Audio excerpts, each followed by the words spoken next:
اخر واحد اخويا ديبسي. ديبسي برضه. هو لو في يبقى ديبسي. انا ديبسي. كولز غلط مفيش حد. مفيش برضه ما اظنش. لا مفيش. بيبقى في دايما كولز غلط في اي تيم، بس يعني مش دايما في حد معين هو اللي بيدي كولز غلط. لا هي بصراحة مفيش حد معين بيعملها، فيعني مفيش. لا روك. ال سي كي. ROC. LCK. LCK. انا حسام. جاكور الكابتن بتاع التيم. جاكور. لا في مواقف كتير الصراحة بس ما ينفعش تحكي يعني كان في عفاريت وبتاع كده، بس موقف صعب يتشرح. كان في الشقه القديمه اللي احنا بننام فيها كنا بنسمع صوت حد بيمشي وكده واحنا نايمين اصلا.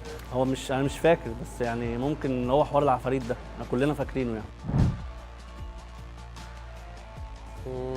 ديبسي وساد يعني الاثنين. ساد. ديبسي. يعني دايما بيبقى انا وكوميكس. اذكى واحد كلنا. حسام. ممكن حسام. ديبسي. جاكور وديبسي. في لقطات كده بيعملها حلوة بصراحة. ديبسي. ديبسي. كوميكس. من 2011. 2018. 2010. انا بلعب من 2012، بس يعني كنت بلعب فور فن.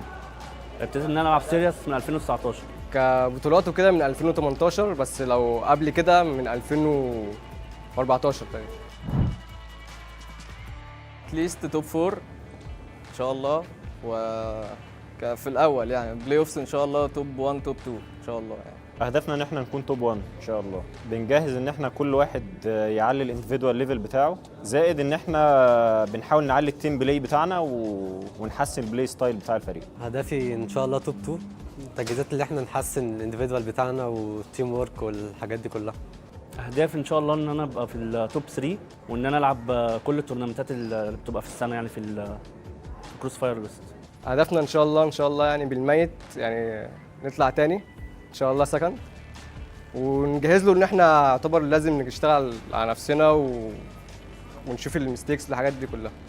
انت مش هتعرف تحقق اي حاجه من غير المجهود اللي هتطلعه. عامه كلنا عندنا نفس الحلم فعايزين نحققه، فبالتالي لازم نطلع نعمل احسن مجهود. بنشكر طبعا الفانز بتوعنا، وان شاء الله السنه دي هنعوض الفانز بتوعنا عن اللي حصل لنا السنه اللي فاتت. شكرا لوجودكم، انتوا بتحمسونا وان شاء الله تكون احسن من السنه اللي فاتت. يعني بشكرهم ان هم وقفوا جنبنا، والسنه اللي فاتت ما كانتش احسن حاجه، بس ان شاء الله السنه دي غير يعني.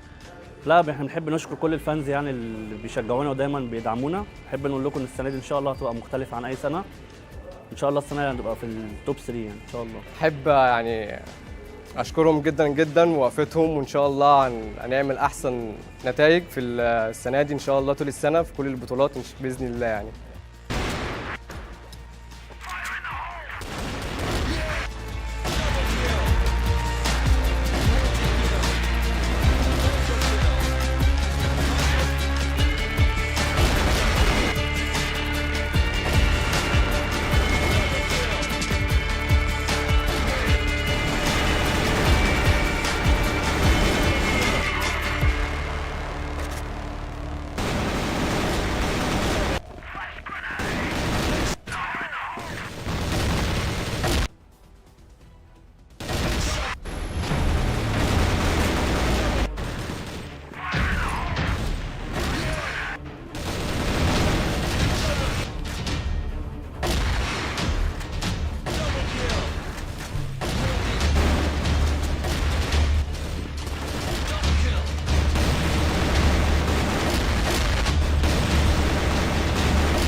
انا سنيك وسنير.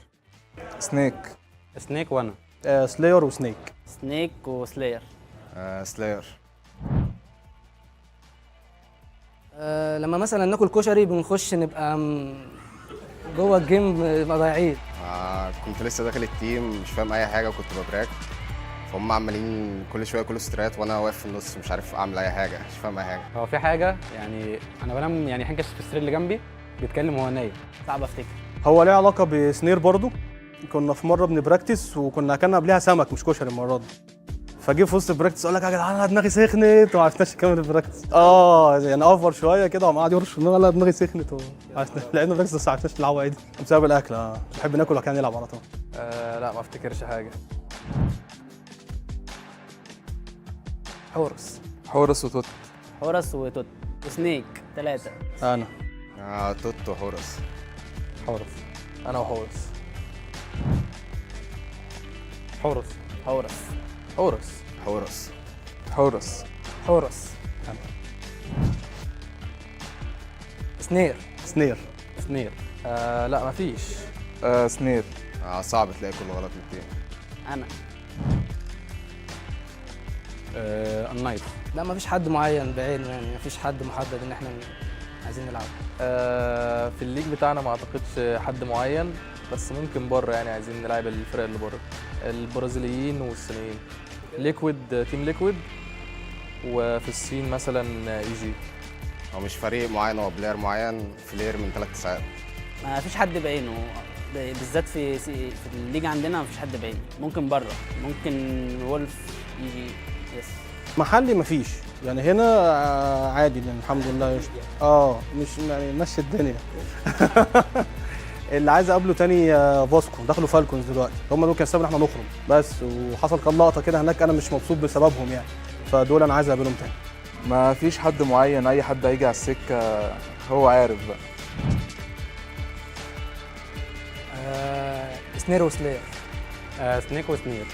الكل الصراحه، يعني الكل ما فيش حد اقل من التاني، هو الكل بيبقى يعني ما فيش عندنا حد مش واثقين فيه ان هو هيعمل حاجه هتكسبنا الراوند او كسبنا الجيم عامه، فالكل لا الكل واثق فينا بيعمل حاجه زي كده. في الكلاتشز اقدر اقول سنير وسلاير. سلاير وسنير. سلاير. حورس. لا لو في حد هيكنسل بيقول من قبلها يعني. ايه؟ حورس. انا برضه حورس. حورس. حورس سعاد. لا ما فيش. لا انا طبعا عشان انا الاي جي اللي بتاع التيم، فانا اللي هو تيم كابتن. هو مش اذكى، هو ممكن هو كده بنفكر في الجيم، بس ممكن اقول سنيك وسنير برضه. سنيك وسلاير. سنيك. سلاير. سلاير وسنيك. اذكى مش عارف، حماده سنيك بس. ما هو دايما معتبر اكتر واحد، احنا كلنا بنفكر بس هو دايما هو اكتر واحد بيفكر بس، فهو ممكن اي قرار يعمله هو بيبقى يعتبر على حسب ذكائه يعني، فهو بيبقى اذكى واحد فينا يعتبر. توتزن. سنيك وحورس. توت وسنير وسلاير. بيست انكر. انا توت. هو كلهم لو اتحطوا في سايت هيقتلوا اي حد يخش عليهم، بس توت ما شاء الله عليه احسن انكر في التيم. انا بقالي 7 سنين بروفيشنال، ومثلا بقالي بتاع 11 سنه بلعبها عادي. من 2019 تقريبا كومبيتيتيف، من اول 2019. لا عادي، دي من بدري بلعب عادي من بدري، لكن ككومبيتيتيف من 2019 او 2018. بلعب كومبيتيتيف من 2017. 2017 برو. 2017.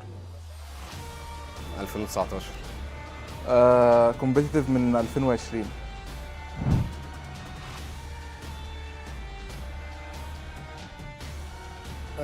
هدفي الصراحه من غير تكبر يعني ان احنا نحافظ على المركز الاول بتاعنا، اللي هو احنا كنا المركز الاول السنه اللي فاتت، فعايزين نحافظ على ده، ان احنا نبراكتس اكتر عن السنه اللي فاتت، ان احنا نجهز له اكتر، نبقى جاهزين عشان مش يعني ما نستقلش باي حد. انا واثق لان احنا اكسبيرينس بقالنا فتره كبيره مع بعض يعني، فما غيرناش حد من الروستر، فدي حاجه حلوه يعني ان احنا واثقين في بعضنا. ان شاء الله ان احنا نبقى اول زي السنه اللي فاتت، تاني حاجه مش الدوري بس، ان احنا ان شاء الله نكسب EWC. هو ان شاء الله نفضل زي ما احنا باذن الله، نفضل احنا في التوب. يعني زي ما بيقولوا ان انت تطلع القمه دي حاجه سهله، بس انك تفضل فيها دي بتبقى صعبه. فاحنا باذن الله ان شاء الله ده هدفنا، احنا نفضل زي ما احنا ونستعد لها بقى زي استعداد اي المفروض. لو انت بتشتغل اكتر، بتقعد مع الكوتش بتاعك اكتر، بنتكلم احنا والفريق على اي حاجه غلطات بنعملها، بنحسن من نفسنا دايما. اهدافي ان احنا نفضل زي ما احنا كده في الاول، ونبراكتس اكتر، ونفضل اعلى واعلى ان شاء الله. ان شاء الله ان احنا نفضل اول يعني. تجهيزات بالنسبه لي انا مش تجهيزات كتير على قد ما التيم بيجهز يعني. فيرست بليس ان شاء الله، وشي حلو عليهم باذن الله. هو ان شاء الله توب 1، وبنسعى له ان احنا بقى بنعمل اللي علينا. يعني تقريبا بنشتغل كل يوم، وبنشوف بقى ورا الكوتش، بقى بنسمع ورا كلام الكوتش يعني. ان شاء الله هنعمل اللي علينا السنه دي ونشرفكم ونكسب EWC زي ما قلت. احب اشكرهم طبعا، وان شاء الله هنعمل اللي علينا السنه دي. اقول لهم شكرا ان انتوا لسه بتشجعونا، واسفين ان احنا خذلناكم في الصين السنه اللي فاتت، بس باذن الله هنعوض كل ده السنه دي. ويعني ما تسيبوناش كده عادي، افضلوا زي ما انتوا، واحنا باذن الله يعني هنبقى زي ما انتم ما شايفيننا كده. بنشكر الناس اللي بتشجعنا، وان شاء الله نكون عند حسن ظنكم. احب اقول لهم شكرا، وان شاء الله نكون عند حسن ظنكم. ان شاء الله هنبقى عند حسن ظنكم، وان شاء الله نفضل في التوب. شكرا ليكم، يا رب تفضلوا تشجعونا نبقى عند حسن ظنكم.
Welcome back to another week and full of hectic gameplay all I can say is last week was very impressive, and today's lineup, we have a bunch of games, hopefully best of threes, so we can entertain you, the audience, and entertain each other. Thank you so much. Hazem, let's just talk about the standings and a recap of what happened. Listen, man, we did end up the last week with insane upsets, with insane matches. Yeah, the only thing we got is 2 matches, but man, let me tell you something. UNK did surprise us by winning against ROC Esports with a 2-0 score, even though everyone expected that, okay, if ROC Esports did lose a game, it would be 3 games, 3 close games, but no, that did not happen. UNK brought the win for themselves with a 2-0 clean sheet for them. And not only UNK that surprised us, but GB did. Bro, GB used to be in the 7th place. They earned it. They very well earned it. Surely did, going to the 4th place. And now, competing for the top 3. It's a story, man, of a comeback and story of a dark horse that started on the bottom and now they are on the 4th, if not the 3rd place. I mean, first day of the week will do tell us a lot about the games and a lot about the standings. I'm excited for the end of the day because it will update us of every team and where do every team stand. I'm super excited for the first game for ROC Esports. Such an important game for them. Definitely, I agree. And we're getting so much closer to playoffs. And you can tell there's so much competitiveness and spirit towards this. I think first game ROC against Anubis, 2 titans of Egyptian core, to say the least. Some of them have played together on the same team. Some of them actually scrim a lot together. And nonetheless, it was Ramadan and they're fasting, but there's no excuses, you know what I mean? Yes, last week was very intense. GV beat GG. TBI, unfortunately, underperforming for whatever reason. A very young organization, to say the least. They haven't played together enough. ROC X3BL, they're pushing to first place. And as they said in the interviews, GV, GG, and ROC, they're all pushing for rank 1 and to possibly qualify for the Worlds. Last week was the biggest week out of all weeks since we started the West League. Full of surprises, full of upsets, and today is just a follow-up week for the previous one. We're not done yet. We're still competing for the first place. And what I like about this league and what I love about it is every team is just close to each other. So it's a fight between UNK, ROC, and GG, and there's another fight in another kind of level between GV, Anubis, and Entropy. Fingers with Anubis. They started slow. Okay, they got their first win on the 2nd week. They did lose all of their games in the 1st week, and now they're again on a losing streak, sitting on the 5th place and trying to get over GV place. Now with the GV, they are the most consistent team out there right now. I very much agree. They did win 3 games in a row, and they are looking for the 4th place, 3rd place, sorry. 3rd place, yeah, they are looking to overtake GV, GG. But can they actually do it with the return of the legends, Fox? I mean, what a roster for today's games and for this entire week, man. Anubis should be up to the task to at least get a fighting chance against ROC. GG TBI, I'm pretty sure it's going to go GG's way just based on numbers and an unbiased opinion. TBI has been slightly underperforming.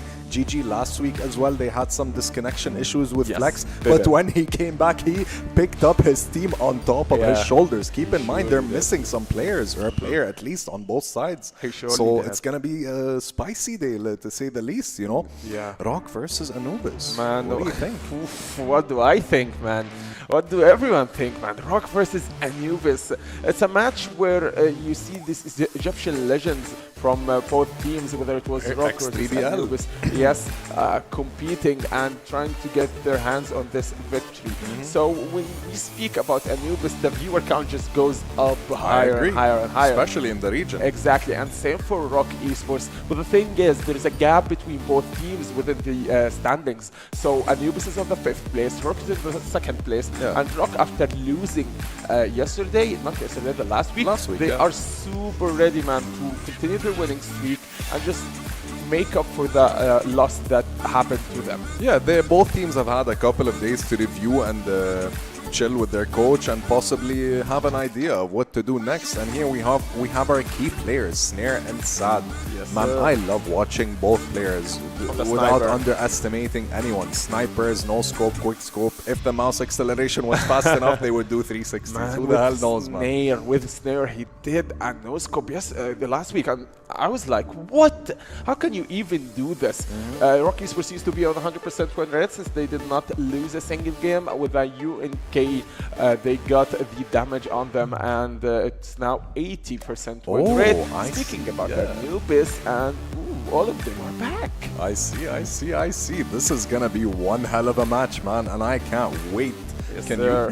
I'm just excited. I want to go straight to the game, to be honest. Look at them, all focused, all composed, to say the least, ready to go. And like you said, they have to push through if they want to make it to top 4. And I think they have the potential, but unfortunately, they're fighting one of the top 2 teams, which is ROC. You know, and ROC has been performing in an insane fashion, to say the least. Yeah, they got one loss against unKnights, but who cares? You know, one loss, they said it anyways. I'm pretty sure if, God forbid, they lose a few more games, they're still gonna be in top 4. But I think they're aiming more. And yes, I see Slayer in the mix. What do you think? Let's go, man. Slayer finally is back. So with ROC Esports, they did lose a bit of rounds with the Dam being there. But listen, man, Dam did perform well. But when you have a player that's just there every time you guys play, just presence every time you guys play, it's gonna make a difference. Yeah. And his chemistry with the team is gonna be higher with than the substitute chemistry. 100%. And this is Slayer. He also plays with Snare. Once Snare dies, Slayer trades, and vice versa. So Slayer presence is super important. I'm not saying that Dam when he was with the team, that's the reason that they lost.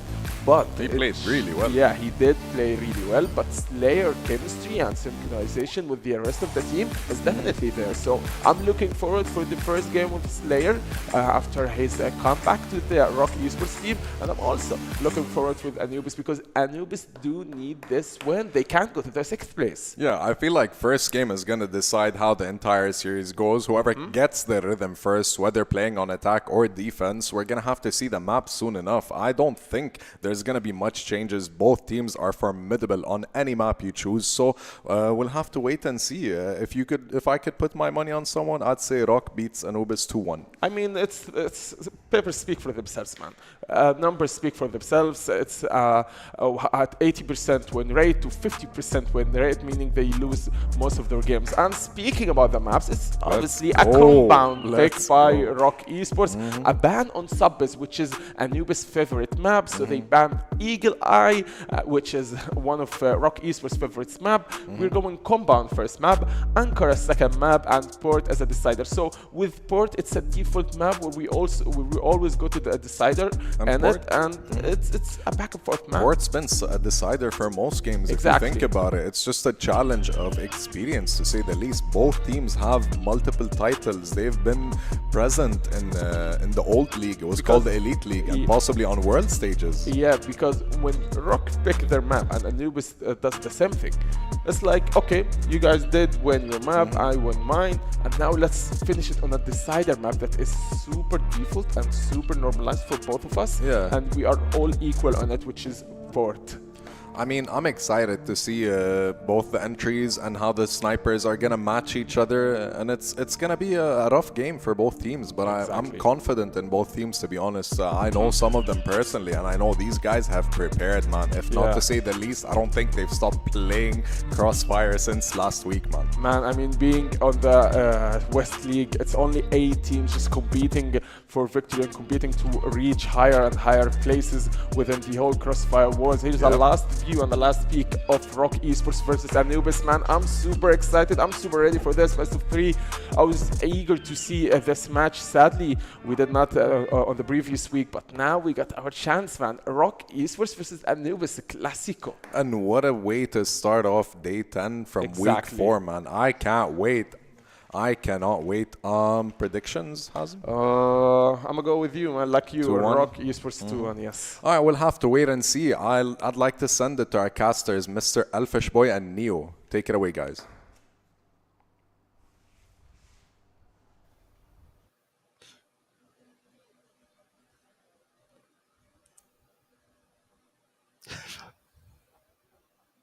Why have you done me like that?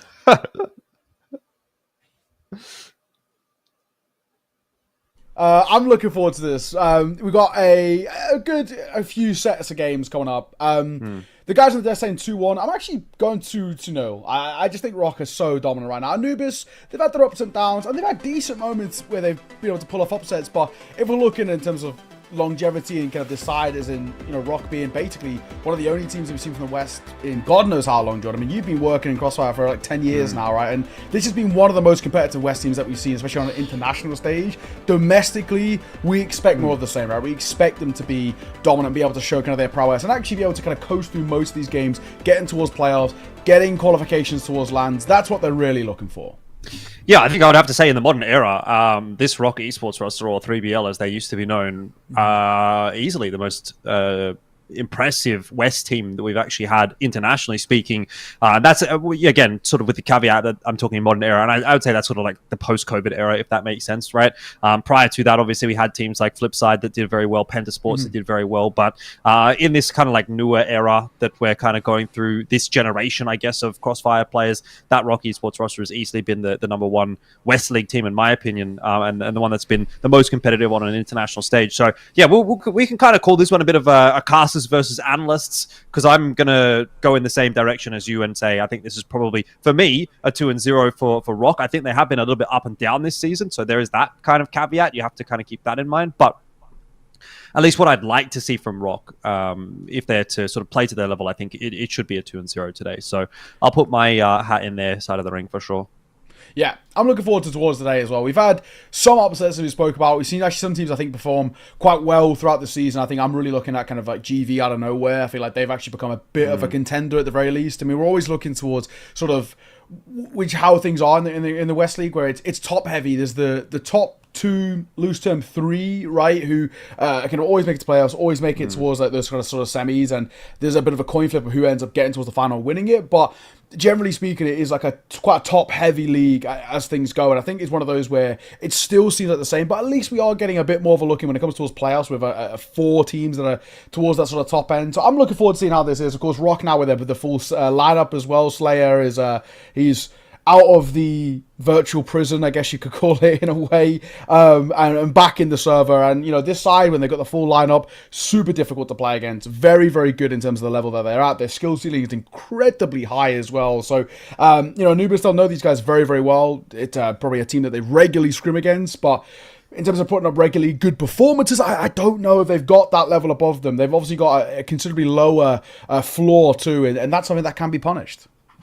Yeah, it's very interesting, isn't it? It kind of feels like there is a bit of a level of parity at the moment in the West League in the region, because you look at some of the matches and you think, okay, that team should be that team on a sort of on paper basis, and that's not necessarily happening, right? One of those being obviously the unKnights upset that we saw yesterday. That's a big discussion point going around at the moment, but there have been some results here for Anubis as well that have looked pretty impressive. I think the win over GV, for example, which, you know, GV have also kind of been pretty decent this season, is showing some level of strength out from Anubis. They're able to take maps off of some of the better teams as well. Gaimin Gladiators drop a map to Anubis. These kinds of conversations. So it does feel like, at least in the middle of the pack, there is quite a few teams that are kind of quite close with one another. And even 999, you know, like they're not looking great in terms of the numbers, but again, they had to forfeit 3 games. So maybe the numbers that show that they're 0-7 wouldn't necessarily be quite that bad had things been able to play out in a bit more of a standard fashion for themselves last week.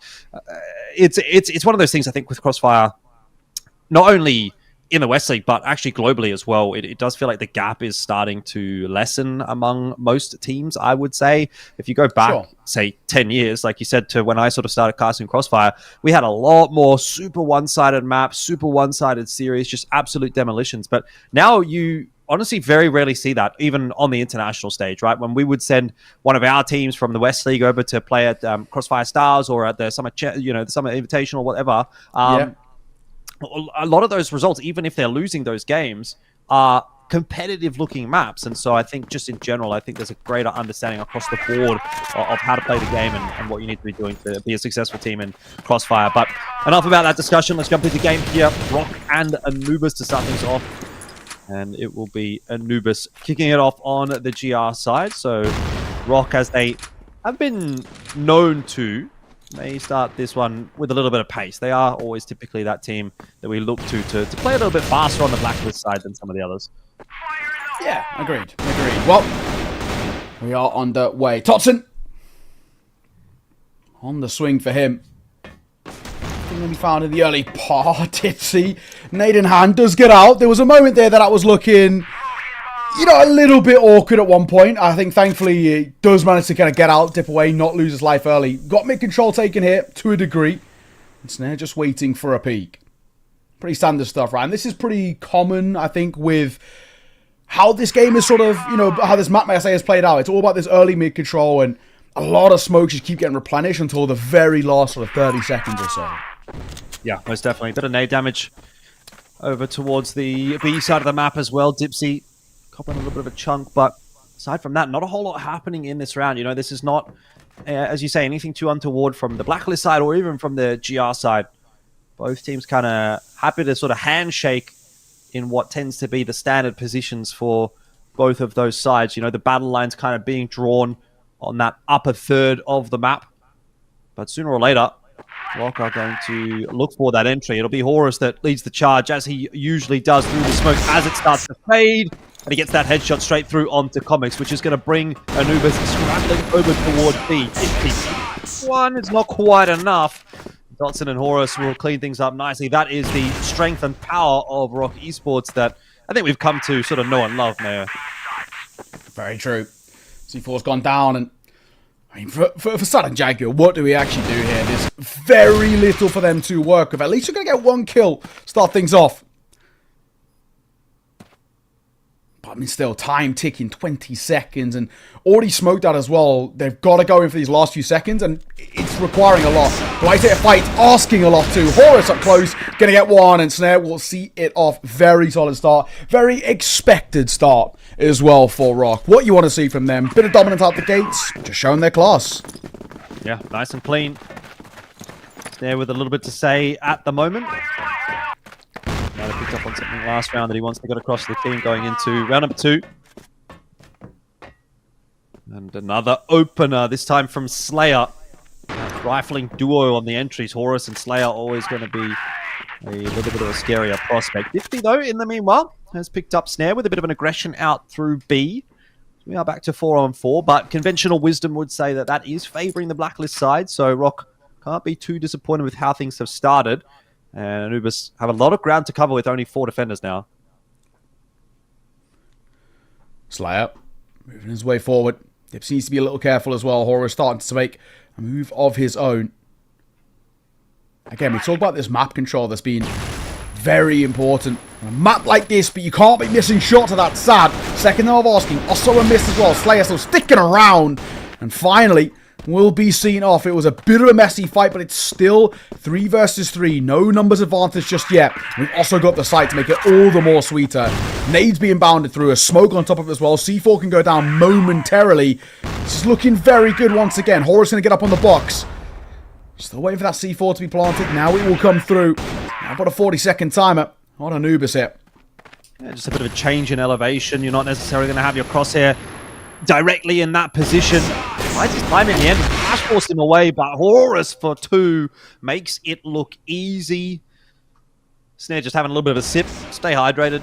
Kind of doing it easy at the moment is ROC, I have to say. And I'm really here for it, right? Like, this is exactly what we said when the analysts sort of tossed it over to us. We're having our discussion about where we see the relative strength of these two teams. And I mean, this is the ROC Esports that I expect. I don't know about you, but this is the one that I expect to see. And that's not appearing to change up all that much, although they will get traded down now. The coverage from the nades should be a big problem. They're not 100% aware of whether or not Anubis is backed off. They're going to continue to fight for pillars, and they do manage to get away with that kill onto Comics. Stad perhaps be living up to his name, because he's been decimated there as well, and we're now back down to a 3-on-2. Again, advantage ROC. What you'd expect for them as well. Hence why when we look at this series, ROC are a side that we know can just, at times that they want to sort of beat the brakes off a couple of these sides. And we're seeing it here. Snare deep in towards the side. Doom having a look and doesn't spot anything, so he might want to go and double check back over towards the A side, but it's already vulnerable in a way that I actually don't even think Jaguar really realizes here. If Jaguar falls, it leaves us probably done. I mean, Snay's just calling over these rotations, talking about how much space he's got. They're actually so close to each other. Snay has no idea. Then goes up on high, gets his shot. And that should be the round. No, but the last man seen off by Snare over a very, very easy double. Of course, this is a guy that we're expecting to put up numbers all throughout not only this series, but this sort of tournament as a whole, right? I mean, there is probably one of the best players that we've got in the West League, and he continues to kind of show why. So calm and composed under pressure. Yeah, this is looking super dominant at the moment from ROC, isn't it? And it's to be expected. Compound is pretty much their go-to map, has been for the better part of the last 12 months as well. So they should be feeling super comfortable coming into this game. I think, maybe there's been a bit of a conversation in that camp after the result last week. Probably not, too happy with that loss against unKnights, a 2-0 coming through there. Again, credit obviously to unKnights. It's not an easy team to beat, this ROC outfit, but I think that might have been the sort of the kick up the butt maybe that ROC Esports kind of needed coming into 2025. It's been obviously a slower start to the year for them in comparison to, I would say, how they sort of finished last year. They did quite well, obviously, at the Summer Invitational and reasonably well at the CFS Grand Finals as well. But then coming back into their domestic competition, a bit of a slow start. So, do you need to sort of wake back up a little bit after having all of that time off? Perhaps that's the case for ROC. They got to say, well, we can't kind of like take it for granted that we're the best team in this region, because maybe we're not at the moment, right? Like they are at this point actually sort of just a step behind unKnights on that overall standing. So kind of need to lock in and make sure that we're winning these games, make sure that we're getting them done 2-0 as well. Yeah, very true. Bit of a pause here as well, and a moment to talk. A good chance in where we can kind of, especially if you are Anubis, just try and rectify some of these very early issues that have obviously looked quite problematic. Not a huge amount on offer so far. They've really looked quite lackluster in the early fight, and a big thing for them is that they're quite consistently just losing the numbers advantage, and it gives them no real chance on these retakes. So you may even want to see them be potentially a little bit more proactive in these early fights. I just try and put a bit of pressure on ROC. We know there's such a difficult side to make feel uncomfortable, but I just feel like playing a default at the moment, it's not really going to give them all too much, right? The defaults between these two sides are considerably stronger over towards ROC. Got a much better game plan that they can work off, and I feel like if you are Anubis in this, where you are seen as the underdogs, you really do have to try and bring something considerably different to the table. This is kind of ballsy from Snare, though. Like, he's just solo entering into pillars with the Orm. Kind of had maybe a little bit of backup from Totson, but I don't know about their spacing necessarily, that it would have been easy for him to trade for Snare. Nonetheless, Snare has taken that map control, at least has got through the smoke, not going to connect on the comic. Mid control also being established as we speak for ROC, and what you were suggesting, maybe a little bit of a change up on the behalf of Anubis hasn't necessarily eventuated. Once again, this is more of a default setup from them. They're allowing ROC to just work the map as they would like to, really putting them under too much pressure. Here comes the push though. Horus forward, but it's Slayer to get that opener onto Jaguar. Now they have A-long control as well. Sad. Posted waiting for a fight to come his way. But again, we talk about this numbers advantage. It's been so consistent over towards ROC, and it continues to be the case. Where we're at, it's kind of a brutal position in kind of Anubis's camp, where even off the back of the pause, still nothing really on offer.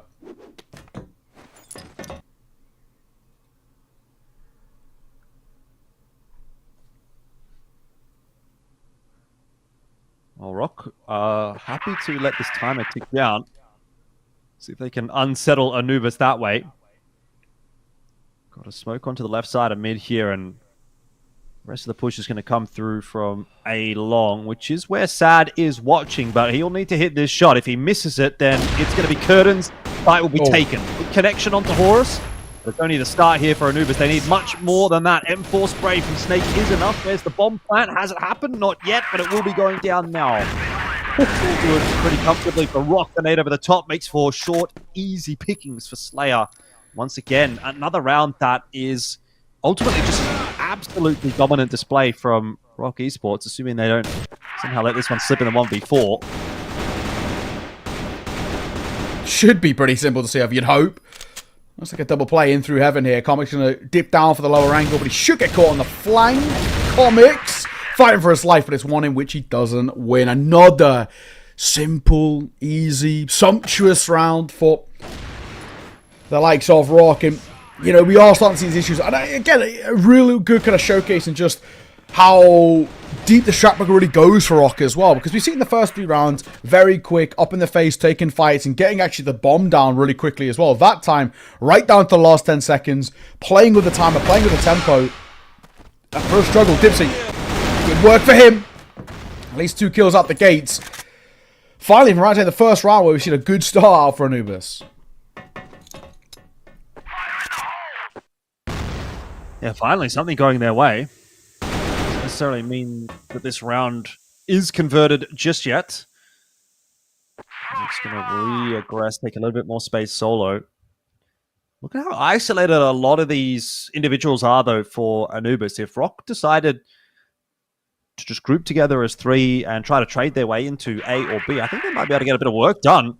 Instead, Snare's going to kind of go alone, which is what he was doing in the previous round as well. And I kind of called it out there. I think I'm going to call it out here again. He is now waiting for his team to come forward, which is a wiser strategy. He's got a lot of nice space here, and he can just watch that rotate from A, let the riflers try to do the job on the way into B.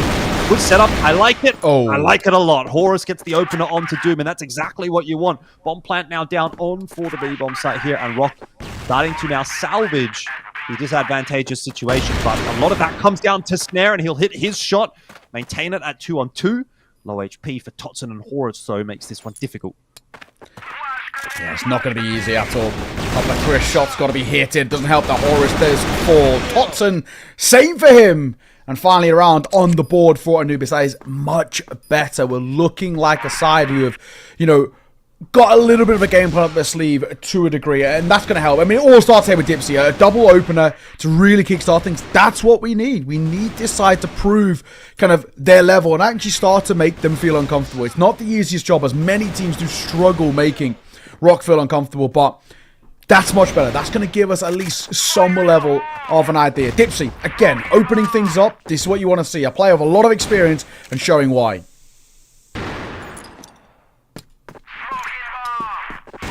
Someone's got to kind of take matters into their own hands a little bit here for Anubis. They've been quite passive, quite reserved, and now maybe some of that confidence starting to build back up. It does end up being a singular trade back for ROC, but that is definitely not enough to get them into the conversation for this round. Snake and Totson may just slow things down here, take the opportunity to have a bit of a chat as a team and think, okay, look, we got off to a banger start. We were kind of dominating, but now things have slowed down, so we're going to do here? Well, 2 kills through the smoke might actually be a way to still salvage this round. Comics, he's got Totson, but Sad has dropped over towards the A bomb side, and Snake could definitely get a plant here. Looks like he's going to wait for Dipsy maybe to show himself, or just kind of try to go for a wrap himself. Plant in the end is the option. This was a 4v2 now, and now all of a sudden we're back to a 1v1 for the post plan, and Snake has got a really, really nice post-plant position as well. Yeah, it's unorthodox. I love it. It might honestly take a long while to check it. And he's in a position where he doesn't need to fight, right? Doesn't need to peek. Doesn't need to kind of gather really any information. C4's planted for him. Obviously, Dipsy should know this. Towards the C4 trying to bait out the fight, and Dipsy does very well. He starts that round, and he closes it too. Much better from Anubis. These last 2 rounds have actually shown we've got some decent ideas. Maybe a little bit of a slow start, and finally the pause, that kind of attack pause that comes through is starting to sort of work as expected. I mean, that's fair, I guess, but the one thing I'll say is if you don't have Dipsy doing work in both of these rounds, do Anubis win those rounds? Like, do you get the sense? Do you feel that they were the better team in both of those rounds, or did it come down to individuals? Speaking of individuals, nice double to Slayer, and Horus as well is going to knock the Comics over. They'll try and chase down Doom here as well. The spacing not great from ROC there, to be honest. They do get punished a little bit for it, but it doesn't look like it's going to be the end of the world. This round falling by the wayside for Anubis, and I think this kind of actually just goes back to reiterate exactly what I was about to say there. You know, Anubis Were they the better team in those rounds, or did it come down to individual moments? I would argue it came down to individual moments from Dipsy. The opening 2K, obviously, that he got in that first round they picked up, and the clutch that he's able to win in the second round that they pick up. But when we're looking at the team aspects of it, the fact that ROC even got so close in both of those rounds kind of still gives me the vibe that ROC is looking like the far and away better team at the moment in this matchup. And I think they're still very much in control of how this game plays out. Look at this war. He just does not care. He's a man possessed. Wow. I love that pace. Doom does get overlooked by Horus. Maybe, he'd already done his job in a way. Nice nade as well. Soften up Doom. You still know he's somewhere down here. Waiting for this peak. It's a pixel angle for Snare as well. He's waiting and hoping that he moves up the stairs a little bit. There it is! Patience, a virtue for Snare. And towards mid, nice reaction from Jaguar, but still a 2 versus 3, and it doesn't help with a tag. Colt pulled out. Jaguar left all alone with a 1 versus 1. He might have a chance here as well. Pop shot with the arm does miss. This is getting a little dicey here into the 1 versus 1, but Snare very good in these clutch situations, moving around the site, looking for the flick, and he'll find it. Snare, perfect work from him, and once again proving his level. Yeah, that was crazy. To be fair, it should not have gotten that close. So, if I'm going to deduct points for Anubis for allowing those previous couple of rounds to get even close, I have to kind of do the same for ROC at that point. I think they just sort of missed a bit of a trick trying to get the trade onto Doom as they worked their way into B. Could have been done a little bit cleaner. Kind of get that rush of blood when you've got those opening couple of kills. You just want to sort of scale out, but they just need to slow down and go together. So that's kind of what almost lost in that round. Ultimately, though, it's hard to be too critical when the scoreline is 7-2, and the half looking like it'll be a pretty damn dominant one from ROC Esports. Well, honestly, how to be said that just when Anubis are starting to get on a bit of form as well, they can get it kind of put back in their face a bit, and that's again showing just how good ROC can be. But now slow playing towards mid. 1 for 1 as well. Snare will open things up, quickly shut it out by Comics. Still not worrying just yet for Anubis. They don't mind a 1 for 1 trade quickly. That's good. It definitely looked more competitive in the latter stages of this half than through the earlier stages. It's nice for Doom to be out in front of that smoke.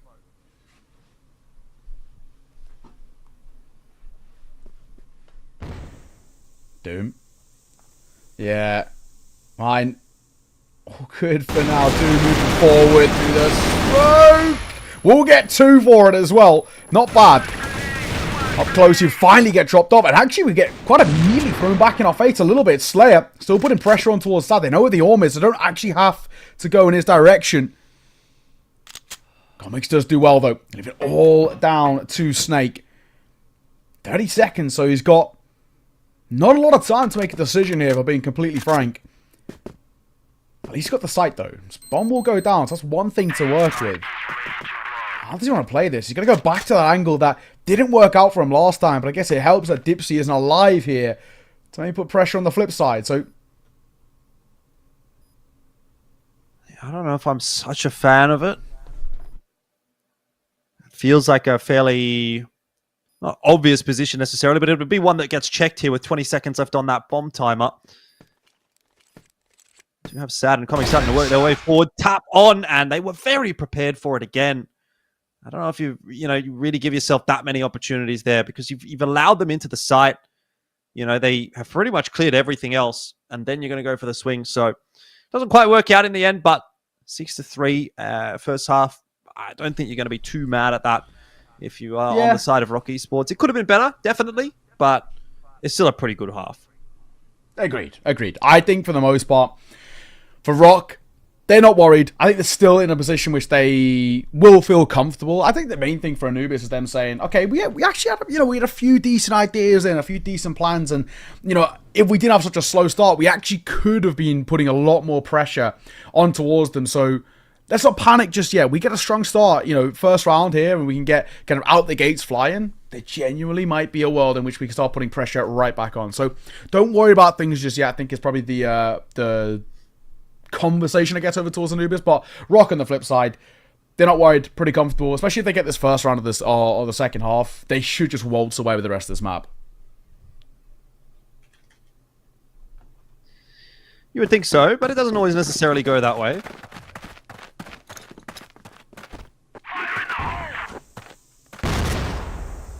Let's see, this first round's pretty big, right? It's pretty important.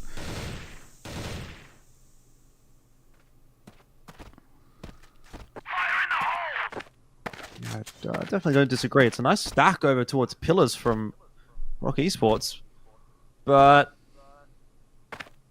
when you say nice, you know, it's kind of like nice and shiny. You know, it looks good. Don't know if it's very functional because there wasn't really anyone from Anubis interested in that area of the map, so they'll decide to just back off, set themselves up again with a bit more of a standard hold. So the 2-1-2. Or the 1-2-2. It's a bit more of a 2-1-2 with a bit more of a trend over towards the A side of the map, but Snake definitely having a bit of a look in towards middle. Well, moving together. Slower take it. This has been something that I spoke about when I was on a couple of weeks ago, is that, you know, when you see these kind of teams that are, especially in a position where they're probably not at the level of that of a ROC. You know, we've just seen ROC for the bulk of that first half set the pace, being quite quick, putting pressure on immediately, really trying to get up in their face. And you see on the flip side, sides that maybe aren't at their level, it's a very slow play style that they kind of opt for. But it's surprising because a lot of it doesn't work, right? Especially when you look at the international level, the teams that do really, really well, again, they like to play at a quick tempo and get up in their face. And I do question at times where how that hasn't kind of like leaked down a little bit. Well, Boom getting that first opener. It's going to put a spanner in the works here for ROC Esports. Now it's on to Slayer to try to hold on to this B bomb side, and he will just be overwhelmed. He did a really good job. Side snare, try and hold on, but we're back to the 2-on-2 now. For that retake, Dipsy's caught in no man's land. They know Comics is on the site. Someone had to have planted the bomb, and they're going to try and chase him down. Easy peasy in the end for ROC Esports. It was advantage Anubis, but not for long. Yeah, it's true. Oh my god. Beautiful work with ROC again putting immediate pressure back on. That is what we want to see. It's fun to watch through. This is a side that got a lot to offer up. And I come back to what I was saying, right, for Anubis. Slow style of play. Not really doing too much, and you know, they're sitting so far back, and Slayer said, I'm happy to come and fight you here. If you're going to play passive and try and just slow this game down, I'll set the tempo. I'll come and face you, and he'll win. 2 opening kills really easily.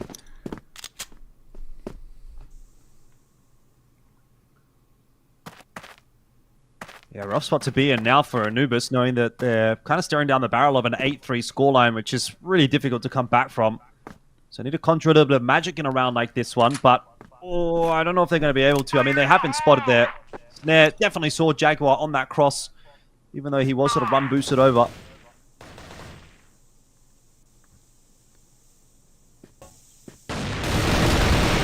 Oh, Snare, an overextension will get caught by Jaguar on the spam, but still, disadvantage still favouring ROC. There's a decent amount of damage dealt towards him. Horus is sort of barely alive himself. He just needs to be a little careful.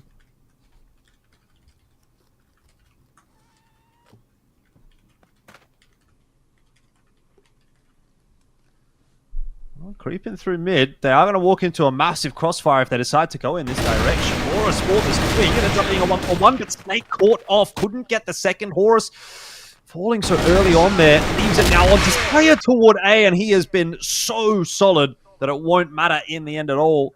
ROC Esports have themselves one more. They do indeed get to that 8-3, although it was a little bit topsy-turvy on the way.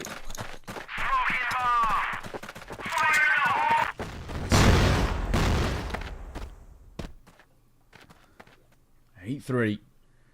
So close to that finish line already for ROC, and you know, ultimately a pretty quick start to the day with ROC really showing their level. Anubis has been lackluster to start things off, but we know this is a very good map for ROC and has been a really strong part of their map pool. fight's going to be going his way, and he gets immediately clipped as well. Not the start that they want, but a nice response on towards Slayer. Now, Slayer's a good one to pick off. He's kind of going nuts at the moment, 7-2. So, look, you know, again, it's 1-for-1, so it's not anything to get overly excited about, but favourable enough for Anubis, and considering they've taken the danger man of this second half out of the picture, I think I'll call it a pretty significant win. Yeah. Swing and a fine. Not got the second for Horus. I don't even hate the idea of sort of like holding mouse 1 and keeping the pressure on there. Still 3 versus 3 minutes to work with. Snare wanting to go aggro with the Colt as well. Spots 2, in fact. So he might actually want to try and dip away or go back in 4 seconds. And he gets out as well. He even feels like more. Wow. What a round Snare is having here. Snake will close it, but again, just proving sort of his worth. He is so valuable and easily one of the best players we've got in the West League. And it's rounds of that prove why. Yep. Crazy stuff. Very, very nice pistol work from Snare. He puts ROC at 9, and okay, Anubis just going to kind of let him know what's up in this round. Maybe it's not over just yet.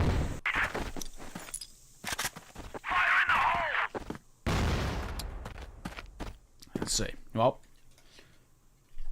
at least with the numbers advantage, you'd hope something to work with here now. And they will get out of mid, in through window, trying to put a bit of pressure on. Snake is there, but not going to fight to try and catch them on the cross. Horus, down he goes. Down goes Snake as well. He tried to pincer in with Horus, even all down to Totson, who is so low. You just go A here, it's completely free. Yep.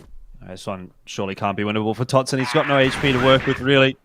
And 1v4 is a bit too much to ask. You're probably just better off using this time to have a chat as ROC Esports.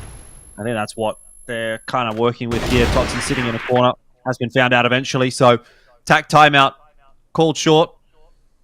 But still a lot more work to do for Anubis. And yeah, it was one nice, clean, decisive round, but you know, it's one among very few of the rounds in this entire game that have looked pretty dominant from Anubis, whereas the vast majority have looked like that for ROC, so still not quite prepared to call the comeback from a 9-4 just yet. Yeah, very true. A lot of work needed to be done in the recovery, but at least where we're at, ROC, not too much pressure on them just yet, but they do actually want to make sure that they close this very, I think, comfortably for their own sake, as well. They're a side who, obviously, we expect coming towards these games and sort of dominate them a little bit, but it's always good as a just in case, especially when we talk about seeding for playoffs, that you get good round score, you're winning games comfortably, and if you are losing them, it's in a close fashion, so your kind of round differential isn't too drastic. Totson up close. 130. No real move here by Anubis. They got pillars control, but it's very kind of deep that they've not pushed their way forward just yet. And same thing, right? It's about getting mid and then making a decision about where we want to split into. Yeah, I mean, it's a start, that's for sure. But you've got a fairly progressed Horus. Same can be said for Totson and Slayer out on B. So quite a bit of information at the moment for ROC Esports, but there's not really a huge amount happening unless it's towards middle. You'll be hearing all this util getting tossed out as well, and ROC was pretty well prepared for that possibility. Snare totally was. Gets himself 3. Oh my word, straight out through that smoke, just makes it look easy. And they say knowledge is power, and I guess that is a good example of that, as ROC will clean up the first map. Yeah, and they make it look very clean as well, and that once again just shows the level of where ROC can be. Anubis, you can't even really fault them too heavily in the sense that, you know, it always is going to be a bit of a mismatch. We know how good this ROC side can be, but that was pretty stellar. No two ways about it. They look fantastic, played to that sort of level that you want to see out from them, and you've got to give a lot of credit to this side. They have to come in towards these matches, honestly, I think partly for their own sake as well, to prove that we are the better side and we are the #1 side here in the West League, and it's games like that that absolutely give you that kind of look in. So, you know, absolute credit has to be given towards them. Anubis, a tough ask for them in towards this series. I mean, we kind of both said that 2-0 feels like the likelihood, I think, for this series, and with a map like that, it actually sort of really cements our point.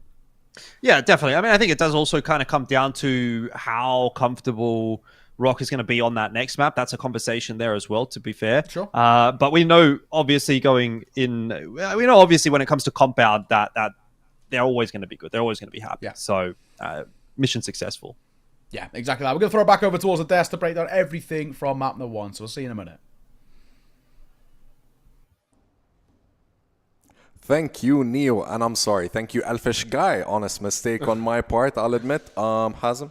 Man, what a game, man. A display of dominance from Team ROC Esports. It's just as if it's a message from ROC Esports that says, okay, we did lose a game, but just we're here to a stay, glitch in the matrix. And it was such an insane game by them. Man, can we talk about Snare? Snare reminds me of the Terminator. He's everywhere, man. He holds the site, even on attack as well. He was solo pushing, you know. Man, he shoots through smokes. He quick scopes. He no scopes. He's on B. He's on A. Just call Snare and you would find him everywhere, man. Yes. Also, at the attack side, ROC Esports did show straight dominance from their side. Entering A side, moving down to B side, you can't overtake ROC Esports, whether they are on A, on B, it's their map, if they man, split and they push on proved mid. it. Yes, every time they play compound, it's so obvious that they are the better team, individually wise or team-wise.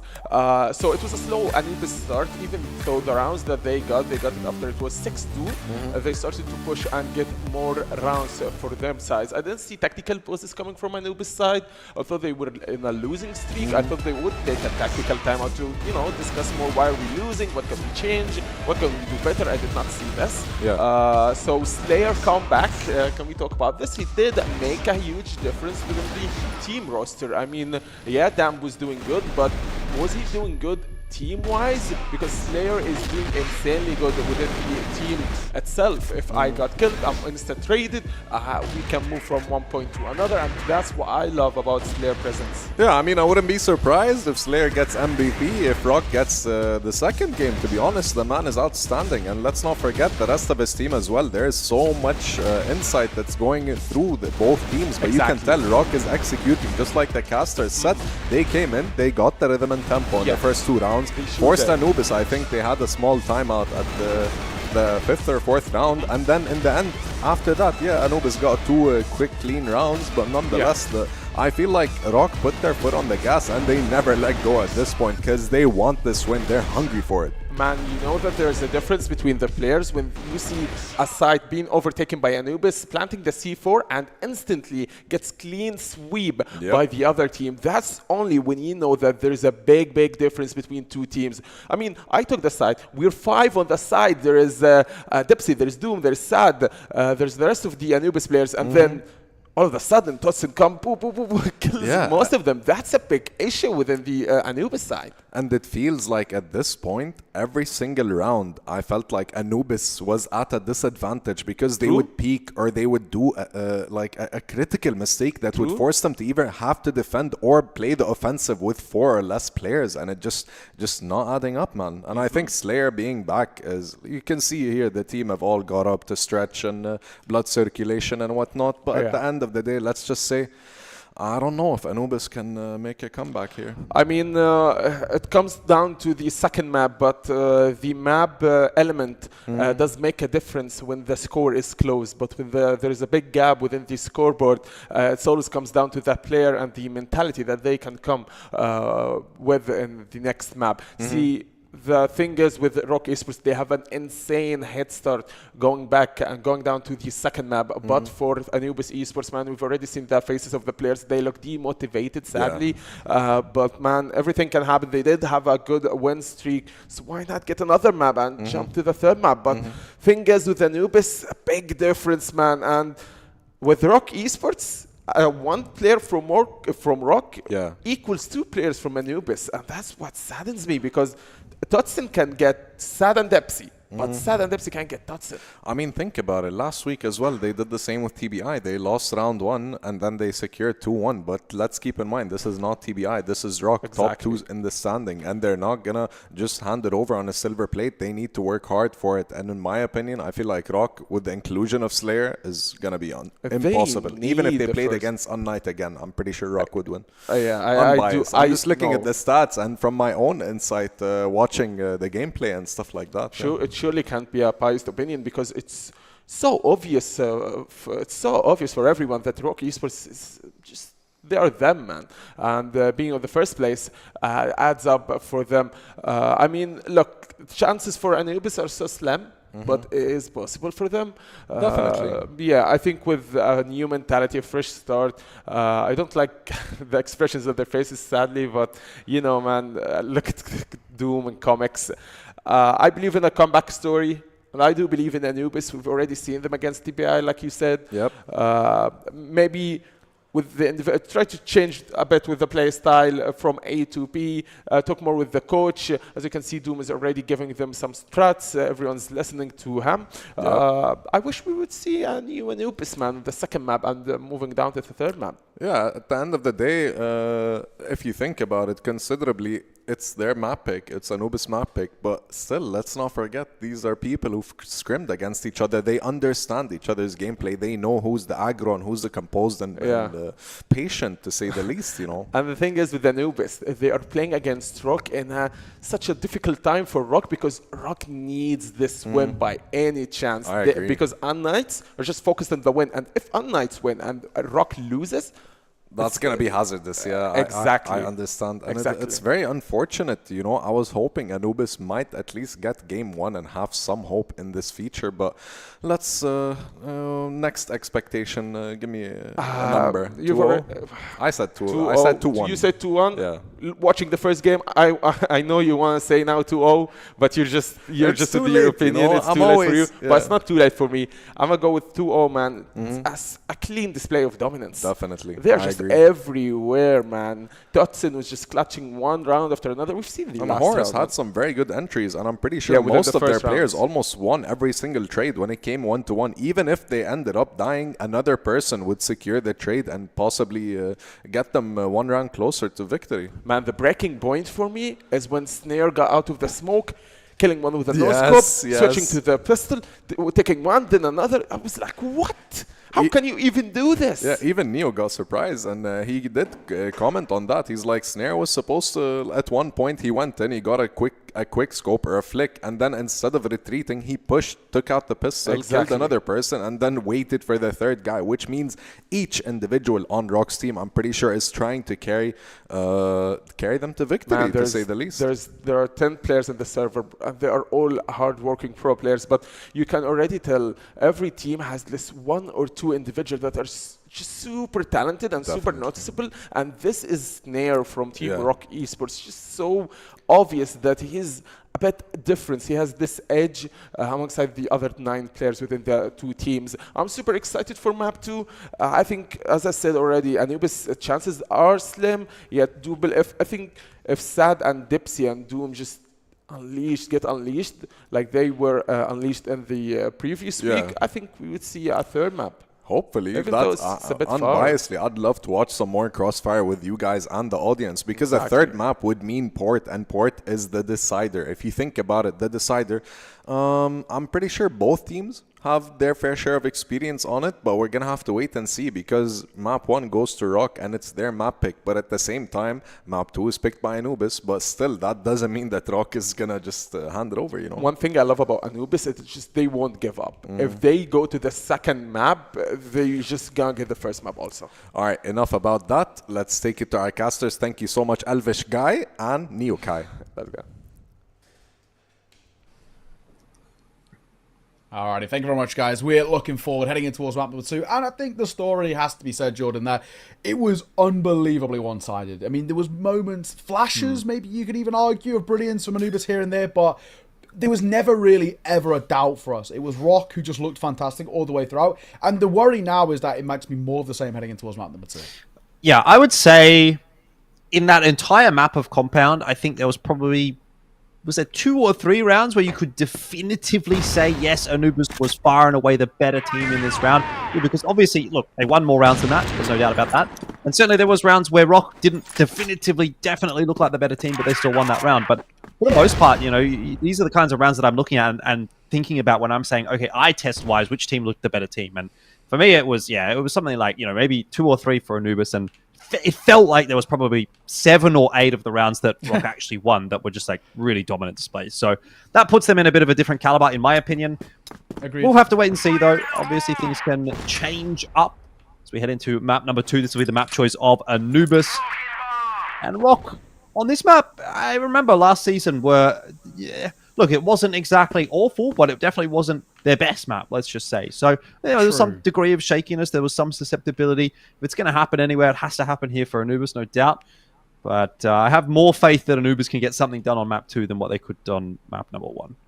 The one thing for me, though, that when I always look at this map, I actually really enjoyed what I saw from, I guess, obviously then 3BL at the Grand Finals, right, in China. I thought they looked absolutely fantastic at times, and actually going against some pretty decent teams on this map. And it's always been a map that I think is quite difficult to play against at the international level, but they never seem to falter. So that's the one thing that I think worries me a little bit, I would say. But we'll have to see. You know, of course, there's plenty of time for Anubis maybe to expose them and some of these weaknesses in some way. But either way, slow start. We've seen this being a bit of a standard at times on this map, just sort of trying to figure each other out a little bit. Well, Slow and Steady wins the race, apparently, for ROC at this point in time, which might get the better of them because Jaguar is on a massive flank, pushing out early, getting all that information for Anubis, and this round is, in theory, absolutely cooked for ROC, but they are those kinds of miracle workers sometimes. We'll see if they can manage something here. It's a little bit too much to ask. They just kind of timed themselves out of this round a little bit. Horus, with 10 seconds on the clock, would really need to get quite lucky to win this round, and he almost did. Comics nearly lined up for him. You've got to try to find this fight, Horus. He was desperately looking for it, but couldn't get there in the end. And Anubis will take round number 1. God, for a moment, that was a little funky. Could have been very awkward indeed, but thankfully a good start for Anubis on a map in which we know that they need to be able to win, you know, needs to be able to kind of put a lot of pressure on. That makes a big difference. So good for them. I think it will just dispel a little bit of the worry as well that they've potentially had to. Who's going to help? But still, fight. A lot of damage being dealt early. A messy fight. But it's looking like ROC are looking to respond. A lot of damage they've taken, ROC, but they're still alive in a 3 versus 3. Oh, snare.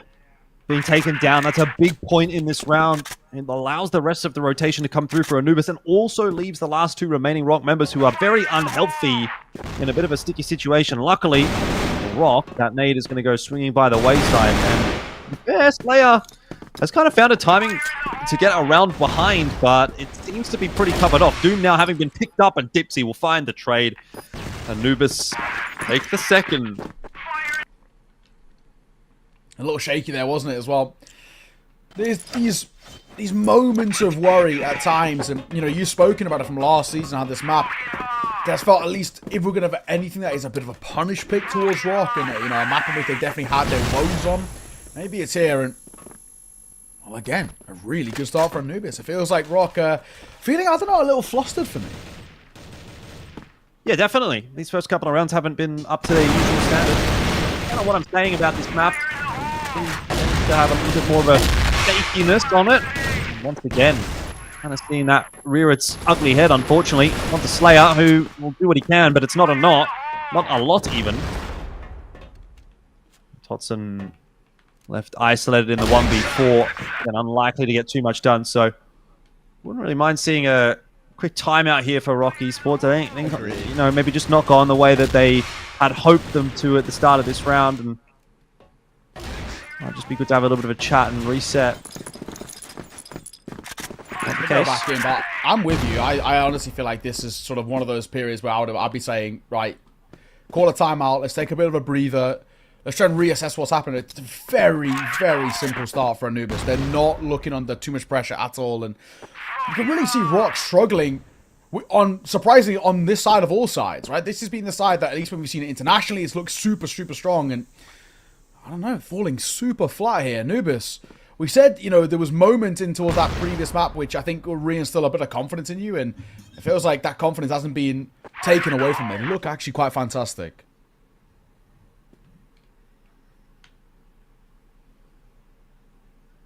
Well, at least this round, ROC have not lost a player early. Helps. And they've got, at least they've got Totson as well watching for that A push. We've got Slayer watching for the B push. So pretty decent coverage around the map. And this time ROC are going to try to work middle. Great flash in though for Doom. And once again, Anubis just coming up with the goods, not just in one occasion, but in two. Read on the game at the moment. Their timing is looking fantastic, and ROC are certainly being manhandled right now. Yeah, there is no competition, it seems, right now between these two sides. It is a one-sided affair, and it's kind of refreshing to watch, because we've just seen in towards map number 1 dominance from ROC, no real kind of talking points, for being completely frank about how good ROC can be in their sort of level on a domestic scale. And now we're getting the flip side, and it's refreshing. I mean, the desk touching it, right? We're talking about how this is a series that, if it's going to have 3 maps, would have to be here and now for Anubis, and it would be kind of sick to see 3 maps in a way. And so far, so good. Doom looking so confident as well, so happy to take fights, so happy to kind of get up in the thick of it and put so much pressure on. And yeah, I'm, you know, not surprised. I think for ROC, they really do need to just slow this down, not only kind of in the server itself, but quite literally taking a pause and having a moment to converse. Yep.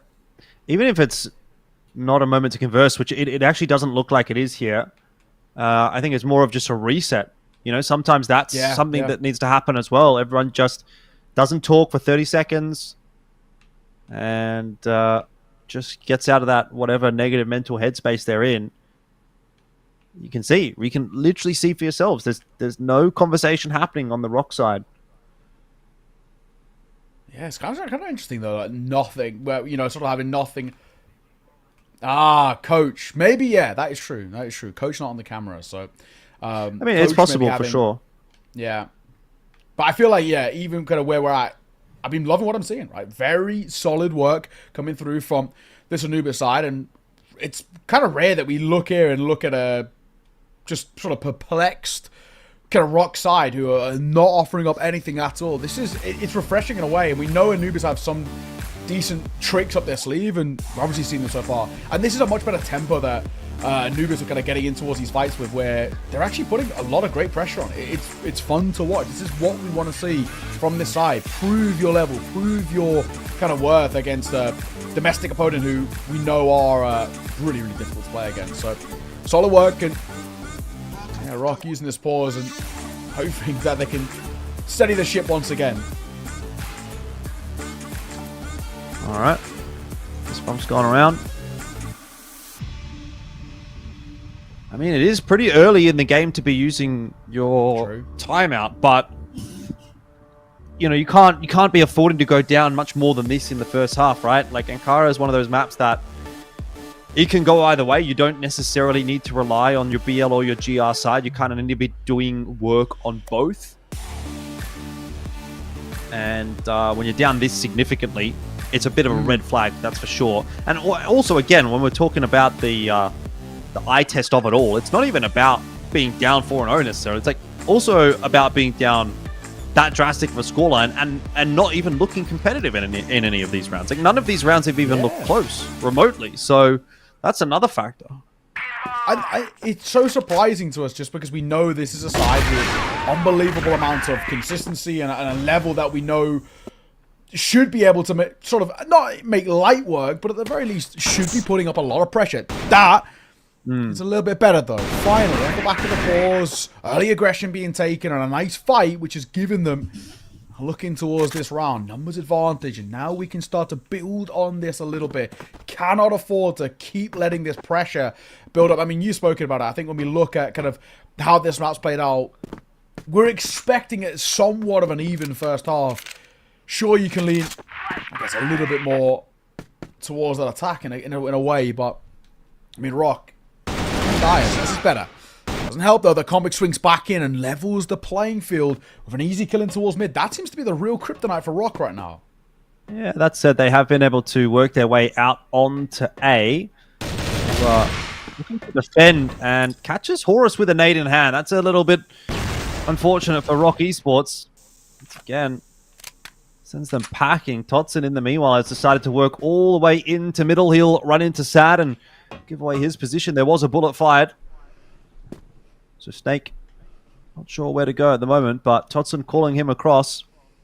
And Anubis are just going to play for the retake. They're happy to allow the plan to go down on B or on A. They've got the numbers advantage, so they'll just set themselves up here in the GR spawn and wait for some further information. But it does allow a post plan at least, and a bit of map taken here by Totson. He'll sit himself in that corner.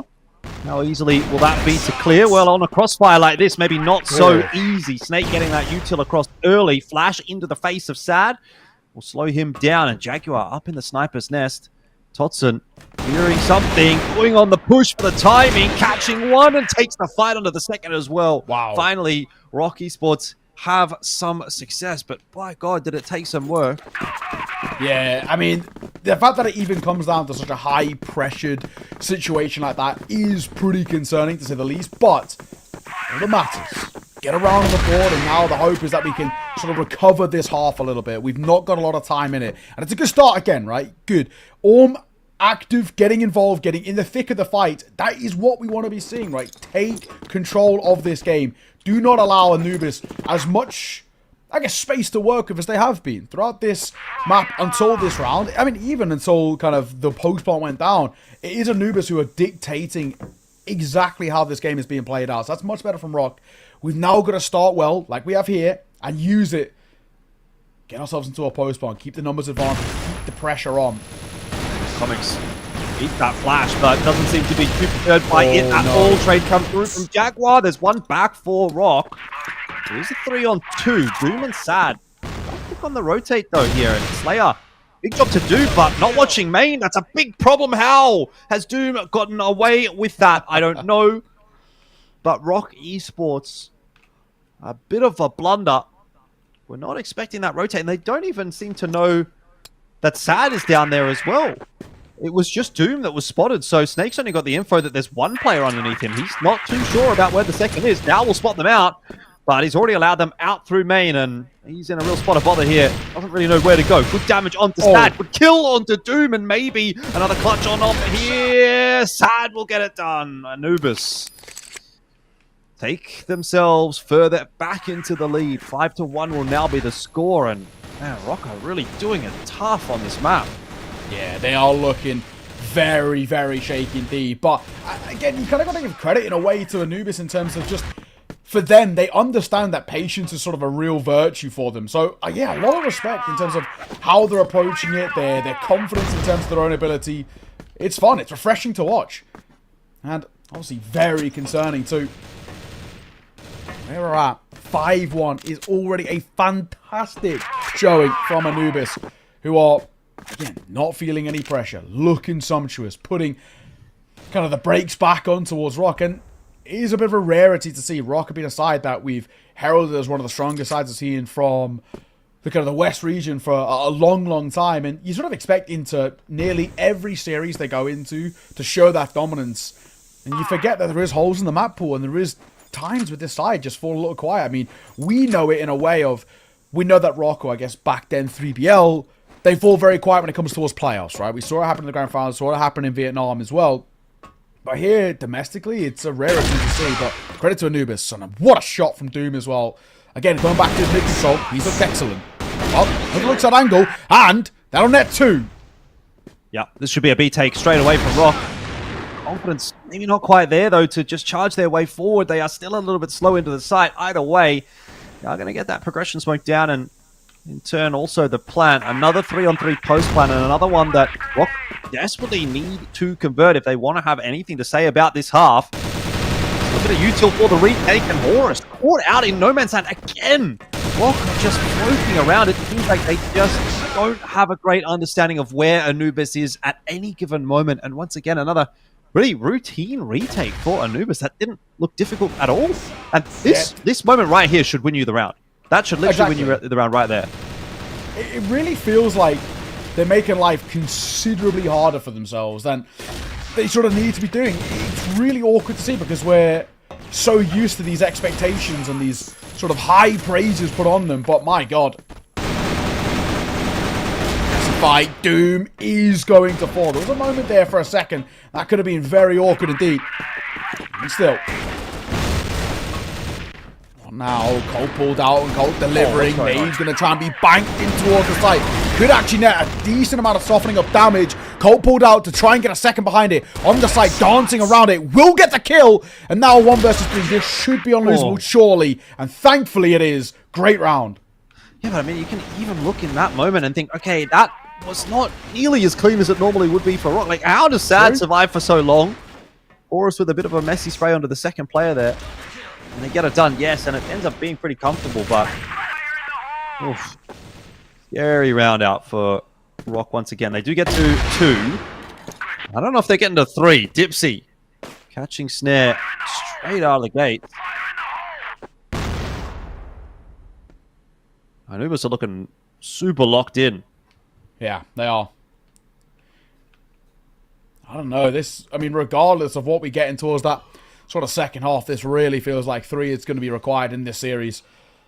And I think more than anything, it's surprising not so much that it's ROC, but just surprising because of how one-sided map 1 felt. It just felt like there was no competition just in terms of the raw mechanics, right? It felt like the individuals were that much stronger over towards ROC, and I mean, no, apparently that's not the case. And Port being that decider too could be very interesting. That really could actually give Anubis a chance at quite the upset. Nice opener with the Orm.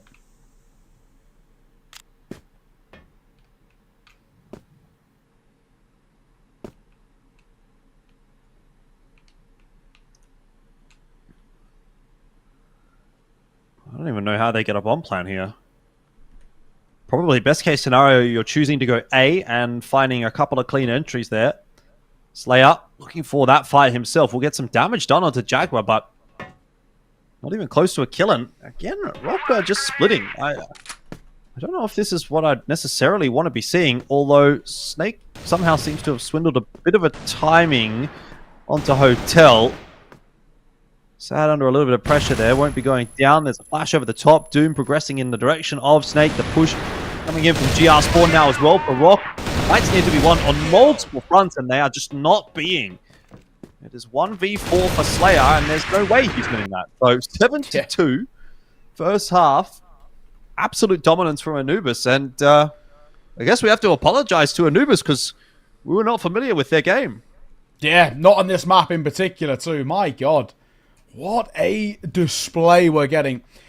I don't know. It feels like regardless of what we get heading in towards this sort of second half, I cannot see a way in a world in which sort of ROC get back into this. They've been a no-show. They've completely fallen off the face of the earth, and it feels like even with that tack pause, yes, we saw one round get found relatively quickly after, but if we're being completely frank, the bulk of these rounds have been so one-sided and so awkward to watch, and maybe this has just been a thing for them where they've been focusing on other maps in the pool and they've sort of overlooked Ankara a bit here because it obviously has a lot of glaring issues that are being exposed there. And maybe this also comes down to the other side. You know, the Death touch on this, and these two sides definitely scrim against each other a hell of a lot. It's you know, a matchup in which similar levels of ping and all the rest, so it would be a fair fight in that sense. And maybe this is just the map in which Anubis have noticed when they've been scrimming that they've actually got some glaring holes there. Now, in an official, we're exposing it.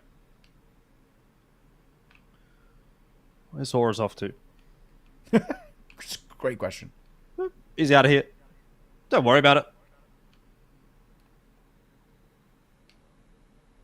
Again, man, I guess you get like a minute or so. Yeah, maybe get up, have a little walk around, get a drink or something, and just try and mentally chill out a little bit. But yeah, I mean, at this point, you'd take sort of anything. I think we're being completely frank. It has been, yeah, it's been dire. So, tough predicament, tough position. Not the end of the world just yet, but still. I cannot see a world in which you get back into this in the second half. Yeah, I mean, it would be a monumental second half, that's for sure. Probably better off thinking about going on the Port at this stage. And Port is definitely not a bad map for ROC.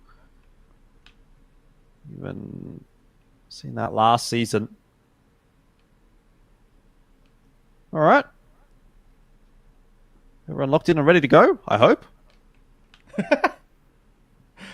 Well, just a little pause before we get underway. But yeah, super great stuff from Anubis. Sick to see. This side who, obviously, fortunately, didn't offer us up really anything, if we're being completely frank, in towards the first. And they've mentally reset, I think, really well. I think that also is real testament to, I think, the mental fortitude of a side like Anubis. You know, you're the underdogs in this matchup. You've got a real tough task ahead of you, and you've kind of come straight in towards your own map pick and saying, all right, we've got ideas of our own. We're not under too much pressure, and we can, you know, still showcase what our level's about. So, sick to see.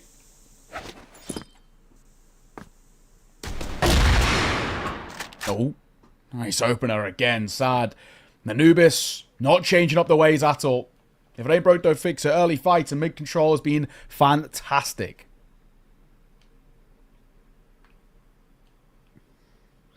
Yeah, look, I mean, I think for me, personally, I probably just want to see this one go by the wayside quickly. ROC, you know, I don't know what's better. Like, is it better to just get absolutely decimated? Let's say they get, you know, 10-3, 10-2 on this map. And go into the next one, just like, well, we were never even close.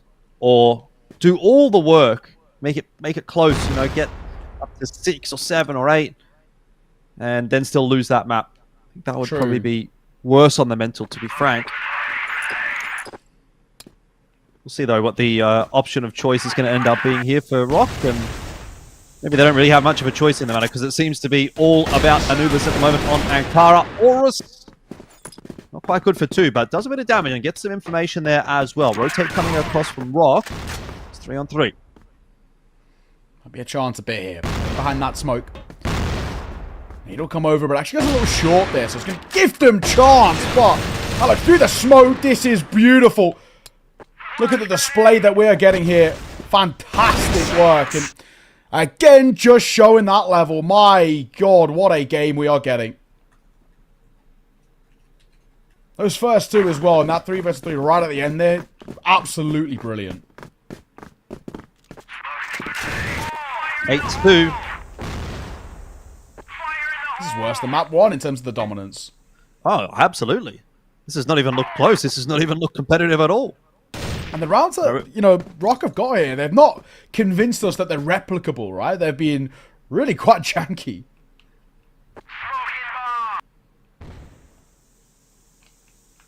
A lot of map control taken by Anubis early in this round as well. And Slayer's just gone for a miscellaneous push through the mid connector. Sad waiting for that one. Says, thanks very much. I'll pick that up. That's us well on our way to 9. Yeah, my God.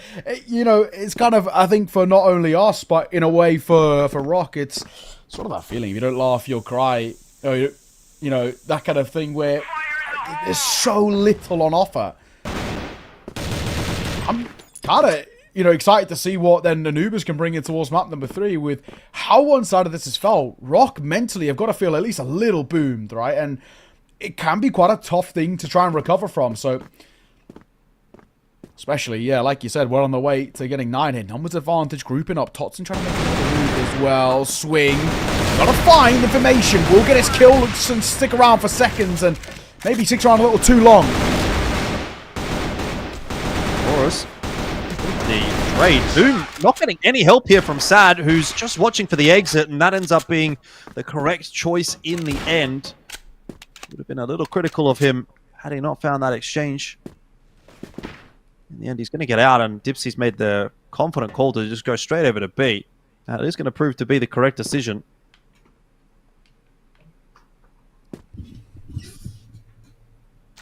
Still, 2 versus 2. Eerily quiet. We've got 20 seconds. We've got a lot of time to work with here, guys. We've got to start making a bit of a move. Bomb goes down. And ROC now on the retake. 30 seconds, moving their way forward. Sad playing backside. And Dipsy doesn't need to contact really either. Patience a virtue here in a way. The clock is the best friend of Anubis right now on this retake. Snake swinging in, spots him backside. So leaves it all down to one man. Dipsy, plenty of experiences over a guard. Gets his shot. Is he expecting the flank? Cole pulled out as well, so he might be. Swing and a miss. It's so awkward, but he's just running away. He might still be able to defuse here, though. He's just going to stick it. Time is of the essence, and Dipsy doubles back in just the nick of time as well. That was dicey, but a round win is all that they care about. Yeah, very, very nice clutch in the end. It was a little bit touch and go for a second there, but as he survived the exchange at the window, pretty much knew that he had it won. And 9-2 is the scoreline. I'm absolutely gobsmacked, but look, Anubis starting to flourish, and maybe they can maintain that momentum into a map 3. I think there's no doubt that that's where we're heading at this point. It's looking very much like, isn't it? And thoroughly deserved, it has to be said too. 9-2. We'll start as well. Again, Jaguar's had his moments too, but this is just Anubis dominance. How far ROC have fallen, it's baffling.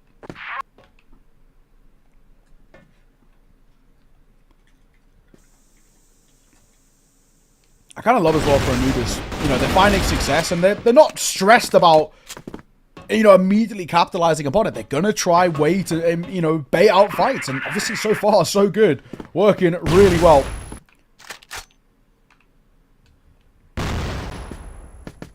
Anubis just not letting up.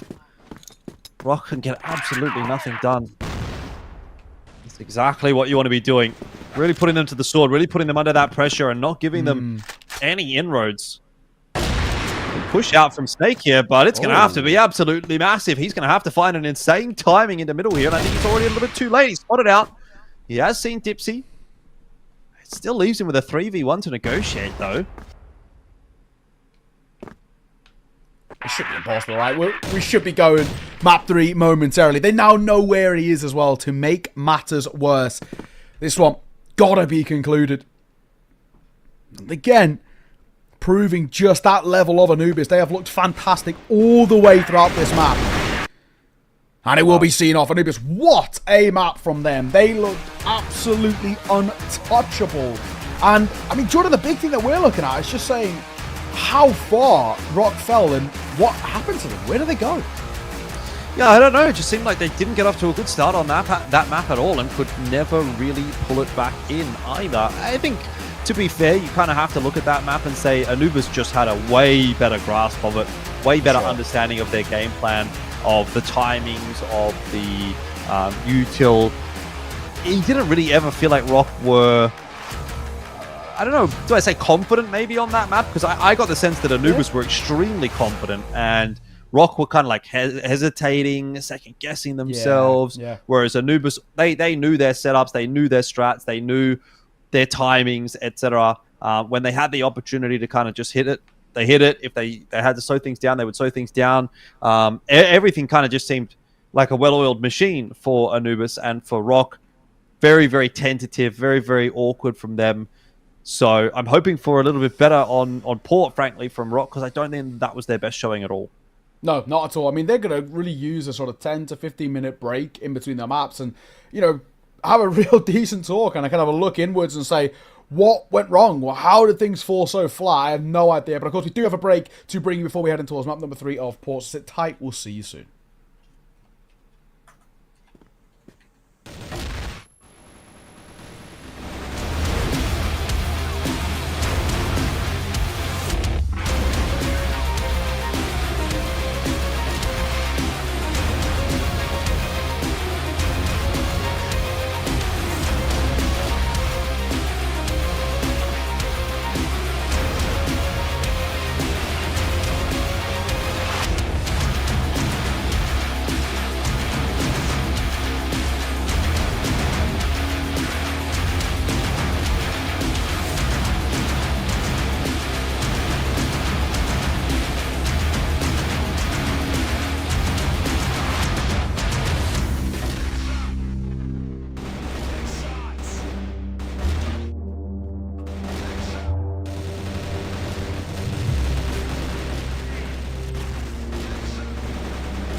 What a performance by Anubis, man. I have to give it to them.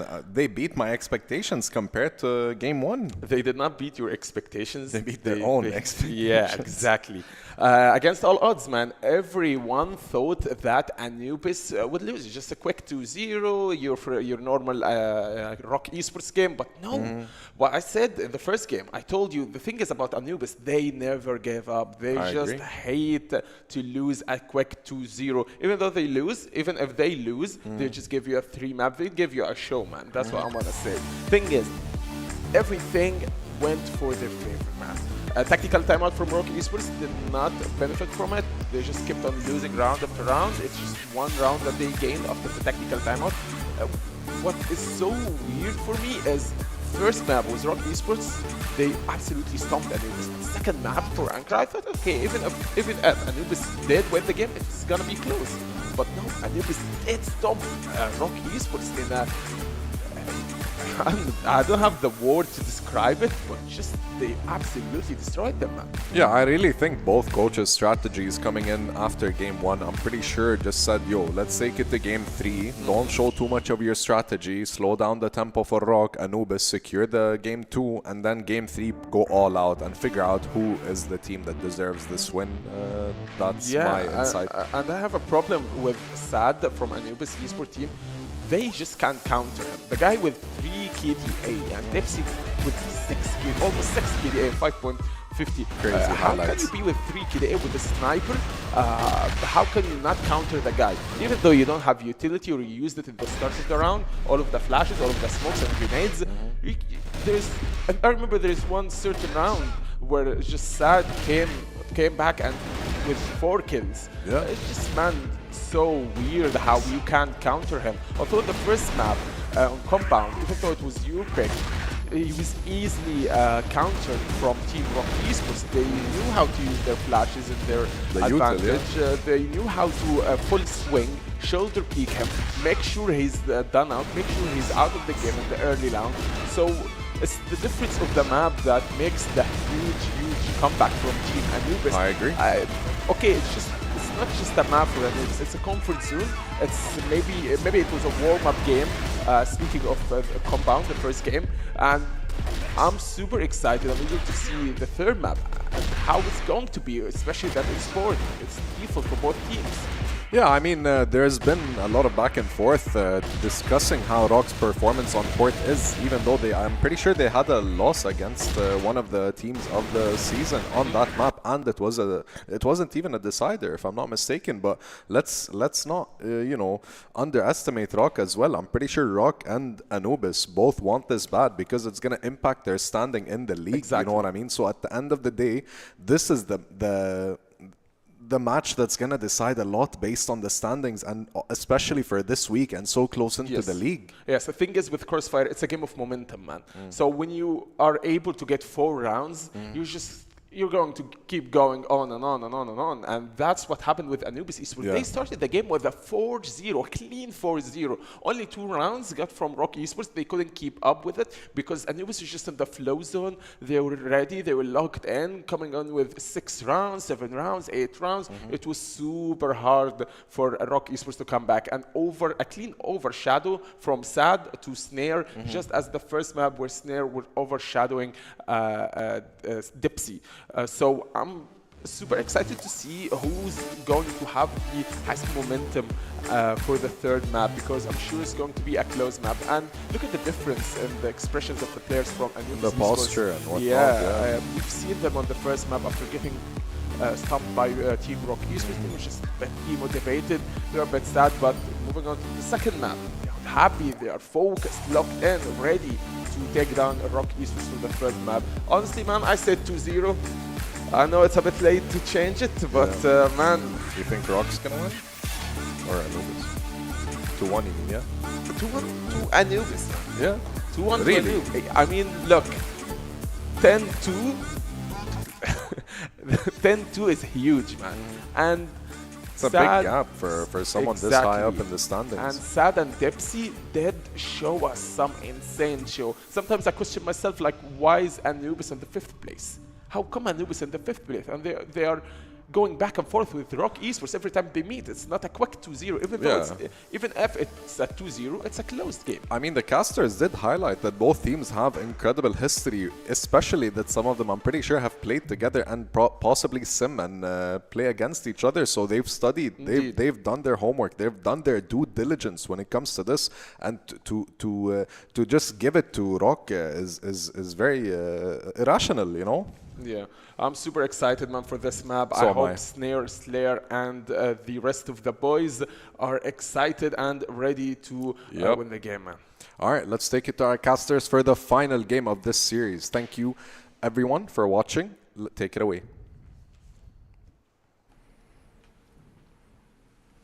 Oh, safe to say we need a completely different showing coming through from ROC. Absolutely non-existent in towards map number 2. I mean, at least it's, in a way, Elfish, you know, it's kind of kept things quick in terms of the series as a whole. There's been 2 very one-sided maps, but we head into towards Port, and I think, you know, the Des was touching on something that I think is quite spot on. This is a game about momentum, and you can get a streak of 3-4 rounds in a row to start things off. We saw ROC do it to kickstart things in towards map number 1. Very comfortable close. Anubis, same thing here. So these early 2 or 3 rounds actually are so indicative of how the rest of this game is going to play out. When we went towards Port as well, I've got to say I'm quite concerned for ROC because of how much of a no-show it was for them. So they've had sort of 10-15 minute break, right? We need a completely different showing. Yeah, 100%. But in saying that, you know, if Anubis can go from map 1 into map 2 and go from what they showed us on Compound into what they showed us on Ankara, there's no reason to imagine that the same can't happen in reverse as well. ROC, we know, are, as we sort of highlighted at the start of this match, perhaps the team to beat in the league as far as we're concerned. I don't know if that's always necessarily the case domestically speaking. Like if we're talking about within the West League, I think you do sort of see a little bit more shakiness from ROC than what you might like. It's just that they often are the ones that perform on the international stage, whether that's just a stylistic thing or potentially there's more to it. I don't know. But it's not to say that they're infallible on this domestic stage, and we're starting to see that tonight, but it would be a huge upset if Anubis were to win this map of Port and close out the series 2-1. Let's not forget about that. Very true. Well, let's see. From what we've seen so far for Anubis, if they're able to chain momentum from maps 1 into maps 2, so maps 2 into maps 3, may I say, that could be huge. But yeah, you're right. You know, it's very easy that ROC could flip things back on its head. It's a awkward start with Anubis, actually are going to come out on top. Yeah, that was crazy, that initial fight. What? The spam through the doors and picking up that second kill was a nutty shot. C4's been dropped in middle. Looks like, again, ROC, when they're in this uneven number situation, just decide to take matters into their own hands as individuals. Horus is going to float around in mid. Snare's going to see if he can find a pick on A. C4's eventually going to come across.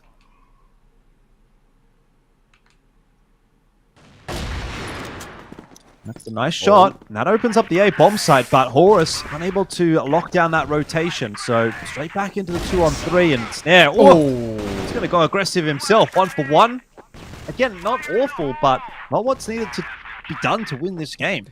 Yeah, very risky to do something like that as well, right? You know, in that sort of spot, pushing past the smoke with the Colt does leave yourself quite exposed, and we saw what happens right there. So, awkward spray, Tots in the last man, and seen off. Anubis starting well. And now we start to have those questions. Is it going to be more of the same? More akin to map number 2 than map 1?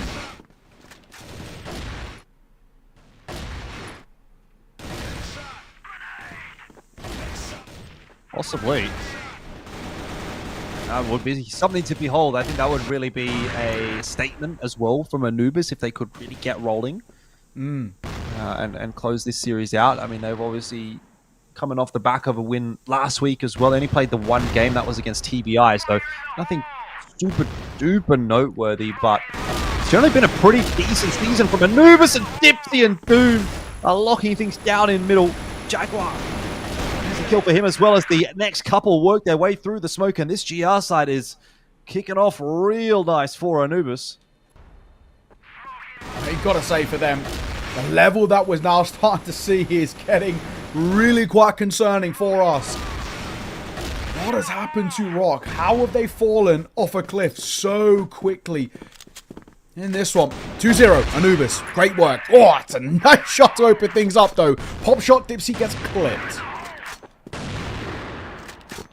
Yeah, I mean, something has to start going the way of ROC at some point, right? He's been getting blasted for like the last map or a bit more than that. So they're the only one to get a kill so far for ROC, though. Rifler's really, really struggling here on Port. But what we do also have to remember is that this is a GR-sided map, so as long as ROC can put together, 3 rounds, maybe 4 rounds on this BL side, that's still not a bad result at all. Got said for ROC, though. When I look at them and, in the kind of the spot they're in, rounds and all the rest, it's actually just about the vibes. I've been keeping a pretty keen eye on the cams, right? They actually look pretty stressed out, and obviously quite understandably so, but it's not what we're used to with them. They're normally quite, free-flowing and able to really put on a lot of pressure. This is looking a lot better, though. Down to 2 for Anubis. Surely Jordan unlosable now. Yeah, I would say so. Stuck behind the smoke.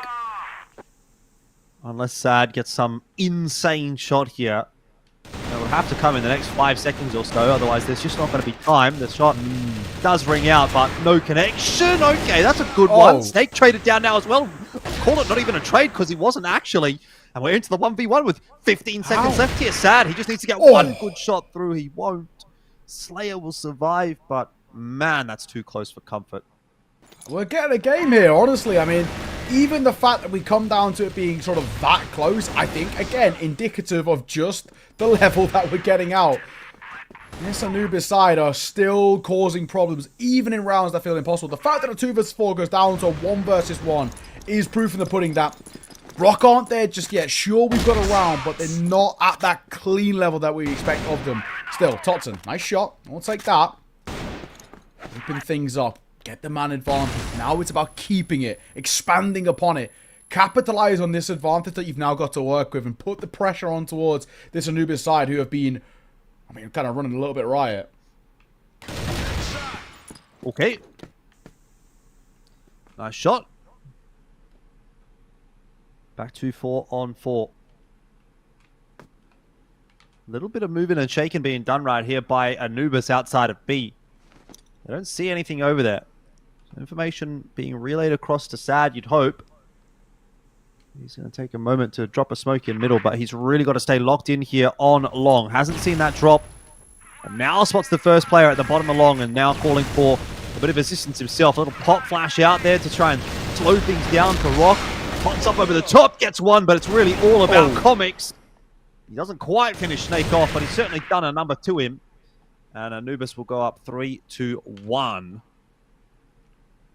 We're really on track for, at this sort of position that we're at, that we can have an absolutely mammoth upset here. ROC are a side that, if I'm being completely frank, we could talk about ROC going flawless throughout an entire season in the regular season, and it wouldn't be unbelievably surprising, you know what I mean? And looking at them now, and they're no-showing at this sort of level with the full 5. If it was last week when they had a stand-in, I could maybe give them a little bit of leniency, but this is pretty dire straits. But credit to Anubis, still proving at this level. And I think, we spoke about how this is, at the start of the day, it used to be kind of the top 2 or the top 3 maybe from the West League, but we are starting to get a few more teams in the thick of it a little bit. I think GV are starting to look pretty good this season. They've had some nice moments. And obviously, it seems also now Anubis are joining the fray. We can have a real fight for playoffs, actually, if we're being completely honest with how this middle of the pack is. Have a look at this 1-2 setup. Dipsy and Comics. I don't mind it at all. A little bit of calculated aggression out from Dipsy, who has been super solid this series, particularly from map 2 onwards. Opens things up for his side. I don't know about sticking around, but it doesn't seem that it's going to really blow up in his face, because ROC are back over towards the B side of the map now. Player disadvantage, though. And our attention will turn to Jaguar and Sad. Sad, who has moved off from the A side. Dipsy's going to go again. Don't. Surely not. Slayer's waiting for him. Could be a big mistake from Dipsy if he gets his timing wrong. And he doesn't. Oh, everything going the way of Anubis at the moment, isn't it? I kind of respect him there for just immediately trying to go for the transfer. It's the right call. You always sort of assume there's going to be a split there. It was actually a lurk more than anything. Nice pop shot with the orb. All down to 2 as well for ROC. Make that one. Lost man spotted. And Comics will see him off Anubis. My oh my. Only one team in it. We can maybe just give him the benefit of the doubt and just say that map number 1 was a bit of a faux pas. Everything else has been plain sailing. And we go again. Dipsy, this time, not able to get it done with the Orm. Jaguar there trying to help him out. He'll fall, and Dipsy now needs to come up big, which he does. Wow. A triple from Dipsy. Anubis are on point. I don't even know what to say about this, but this might be, I think, probably the best game I've ever seen from these players. Honestly, yeah, I'm with you 100%. This is the best I've seen Anubis play as well. Especially, last season was pretty lackluster from them. Then they were one of the sides who, not to dishearten them a little bit, but felt like a little bit of a free win comparatively. But my God, what a showing! 5-1, and coming exactly back to what the desk said earlier, right? CrossFire is such a momentum-heavy game, and where we're at the moment, all the momentum is in the favor. Oh, but Anubis, ROC, they actually really need a timeout here. They've maybe even arguably left things a little too late. No way. I mean, they're just playing with so much confidence here. Okay, Horus will get the trade. We're back to 2-on-2, but you can just see the way that Anubis is playing. Sad's literally solo pushing the bottom of A long. Like, that's crazy speed. But Anubis is so confident at the moment that they can get away with this because they have this sort of intuitive sense of timing. Obviously, things are going their way. When you play with confidence, fortune favors the bold. And Anubis are certainly receiving a lot of that fortune. Horus looking for a clutch. He won't get it. Comics again. Able to just take that fight. And Anubis go up 6-1. And this might be back-to-back losses for ROC. Last week into this week. Which I don't know that we've seen that probably in the last 18 months for this the core of this roster. Like, you go back through 2024 at least. I don't think we saw... barely we saw any losses from ROC in the regular season as it was, but not to mention back-to-back. I mean, as well, with last week, you can maybe give and say, not expected, but say it's not the most surprising. But this, no disrespect in a way to Anubis, but this is a shock, right? This is a surprise. ROC are meant to be a dominant side. And maybe this is really showing a few things. A bit of a change in the guard within the West League. We're actually seeing teams become really competitive all the way towards that top end, and we actually are starting to see that trickle down effect. We talk about this in a variety of games, that especially when you're from a scene the way kind of the West League is, where it has traditionally always been a couple of teams at that top end, and it always seems sort of slightly one-sided in that sense. We are now starting to see teams adapt and understand and realize that we can take some of these ideas, and we've seen them play internationally, and now we've got ideas about how to, I guess, utilize this in our own setups, in our own team environments. And it seems that is the case for Anubis. Obviously, without a doubt, that Anubis would have been a side that would have pracked a hell of a lot against ROC. Probably more so, I would say, maybe than any other team, just due to ping, right? Or at least, a side that become really decent prack partners with them. Same region, same ping, no advantages. So it gives ROC a bit of a fair game to test some things. And they've obviously learned a lot from these pracks, and maybe more so than ROC realized in every time they've been playing off against each other. Also the risk when you prack as well. I mean, Jordan, you're from the Aussie scene and within a variety of games, but if we're just kind of touching on one that it's quite prevalent in Counter-Strike, right? A lot of the top teams don't prack against the domestic teams because they either don't see it's worthwhile, and they kind of like being at the top. Yep. Well, it'll be a bit of a rude awakening, that's for sure. Okay, bit of a change up this time around. Aggression from Dude into middle, punished by Snare. It was 3 or 4 players from ROC in there, but Dipsy does not care at all. He's going to go for a push down A-long himself. This has been a brutal round on both sides. Lots of early fights here. It is ROC that, once the dust settles, look like they're going to come out ahead. Dipsy unable to do much on that cross, and being low HP with the Orm, can't really imagine he's going to get too much done here. Will be chased down in the end. Comics 1 for 1. It's not really close to enough, and so that leaves Jaguar, who's still on his rotate through middle. Yeah, it should be done this one. Finally, right? A bit of success to talk about when it comes towards ROC, but still a long old road to recovery. No two ways about it. Gotta be said on the flip side as well, I don't think Anubis is going to be too worried about this. Even if they just get just one more round in this first half, that's probably already feeling like it could be all said and done. So, pretty sick position. This is just buying the time here. Unfortunately, Jacko, there's very little he can do, especially with how low his HP is. Some people would even argue about saving for KD, and that is the case. I don't hate it, you know what I mean? Obviously, it makes no difference about saving in anything in terms of sort of finances or anything of the rest, but I kind of respect keeping your KD at a position where, you know, you want the stats, right? So, you know, it's an impossible 1 versus 3. Why go for it?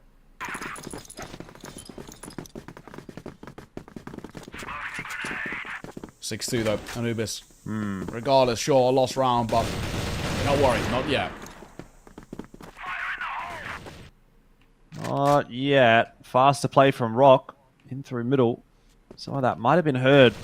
Anubis have got a very nice setup for ROC if they do ultimately decide to go toward A. It'll be a fast rotate from those 2 players toward middle, plus 2 players on the side itself ready to hold on. Nade will pick up Horus. And Sad waiting on the line to see if Snare's going to have a bit of a swing here. Does look like ROC have maybe been dissuaded from the A bomb site. Yeah. I mean, still, Tolson gonna just stick around. No, to even catch anything on the lurk. I mean, it's a mid play. I do worry about Dipsy's gun barrel sort of blocking the view in towards window there for a moment. Sage trying to push through. Dipsy's fight here is everything. If Dipsy can even go going 1-for-1, makes a big difference. But the fact that he gets 1 and gets out, that's huge. There still is a trade as Doom will get caught. But Dipsy still being alive is such a worry now for ROC. I mean, they're just so stalled by having that player still floating around in middle. You can see what Dipsy's causing Snake to have to do. Sad and Jaguar in the meanwhile are combining over towards B. And this is what I don't really get about ROC at the moment. It's like, as soon as they lose the numbers, they just split. And then you have one guy that like walks one direction, one guy that walks in the other direction, and another guy just like holding middle or something. It's like, okay, that's all well and good if you win your fights, but like, you're not necessarily guaranteed to do that. Would it not be better to group up together and try to trade down on your way into sites? At least then you have a numbers advantage on that initial entry. But here, best case scenario, you're kind of going 1-for-1, which is more or less what's happened so far. And now you're in a 2v1, which, look, it's definitely winnable for Slayer. No doubt about that with 2 very isolated sites. But just as easily, that can happen. And we're at 7-2. What a half, man. What a showing.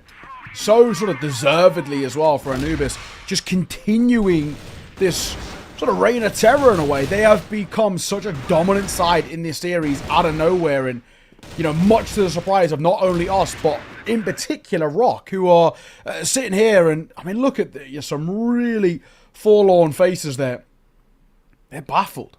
As much as sort of we are to a degree, but it's fantastic what we're seeing, and a real credit has to be given towards the way in which Anubis sort of have approached this. They're looking like a side with, you know, a lot of great ideas, and it's actually a real joy to watch. And if we are starting to see a few more sides enter the frame, sort of that top end of the scene, I'm all for it.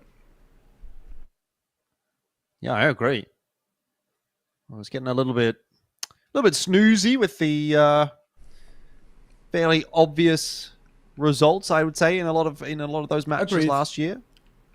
It's kind of a bit fun to sort of throw some spice in the mix here. I mean, it also means that for us, we go into sort of now, especially now that we've seen, top 5 all be actually competitive and be able to scout maps from each other, we actually now can go in towards these games and say, it's actually hard to call. I mean, the big thing is with last year, I feel like for 95% of the games we could sort of predict not only the winner, but, you know, the result, you know, 2-0 in whatever fashion. But, and that is what we thought as well, heading in towards this one. I also did think it was going to be a 2-0, but I've obviously been sleeping on Anubis, and maybe so have ROC. Yeah. In saying that, though, Anubis do need to get this done on the blacklist side, which is definitely the less favorable side on port. True. So I wouldn't count my chickens before they hatch. It's always a tale of 2 sides, a map like this one. I'm going to take it tentatively into mid to begin with in the first round of the half. Just got Dipsy watching to see whether there's going to be a push from ROC or not.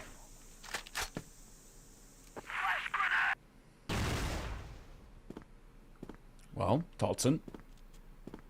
Now himself holding, waiting. Like you mentioned, for Anubis, this first round is... I think, you know, we're sitting here kind of eagerly wondering what level we get out for them. It's considerably harder, and there might even still be opportunities for ROC to actually close this deficit quite significantly. So don't get too ahead of yourselves. It's not a bad start, though. And look at the space they're now starting to create very quickly. Swinging out through. Anti-flash being played here as well as Snake trying to close him down. That's maybe a little bit of an overzealous push. It has to be said by Jaguar, giving the numbers back to a level position, but I say that only for a brief moment. Horus and Totson will fall. Same to be said for Snake. There's still one man here, but he will be caught. Anubis, what a showing. Yeah, man, this is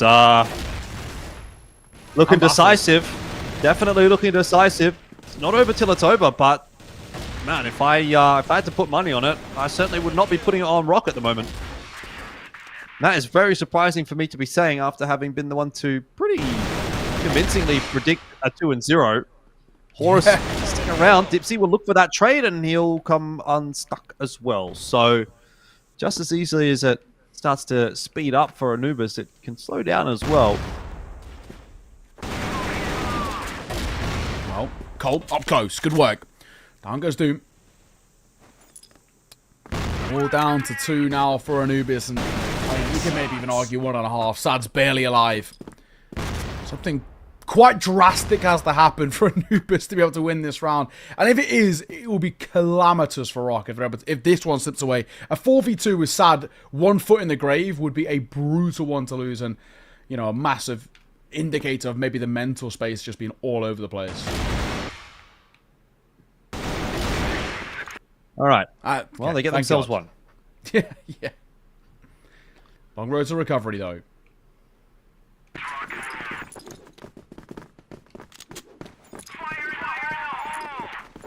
One of many that's required for ROC. Double Orm is something we've seen them employ fairly regularly on port. Snare and Slayer, although I recall seeing Horus with the Orm at points as well for 3PL.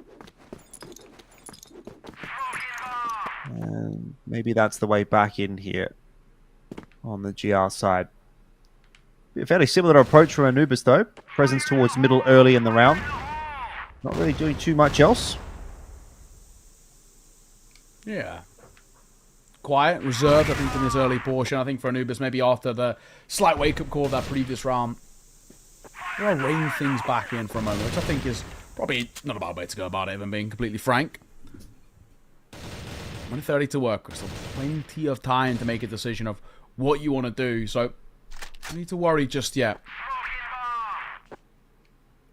Slayer just playing that deep angle. He's just jiggling as well. Doesn't need to commit to really too much of a fight.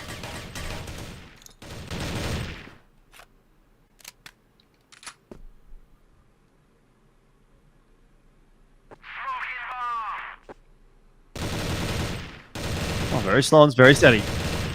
So far from Anubis on this round. Slayer playing close shotgun AWP style. The only defender on B. If he does get run down, Anubis have the site, but it'll take a while for the C4 to get there. So ROC starting to come across to reinforce. And you do just get the sense that Anubis maybe feeling a little bit tentative in this round. Not too sure which direction they want to be going. A smoke for back of mid. Flashes over the top as well. So Anubis are going to try and take mid. It probably ends up being a mid to B here, given the position of Sad out in the warehouse. But it probably doesn't matter when you get that many entries. Just going to clean it up. But 17 seconds left. Let's just hold our horses for a second here. Slayer could do some damage. C4 have to be picked up. They're going A. Do they have time? I think they do. But just. Yeah, not giving themselves a load of time here, but yeah. 1 versus 2. Still very winnable in this sense. Need to be careful in this post plant. Especially with how low Jaguar is. It's not exactly like Dipsy's that much healthier. Slayer waiting for his opportunity. A lot of util being thrown out. They should have a pretty decent understanding of where he is, but I don't know if that's the right peak to be taken. Do we actually need to be fighting him there? We could very easily have just played time and waited for him to come to us. 15 seconds now. Moving around that side. He's one. Oh my god, Slayer's just stuck it. I cannot believe it. Nerves of steel. He should never get away with that round. I thought he'd won it straight away when he started to work towards the boxes. I mean, you get a start like this. That's not a good round to lose at all. I mean, it gets a bit chaotic in the middle there. I don't necessarily blame Sad for that push out onto B because he's, at that point in time, not sure whether they're going to go B or whether they're going to go A. He's trying to clear out the B site. But, yeah, Anubis. How much is that going to cost them? We'll find out over the next 5 minutes or so. But if ROC start making a bit of a comeback, that'll be the round you can look at and say, that might have been the one that they needed to close. Still, Doom opening up here into round number 13. It's getting expensive in the HP department. But so far, no kills for ROC. Snare will have to take matters into his own hands here with a push down long. He's actually helped out by Horus. They've gone for a 2-man long push, and the C4's just been left here. What's going on, Anubis? Choice. Yeah, I don't know what the kind of call is here, because I mean, even now that we've seen kind of fights now come up towards long, they've got to expect that they've lost the C4. So what do you now do for the remainder of this minute 15? Well, if someone has to go and retrieve the C4, it's going to be Dipsy solo. I mean, it's safe. The C4's safe, but I just felt like it was a very long way away from where Anubis ultimately wanted to end up, which does appear to be towards B. Anyway, no harm done. 2 players to crack through on this B-bomb side. Horus got himself a flash out. Oh, Horus! Great spray transfer. Sad and Doom go down. Jaguar unable to do enough himself, but leaves it down to Dipsy. 1v1 again. C4 irretrievable. 30 seconds. They've seen each other, surely. Yeah. Oh my Dipsy gets away with his life somehow. He'll be able to get a plant down. Snare's got all the time in the world to work with here, but he isn't going to go anywhere too quickly. Going for a big flank around through middle. He's smoked off on this angle.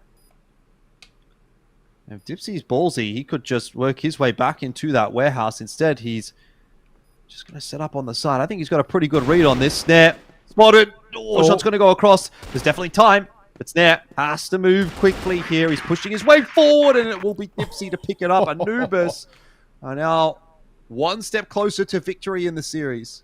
I can't believe again that they sort of get away with that. And I was going to say, it's worth mentioning that, you know, when you've got control of the C4 and you're ROC in that spot, I know a lot of teams just sort of disregard it in a way, but I feel like sometimes there's got to be a call of like, right guys, we've got the C4. They can't win without it. Let's just shell up here. Let's play as a pack, play as a group, and just protect it, right? Sit around and make it completely irretrievable. But instead, they play a default and they're allowed to be isolated. It's lackluster from ROC, and it's so surprising. 9-4, Anubis 1 round away from winning the series. Horus. Again, trying to set up that 1-2 punch. In this instance, he's not the first contact. The first contact will be Snare. We've seen variations of that setup.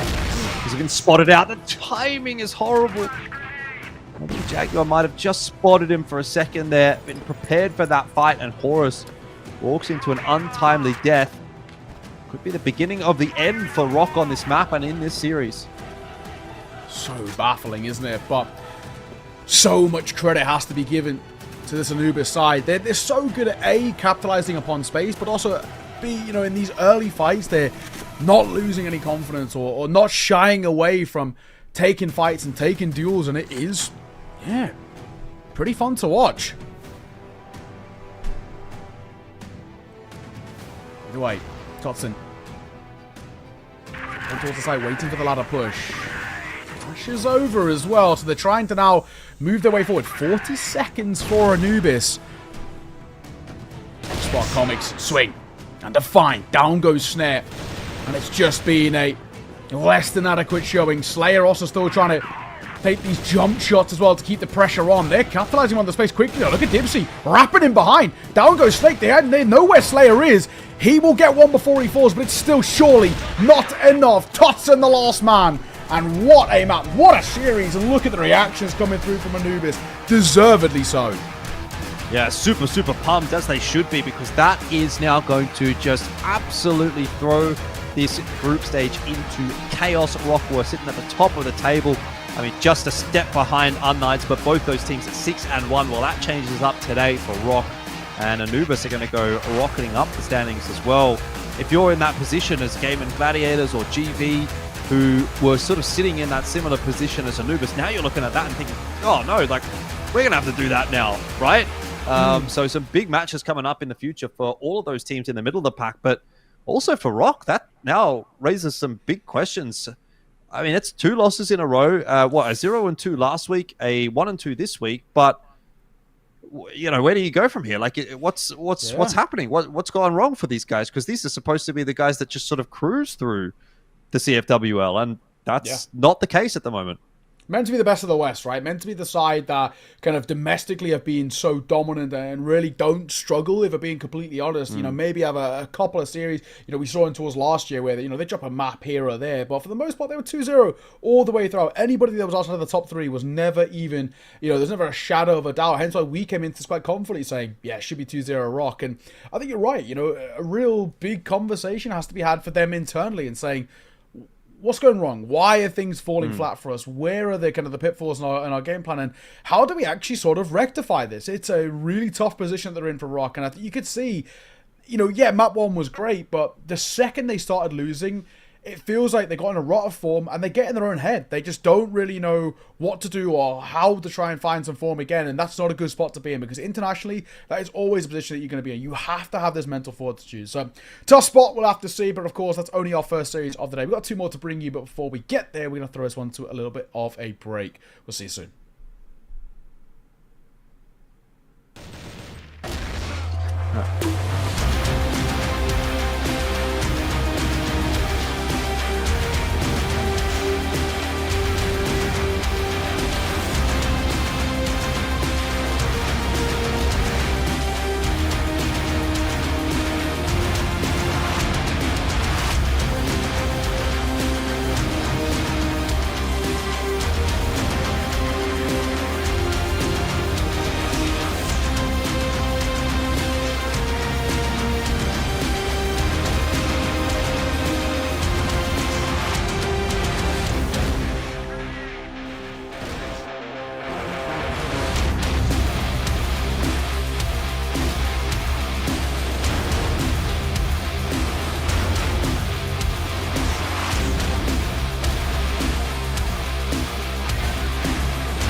Pratiklere en son Flex ve Raffin geliyor. Biraz da şeyler sanki böyle rahatlar. Böyle son dakikada geliyorlar. Bazen 10 dakika sonra falan geliyorlar. O şekilde. Takımdaki en ciddi oyuncu bence Lion Claw. Biz 4 kişi Türk olduğumuz için, o da Portekizli olduğu için belki o yüzden biraz daha böyle ciddidir. Hani daha az konuştuğu için. Belki ondan dolayı Claw diyebilirim, evet. En şakacı bence Flex. Hatta çoğu zaman oyunun içinde bile, maçın içinde bile trollediği zamanlar oluyor. O yüzden en şakacı Flex diyebilirim. Clash'larda en güvenilir oyuncu, kendimi saymazsam Spoxy en iyisi diyebilirim. Onun dışında Flex de çok fazla Clash'lara kaldığı için o da çok iyi. Öyle. Flex bazen şey yapıyor, yani practice'lere gelmiyor, öyle söyleyeyim, veya dodge'luyor, hiç gelmiyor. Onun dışında Raffin de aynı şekilde, bazen uyuyakalıyor. Bazen bilgisayarım yok diyor, o şekilde. Gelmiyor falan, öyle. Bence en akıllı oyuncu Flex. Bizden daha fazla tecrübesi var. Oyundan daha iyi anlıyor. Hani onu söyleyebilirim. O yüzden Flex diye düşünüyorum. Yanlış kol veren. Tabii bu herkesin başına gelebiliyor oyun içinde. Stresten dolayı. Ama en çok yanlış kol veren Rafin diyebilirim. Çok fazla mesela A geliyor adamlar, B diyor. Hani nasıl B? Fake yiyor o şekilde. Takımın en iyi anchor'ı Rafin yine. Tek başına site holdlamayı çok iyi yapıyor. Yani en iyi yaptığı işlerden bir tanesi de bu. Öyle, Rafin. Bir keresinde şey olmuştu, Vietnam turnuvasındaydık. Orada bizim Lion Claw, Portekizli, odasında hayalet gördüğünü zannedip bir anda böyle korkup ayakta böyle koşmaya falan başladı gece. Öyle bir olay olmuştu. Tabii biz bunu Spox'ten duyduk. O yüzden ne kadar doğru bilmiyorum ama öyle. Buna çok gülmüştük. Ya hangi takımla oynamak isterim? Ya Çin takımlarında oynamak isterim çünkü onlar hala en iyisi, öyle söyleyeyim. AG'de oynamak isterdim yani. Du ile birlikte. Güzel olurdu. CrossFire'a 2012 yıllarında başladım. Kuzenimin bana teşvik etmesiyle. Hatta kuzenim de şu an bizim ligimizde oynuyor. Nickname'i de Dane. O bana gösterdi yani oyunu. Ben onların evine gidiyordum. İnternet vardı. Bizde yoktu. Gidip orada oynuyordum falan. O şekilde bir anda hani oyunun içine atladım. Öyle söyleyeyim. Bizim ligimizden oynamayı sevdiğim takım GV Esports. Çünkü oynayış stilleri bizimkine çok benziyor. Böyle hızlı, agresif, o şekilde. Bizim ligden GV dediğim gibi. Onun dışında dünyadan dersek daha çok Çinlilere karşı oynamayı seviyorum. Çünkü onlar en iyi seviyedeler. O yüzden onlara karşı oynayıp kendi seviyemi görmeyi seviyorum, öyle söyleyeyim. Ligdeki hedeflerimiz tabii ki de birinci olmak. Her türlü turnuvada, playoff'larda dahil, CFSQL'de dahil. Onun dışında nasıl hazırlanıyoruz?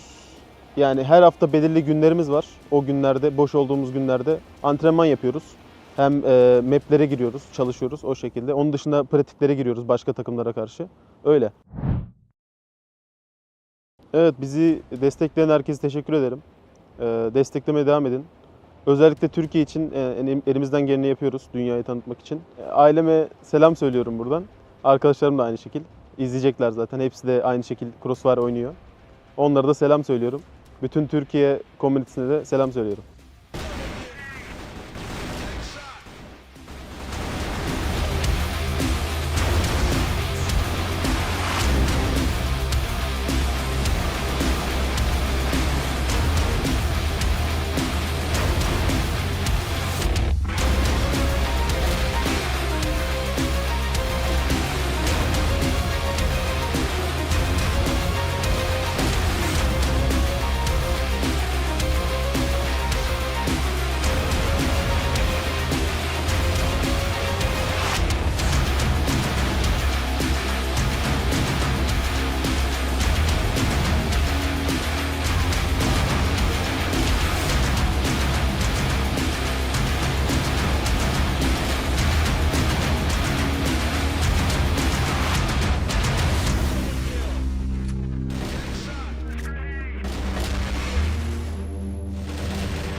I'm baffled. I swear, I am baffled, man. I really We don't are know. baffled. Yeah, obviously, I could tell this man was standing on his chair the whole time. I was just as confused as he is. Man. Like, just look at the set summary. Last two games have been phenomenal for Anubis. They've done amazing. Honestly, man, forget about the paper, forget about the analytics, forget about the logic itself, man. Anubis did pull an insane, tremendous show against ROC Esports. Tonight is the Anubis day, man. Tonight is Dipsy day, man. The guy is super insane. The clutches. It all comes down that you can prove yourself in a 1v2, in a 1v3 scenario, and Dipsy, Doom, Sad, Comics, and Jaguar, of course, did prove themselves. I mean, look at this scoreboard. 10-4. I thought after the second game, ROC Esports would just go and destroy them and be everywhere on the map. Whether it was on the attack side, Anubis did show the better show. Defense side, you cannot overtake a side from Anubis. The amount of time ROC Esports did plant the C4 when they were playing attack side, just 1 or 2. And for Anubis, they managed to plant the C4 one time, after another, after another, after another. And of course, man, Debsy is the MVP with 1.57 KDA. And he deserves it. I wish they could all be MVPs in my eyes, man. Like, they did amazing, to be honest. At the end of the day, I'm not going to discredit ROC. Maybe they're just having a bad day, who knows? But well-deserved victory by Anubis. And this should definitely help boost them and give them some momentum towards the future of this series. And this is why CF West is one of my favorite regions to observe. Because the 8 teams, even 999, they just had the 3 lack of attendance and technical difficulties, but they're all solid players, whether they're old or young. God bless. So it's with the West League, thing is with the West League, it's full of surprises. It's full of upsets. It does not favor one team. Yes. Vice versa, it just goes 1 win for this team, 2 wins for this team. I thought that ROC Esports every game they just would win it, but no. Debsy and the rest of the boys from Anubis, that's surprised that it was a continuous win streak from them. Thing is with the ROC Esports, I don't know if they changed their play style. They start every round, whether it was attack or defense, with 1 member lost. I mean, every time I see Debsy dies, not Debsy, sorry, I see Totsen dies, and then Debsy managed to get the round. Huge issues with ROC Esports. Yeah, I mean, speaking of Debsy and Anubis, this man had great first bloods in all 3 games, and he did contribute the most of Anubis. Speaking of Debsy, let's have a short interview with him. I'd like to get some insight on how you feel. Hello. First of all, how do you guys feel beating one of the top teams? And I know you are a top team as well. Are you aiming for first place, or tell me? Yeah, we said this split is very important for us. We need every win, and inshallah we will do every win in this split to secure our spot on to play playoffs. I mean, and this is the first win. It's just the first win today. Yeah, definitely. And there's plenty coming, I hope, as well. Mr. Hazem, would you like to ask him anything? Debsy, it's a continuous win streak for you guys. As I said before to you, there's a big difference between week 1 and week 4 now. Whenever Anubis is playing, the viewer count is just high. You have a lot of fans. Would you after this important win against ROC Esports, would you like to give another message to the fans? The guys were just they just wanted you to win. They're supporting him. I just want to say something before I say it to the fans. I said before, it's when we lost in the first week 2-0 from ROC and unKnights. I said it's only the beginning, and we don't think about it. And I said let's fix our mistake. Let's focus more, and let's do our win. Yeah, and we prepared with the coach against ROC today. And yesterday. Huge shout out to the coach, man. Yeah. I want to shout out to the coach. I love UFC and to everyone on our team, everyone. And here we go. And I want to thank you, everyone. Support us, keep support us, and we will do the best for you guys. I hope so. I wish you guys the best of luck in your future endeavors. Thank you. Great victory here, great performance across the board. Thank you so much, Debsy. I'll talk to you soon, hopefully. Wow, it only goes up from here for Anubis Esports. I think they can get the first place, if not the top 3, man. He's a very humble man, him and his teammates as well. He did not underperform. Anyways, moving forward, what do you think of next game? GG versus TBI. Man, this is a series that we need to talk about because GG has not been that solid the last few games for them. Losing against GV. Speaking about GV, they're looking super solid. But TBI, man, that's another story. TBI are just going downhill game after another. 7th place, if I'm not mistaken. And they don't want to be anywhere near 999. I think with the losing streak for Triple Nine. TBI started with the 5th place, winning against GV at the start of the week, the start of the split. But now GG, with the return of Spoxy, they want to get their hands on a win after a continuous losing streak. Yeah, and I have a feeling that Spoxy is here to fight, man. Just because he missed a game or two is not the end of GG. Nonetheless, former LCK, and they won the last series of 2024. I think it was split too. Man. Yeah, so let's just. I honestly, if I had to put my money on someone, it would definitely be GG. I respect them, Turkish core with an outstanding Portuguese player as well. TBI, they do have Penguin, they have a solid roster individually, but I feel like they struggle to have that chemistry within themselves and to, you know, have some kind of rhythm in order to secure wins, man. They're really struggling. Like you said, 1 game win and the next 2 are losses. Exactly, but in TBI defense, they did not have Hunt on their roster the last 2 games, and now it's time for Hunt to come back as same thing for Spoxy. So both players did return. Hunt is a big core player for TBI, especially for a new, fresh roster. The only players that were just from the OG side was Hunt and Penguin with the most experience. And Hunt did go boards before, as you mentioned. So they are ready to, okay, let's come back. 7th place is terrible for us. Now push it more for the 5th and the 4th place. Hopefully they can, Yeah, because, listen, if GV did it, then TBI can also do it, because the fight between both teams was just going back and forth, Win rate for TBI is 17%. They do not like how it looks for them. Yeah, I mean, it is a numbers game, right? If you want to look at the stats, but at the end of the day, GG did lose to GV last week. And that kind of, you know, it says something for teams like GV who is playing also. TBI, nonetheless, they're the youngest on average from all teams. Hunt was 16 when he went to Worlds. Anyway, speaking of TBI, here we have our key players. Give me a short summary, Mr. Spoxy. I'll get to Spoxy in a minute, but Dirty, let's start with Dirty. Dirty is one of my favorite players from TBI. Why? Because he's a clutch master. Whenever TBI gets their hands on the first map, because with TBI, they don't lose 2-0, a quick 2-0, besides the last game for them. They always go for the 3rd map, and Dirty is a key player. Why do they go for the 3rd map? He's a clutch master, man. When it's a 1v2 against any of the other teams, any of the other players, he can clutch. He can find the rhythm where I can, let me get someone from A side and rotate to get me another kill. He can put his hand on the first blood. He's a key player for Team TBI. And moving to Spoxy. Yeah, what about Spoxy? Tell me a little bit about him. Spoxy, man, is the sniper that you need. We've seen GG without Spoxy. They did lose a game. Maybe it's not mainly because it's Spoxy, one of the best snipers worldwide, if not the best sniper in the EU level, but he's the only sniper that I've seen from GG side.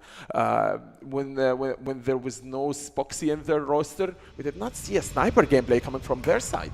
I mean, Hunt was subbed last week as well, and I think it was Avon, right? Avon did perform, he did good, but for TBI, if I could give them a piece of advice, it would be one thing, is don't lose players like Penguin and Hunt in the initial stage of any round, because these are the people we need, plus Dirty, who are the clutch masters, who are the lurkers, who are the people who are definitely capable of securing games and securing rounds. Exactly. The thing is with GG, they can sub one player or two, and it was the same.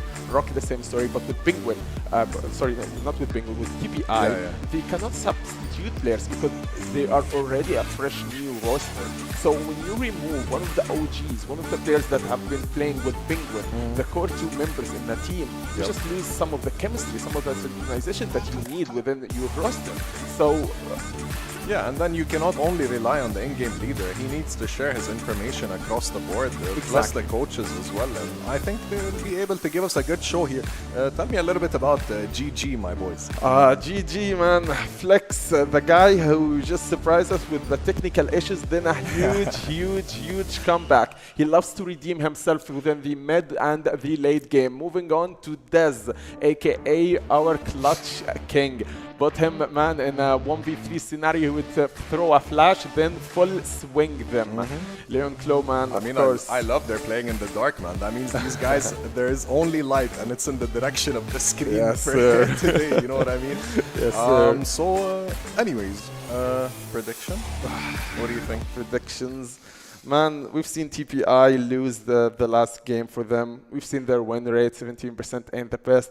I'm going to go with paper and logic, man. It's going for GG side, at least for the first map. Because after the first series with ROC and Anubis, I don't believe in logic and papers anymore, man. I mean, anything's possible, man. These are all pro players with somewhat similar experience, to say the least. So I think... And with Hunt I'd go with GG, but I think TBI is at least going to secure one map, at least. I think with Hunt comeback, there is more stories to tell. And there is more competitive gameplay to rise from TPI side. Anyways, moving to map draft. Ladies and gentlemen, we are banning Ankara from GG side. Of course, Ankara is banned. Hunt loves Ankara. Mexico is banned from TPI side. Then moving to compound. Talk about the picks, man. Eagle Eye, Subbase, and Black Widow for Decider. Eagle Eye from GG side, that's a solid pick from them. They did pick it before against GV. They did lose in front of GV. It's a comfort pick from GG side, which is Eagle Eye. We don't see a lot of Eagle Eye, by the way. We see a lot of compound import and Subbase. Yeah, and I feel like the pick order, having GG pick the first map, is definitely an advantage that they could capitalize on. Both teams with their full roster. I don't see any subs, if I'm not mistaken. So I can't give a prediction. I can give it after match 1, and that'll be a bit more reasonable. You know what I mean? GG is a top team, but nonetheless, TBI's roster, as you can see, they have some very, to say the least, experienced, well-rounded players, and I really think that we're gonna have a nice, interesting series. I'd always hope to go to a best of 3 because I'm unbiased, even though some of the people are my friends. But I wish you both the best of luck. And what about you? I can't give a prediction for the whole series, but I do can give a prediction for the first game at least. Seeing Black Widow and seeing Subbase as the first map, Eagle Eye, sorry, for the first map, I'm gonna give it to GG. I've seen GG. So? Bro, just watch Foxy Sniper on this map, this specific map. Just as we saw Snare on the compound with the sniper, and Sad on the second map with the sniper. Watch Foxy, man. He loves Eagle Eye, and he loves its angles, and Eagle Eye is full of angles. I mean, it's a very aggro kind of map from what I've seen in the past few weeks. Whenever Eagle Eye is picked, they just send it, right? Even if you're on defense or offense, it's just full utility. We've even had a triple kill just by nades, you know? So I'm excited. I'm pretty sure I cast Azar. I'll take it away to Elfish Guy and Neo. Let's go.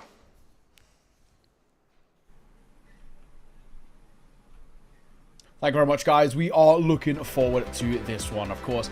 We just had a bit of an upset, to say the least. And now as we head in towards our second, we don't really know what else to expect anymore, right? I mean, should have been a super simple 2-0 for ROC. And while you can maybe make arguments about TBI being one of the weaker sides from last season, I don't know what to expect anymore, genuinely.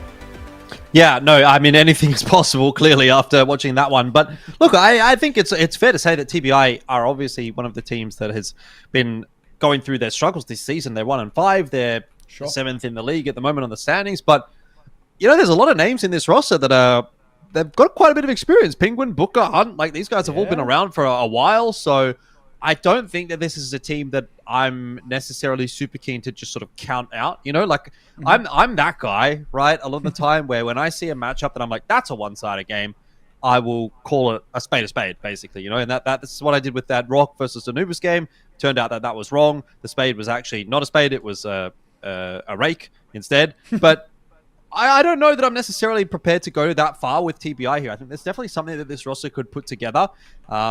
Why that hasn't happened so far this season, I'm not too sure.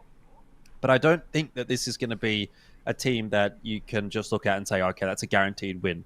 On the other side of the coin, Gaimin Gladiators, look, obviously we know them, we love them. They are one of the better performers in the region over the past sort of 12 to 18 months as well. But still a bit of a kind of topsy-turvy season for them thus far as well. I think in particular that loss to GV last week. And look, I know you're saying GV's looked pretty good. That's what I've been saying about GV for like 2 years, bro. And you know, sometimes they do, sometimes they don't. So I'm not going to read too much into that one. I think maybe that you could say, okay, GV's having a bit of a run at the moment, and that would be all well and good. But what does that mean for GG? What does that mean for Gaimin Gladiators? Is it a particularly damning result losing to hot streaking GV? I don't think so necessarily. But if they were to come into this series and struggle in the same way that maybe ROC did earlier on today, that would then start to raise some questions for me. Yeah, I think you're right. I mean, I do like that we're starting to see more teams now on a bit of the boot camp as well. It seems everyone bar Booker as well. Unless they just managed to turn the lights off, just specifically Booker. But we are live. GG, I think it goes without saying, Jordan, for the both of us, there are expectations here to win. And this is a chaotic early fight. What has happened? It went to a 1 versus 3 immediately. Both teams just trying to stamp their mark on the map, I guess. And I would imagine you'll be feeling a little bit better if you're TBI, given the circumstances. We're going to get that C4 up over to the A site. And Dirty just here to watch a mid. Flex has picked up Hunt, though.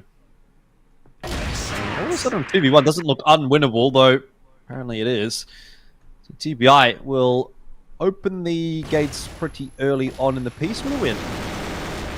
Yeah, it was a chaotic early round, but yeah, I gotta say, I kind of respect it in a way, right? You know, settle the nerves, set the tone as well, straight immediately into the fights. That is sort of what we want to be seeing, right? Put a bit of that pressure right back on.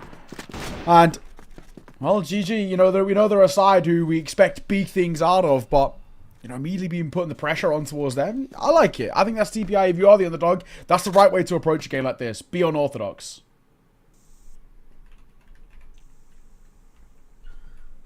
Well, for TBI, nothing unorthodox about this round so far. Just milling around in middle, waiting.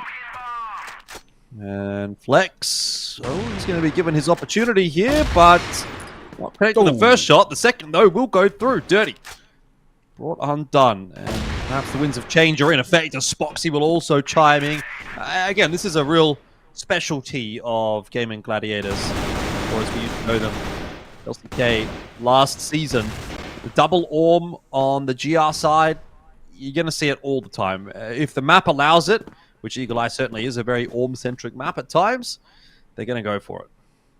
Yeah, exactly. I think the big thing as well, and this has been the huge sort of indicator in a way for kind of GG as a way, they've always been a side that probably more so than anybody else are the best when it comes to double orm, right? You know, it's Spoxy and Flex, both of them actually really, really notable on it. And we know that we've got this level out from Spoxy, and we expect huge things out from them. The fact that Flex also put those numbers up too is pretty commendable. But at the same time, back into a 2 versus 2 as we were talking. Lion Claw is low though.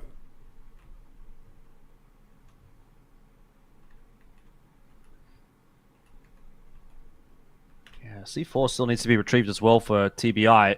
Lion Claw on the hunt for a bit of info. Hasn't seen anything outside of B, which is actually going to end up being false information.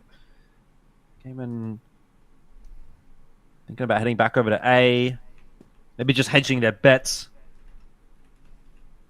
Both players kind of here to lock in the rotate for one another. But if Lion Claw goes down early, that'll be a problem. He's done well to grab himself at least one, and that does allow Spoxy to come across, and he's got the kill with the pistol. So Gaimin Gladiators are not out of the scores for very long.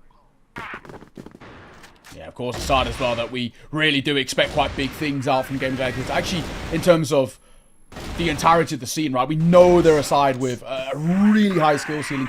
We haven't quite seen it internationally, but the big thing is that they're expected to be there internationally. This is chaotic, though. It has to be said. Oh my god! All down to one in a matter of moments. Look, I don't hate the pace that we're getting from this game so far. It's certainly exciting. Dirty. Will perhaps slow things down, though. Knows that he's in a winnable position with all of the time that he's got available if he can find a way to isolate some of these fights, and that is one way. Why have they all given up B? Yeah, interesting call. It has to be said. Maybe Dirty might have a bit of an opportunity here, potentially. I mean, well, a weird round in terms of how it started, but yeah, there might be something brewing. You can kind of see the sentiment for Gaimin Gladiators that, look, if we just decide to group up as three, Surely he can't trade all three of us down.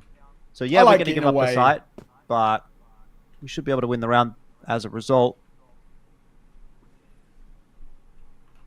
Rather than, have a 2-1 split or something like that, and that one guy kind of gets picked off, and the bomb line goes down, and then it's a pretty different story. They're going to find the C4. So it's pretty doomed now for Dirty.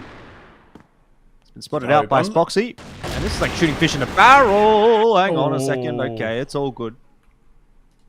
Yeah, I mean, honestly, the one thing that worried me a little bit there was just the fact that we're giving him the opportunity to isolate. I don't love that, but it's fine. Not the end of the world. Don't worry. Weird round. Chaotic start. And I still have a lot of respect for TBI in terms of they're so happy to fight in the early parts of these rounds, right? They want to get into the thick of it and they want to put a lot of pressure on. I kind of love that, right? Don't shy away from the fights by any means. And pretty exciting to watch. Okay. Starting to feel like we're getting a little bit more of the game that we expected now as we get a bit deeper in. Gaimin Gladiators kind of rolling through this one right now. Yeah, it's much better, isn't it? That's much more sort of what we expect out from them as well. So, sick work.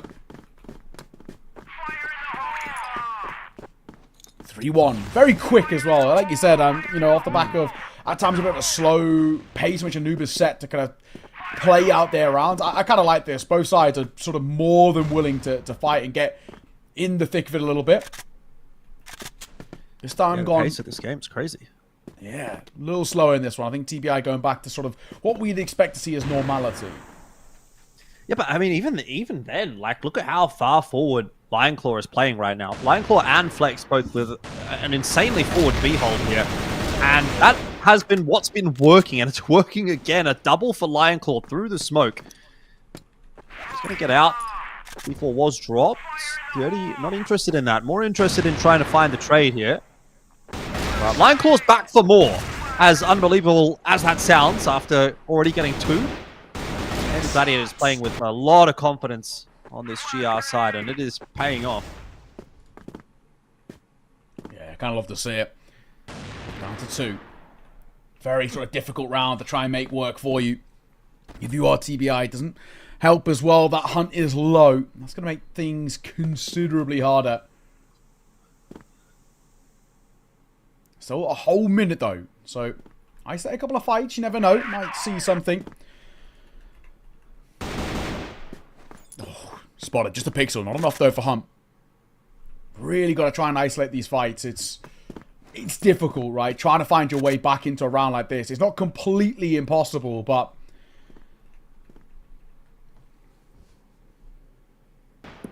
on the other side, kind of, for Gaimin Gladiators, I respect the patience in a way. They're not over-fighting. They're not over-facing.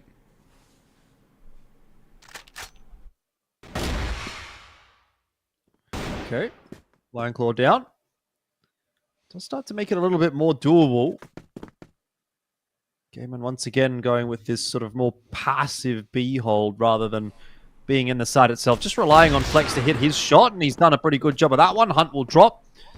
8 seconds left on the clock to get the C4 down here, and I don't know that Hunt's, or rather that Booker is really going to be given the chance to do that, because even if he does decide to sit it, well, that's exactly what's going to happen. So, easy round win for Gaimin.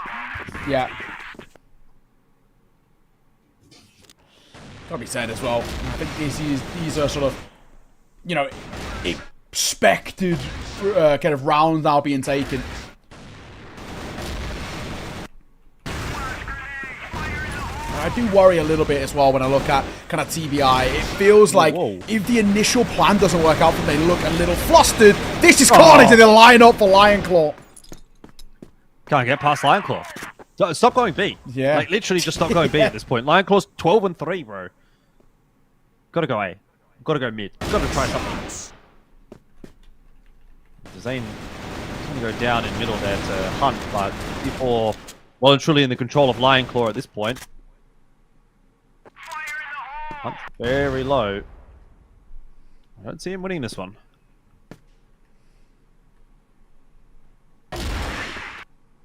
Yeah, same. I mean, honestly, I think you're right. I think actually the way to approach this now if you're TBI is focus on mid control and then start looking in towards trying to split A. I feel like with how well Lion Claw is playing right now, it's...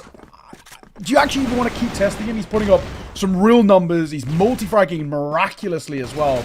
It's a difficult spot that we're in. Oh, stop testing him in a way. That's a nice shot, though, from Dirty. Isn't enough, though. I mean, you got Spoxy and Lionclaw both set up here. Actually, Lionclaw will go down. Spoxy wants to keep facing. There's continued aggression out from Gaimin Gladiators, though. And again, I'm looking at Raffen, who's walking around in middle. Penguin's kind of waiting for him somewhere. But it's slowed down pretty dramatically now for TBI.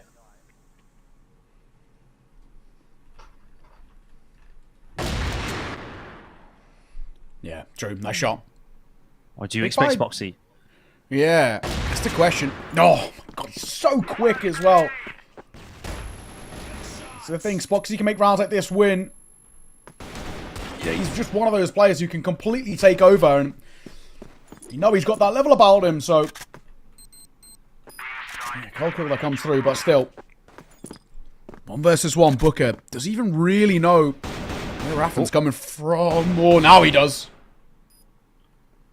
My money's on Raffen here. The way Gaimin Gladiators have been going, it would just be fitting for him to pick up another clutch right here. Booker dancing around, but I'm definitely here for Raffen that he doesn't need to force the issue too much. What a shot through the window again.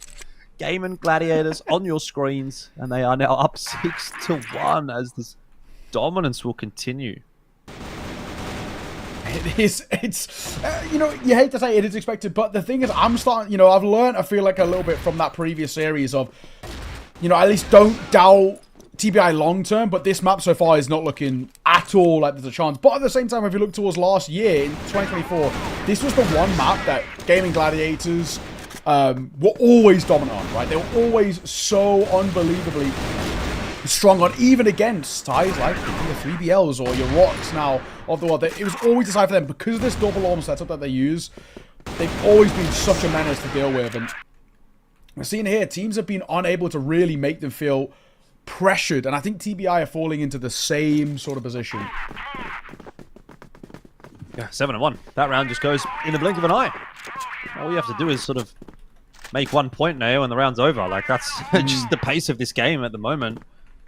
There ain't no chill on either side. But you know what? I'm not mad about it. This is kind of reminding me a little bit more of what CrossFire used to be like back in the day. You know, it was very fast. It was non-stop. It was go, go, go. Everyone was just looking for the trades. And Raffen, well, he doesn't need anyone to look for the trades because he can get it all done himself at 3K. Easy as you like. And that is going to be the half for Gaimin Gladiators. 8-1. I know. My God, this is... It really is a show of dominance, isn't it? Just really showcasing, I guess, flexing their muscles a little bit.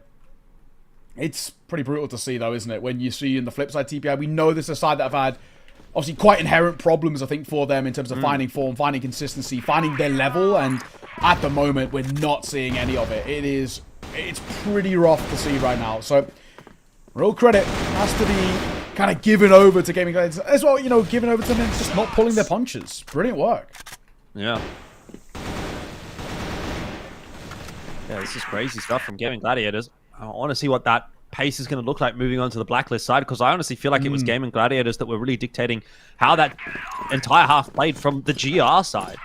Now they're on the BL side. Are they going to play with that same confidence? I do worry a little bit. TBI, we need to start strong here. No two ways about it. If we don't, we're in a hell of a lot of trouble. At the very least, numbers advantage only briefly, though. Back into a 2 versus 2. The Zane's low, but now dead. All down to Flex. Very quickly, by the way. We're at minute 55. Yep. Winnable, though, for Flex. Very experienced player, but he's lost a lot of his HP now, and Booker will take him down, so... Not quite there yet.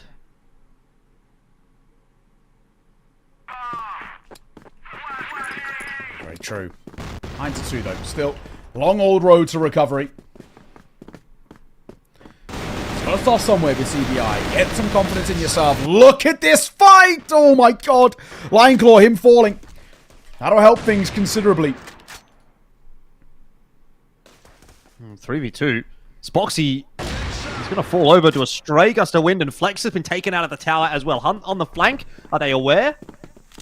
Ooh, maybe he's not quite going to be able to get that timing that he would have been looking for, and into B we go for Gaimin Gladiators. This could be, I'm not going to lie, probably the fastest map of Crossfire. If they finish it here, this is probably the fastest map of Crossfire I've worked on in 2 years.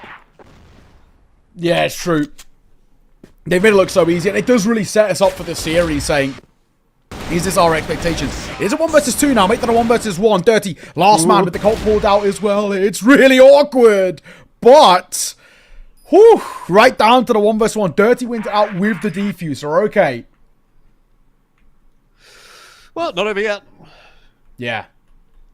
But it's looking like it's like really just teetering on that precipice of being finished pretty smart. Yeah.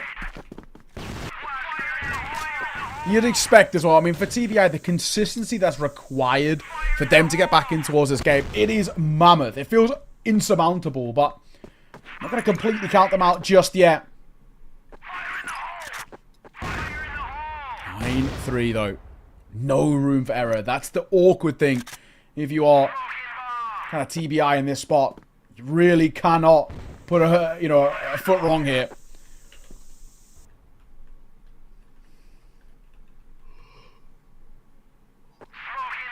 I like this little double setup that they've got, though. Dirty just playing for information. Oh, nice shot as well. Oh. There we go. More than information, apparently.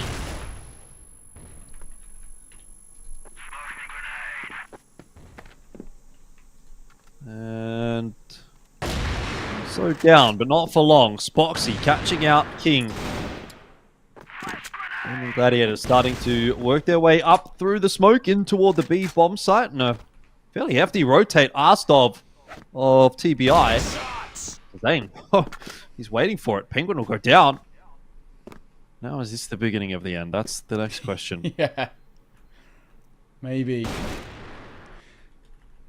Nice shot. Down goes to Zane. Maybe not just yet. Back into a 3 versus 3.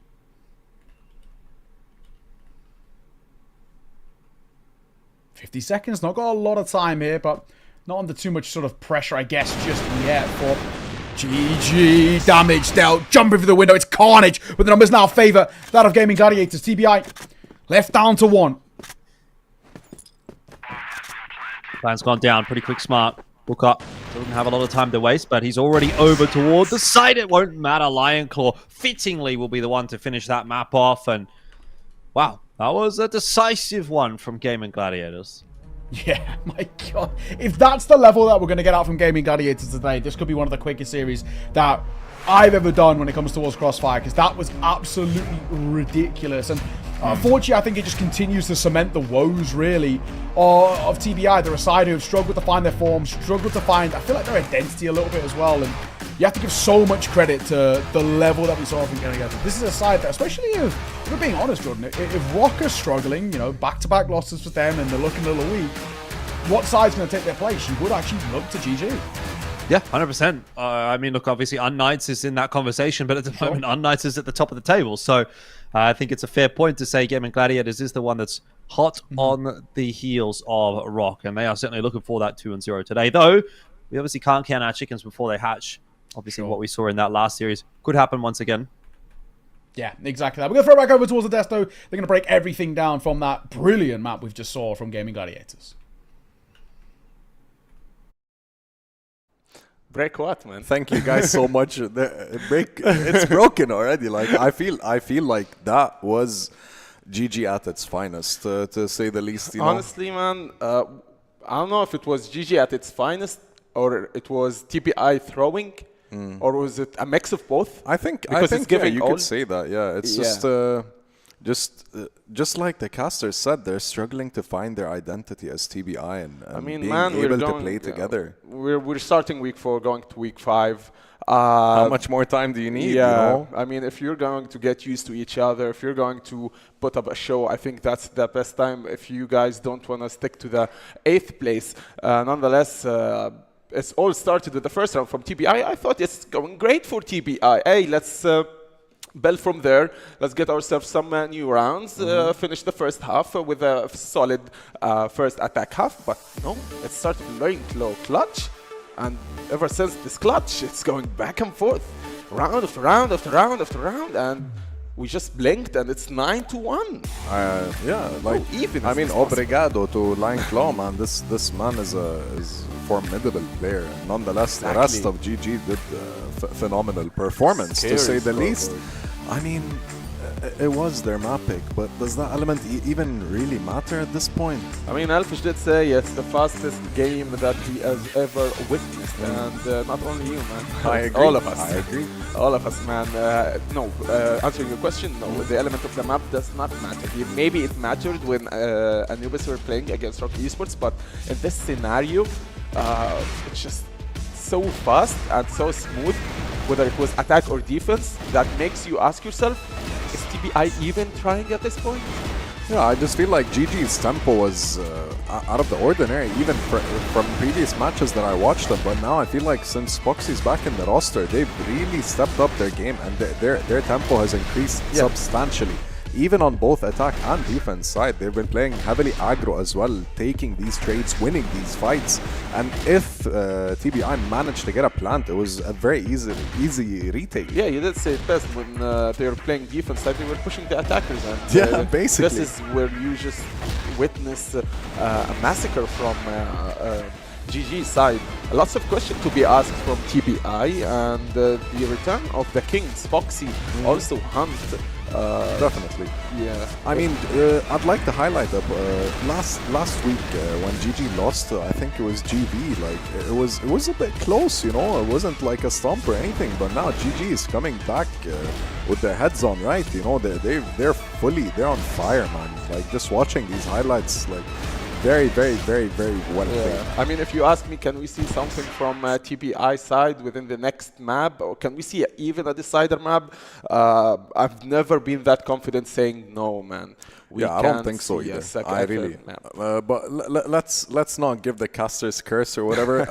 I think maybe TBI can stand a chance, but the first few rounds are gonna have to dictate how the match is gonna play out eventually, you know, because we've seen teams throw the first round, whether it's Anubis or anyone else, but and then they go back and they start. Yeah, but still, you never know. But GG is a very, very, very top 3 at least, in my opinion. Exactly. I love. I hate to see a one-sided game in that way, but I love a statement.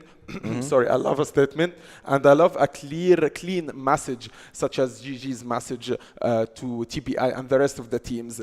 Same for Anubis. What a day we have tonight. It's just pure messages to the rest of the teams that we are going for the top place. Everyone wants that top one. Yeah, I mean, it's competition, and that's why like West is kind of my favorite to watch and happily host as well, you know, because at the end of the day, why else are we doing this? It's for entertainment, and it's competition, you know. And this isn't just the beginning. Like eventually these teams, at least the top 4, are going to move into the playoffs and then possibly qualify for something even bigger. Exactly. Something that I'm excited for from TBI side is I'm sure Penguin won't take this loss as a piece of cake. I'm sure that he has more and more to prove, him and Hunt and the rest of the team from TBI 100%. Side, Dirty and Booker. I think it's just a mistake from them. And maybe the map side, man, who knows? The players knows more, of course. Maybe it was just a map thing. I'm super excited for the second map, man. Yeah, they might have some tricks up their sleeve, you know. You never know. TBI is still decent. I'm not trying to throw shade on anyone at the end of the day, but just like the casters said, like this seems like a walk in the park for GG. Exactly. And speaking of the casters, I would like to take it back to you guys. Good luck. Alrighty, thank you very much, guys. We're looking forward to this. I mean, honestly, for Gaimin Gladiators, that was such a one-sided display. Very little on offer from TBI, and I know we had a similar feeling in our first series there, but Jordan, we already touched on it. One of the quickest maps that we've ever done. all expectations, surely Gaimin Gladiators is just more of the same in towards map number 2. I know we did the same thing with ROC, and I, as a Death, I don't want to cast a curse it, but my god, there was just nothing on offer from TBI. I mean, you want to believe, right, for Gaimin Gladiators that they're going to be able to back that up, because that was crazy. TBI haven't really had that much time to reset. Like, that was not a particularly long break. I can see they're obviously not in the game just yet, but you know, you'll be in the yeah, well, they've just loaded in now, so we'll be in the next sort of minute or two. So you've had like, was that even 5 minutes? You know, maybe it was just about 5 minutes. Like, it's not a huge amount of time. Like, obviously, you know, we get a little bit of a break now that there's an analyst desk. Shout out to the boys putting in the hard yards for us, so we get a little bit more of a break than what we did as casters last season. But you know, I went out to the kitchen, you know, put a plate away, stood at my window for, I don't know, maybe 60 seconds, sat back down, and then it's like, all right, you're back, guys. Like, oh, okay. So, you know, I'm in that same position as the players in that, like, you know, we didn't get a huge break. They didn't get a huge break, but I don't have to have a massive mental reset after that. I'm actually feeling totally fine after map 1. I don't know if TBI are, but we'll see how they're going here into map 2. Hey, good start though. Penguin at least will open things up. That'll help. And Booker will get one of his own as well. So, maybe they are back. TBI, 1 versus 5, and a flawless round to open things up. Jordan, what is this game? It's just how it be sometimes, you know? It's just how it be. Can't read into it too much. It's 1 round. Yeah, at least I can't complain. I love the pace and the tempo being set. It's super fun to see. Well, Spoxy. Oh, okay. He is not messing around either, and Flex has decided that last round was not indicative, in fact, of how this game should be playing out, because B now belongs to Gaimin Gladiators. Oh, book up. I'm close. I was going to say, thankfully, Spoxy, second time I'm asking with the Colt, does collect, but already it was this sort of back and forth of where we're at, and we obviously know that Gaimin Gladiators are going to have tricks up their sleeve, and they're going to be able to put that pressure back on. So I feel like this is the thing when you look towards TBI. Sure, you find around, but it just can't afford to be a flash in the pan. We need to try and find consistency. Yeah, Hunt. That is a nice kill onto Flex. The guys over towards A were poised to make their way down the stairs. They decided not to. They're going to go back and hunt, as it were. And he is caught out for his over-aggression into middle. Could have just taken that pick and backed off. Instead, gives up his life in the end.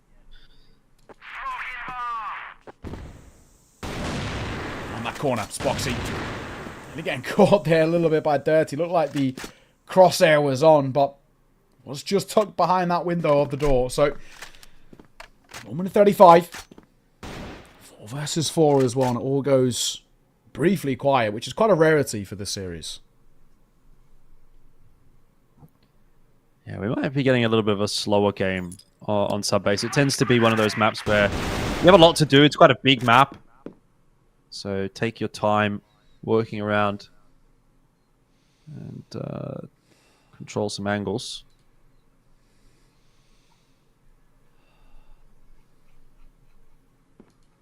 Design. Just waiting to see whether anywhere from TBI pushes. Feels very, very unlikely, but being completely frank.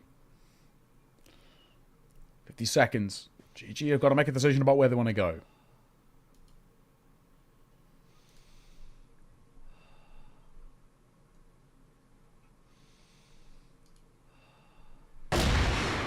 Dirty. Very prepared for that push coming through from Gaimin Gladiators, but not enough to stop them from getting in the site just yet. Penguin did chime in with 1, actually 2. Good trade from Desane, however. He has put himself in a 2v1. He'll be able to get the plant down, but it's not unwinnable. These two GR players are coming from pretty isolated angles. Booker will give up the first fight. Desane's got no idea where King is, but now spots him out. Time working in the favor of Desane. He's been able to cross back over to the vent side, which is crazy. Now he can work and play that bomb, play that timer. King spots his head out. Desane playing a dangerous, dangerous game here, but he wins it. No way. My God. This is so scrappy, so back and forth. And leaving it right down to the wire like that as well puts, you know, a lot of pressure on. And I think for TBI, you're sitting back and you're waiting and you're hoping that sort of you don't overextend, but you just allow the fights to be isolated. You can't allow for somebody of Desane's sort of stature to take 1v1 duels because he will punish you.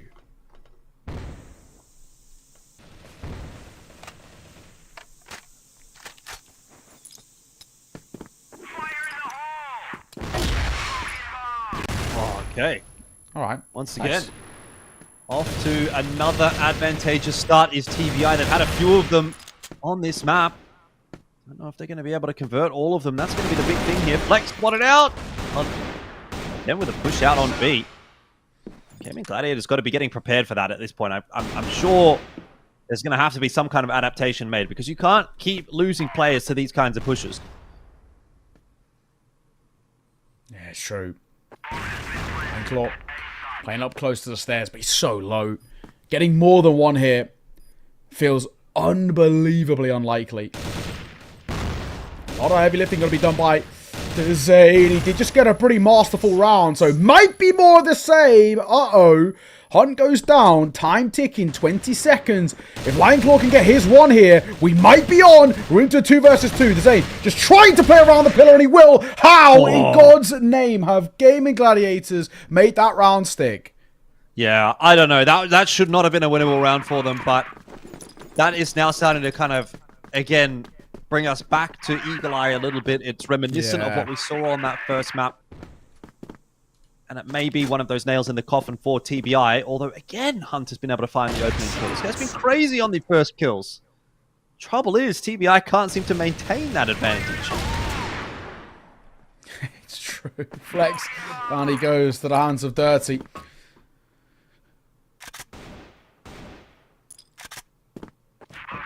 Alright. I'm going to try and get out here. I think it's probably the right call, if we're being honest. There's no need to play around that smoke.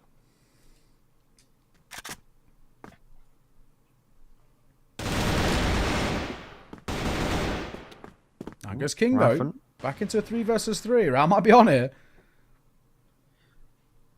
It's very possible.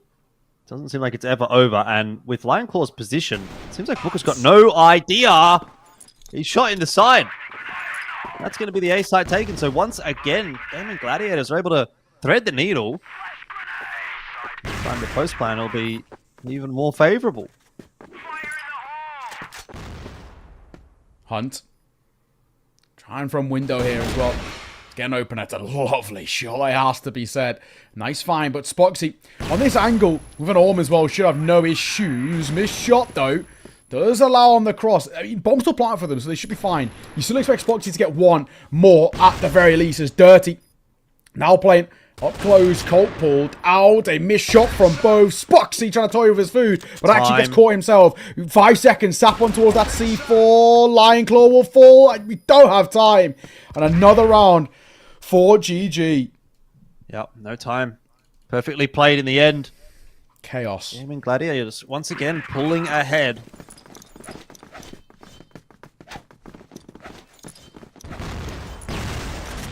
Order 1 is starting to become a sizable lead. How do they keep getting these opening kills though? But then still not winning the rounds. Yeah, I don't know. I just don't know what to say. Booker gonna try and reclaim a bit of space. He needs to be careful. He's tagged Lionclaw. Oh my god, he'll get the kill as well. What's happening here? I really thought Spoxy was going to go for the swing there. You know, and they give up the 2-player advantage and the round falls apart. Surely not a 2v4 again. Couldn't be me.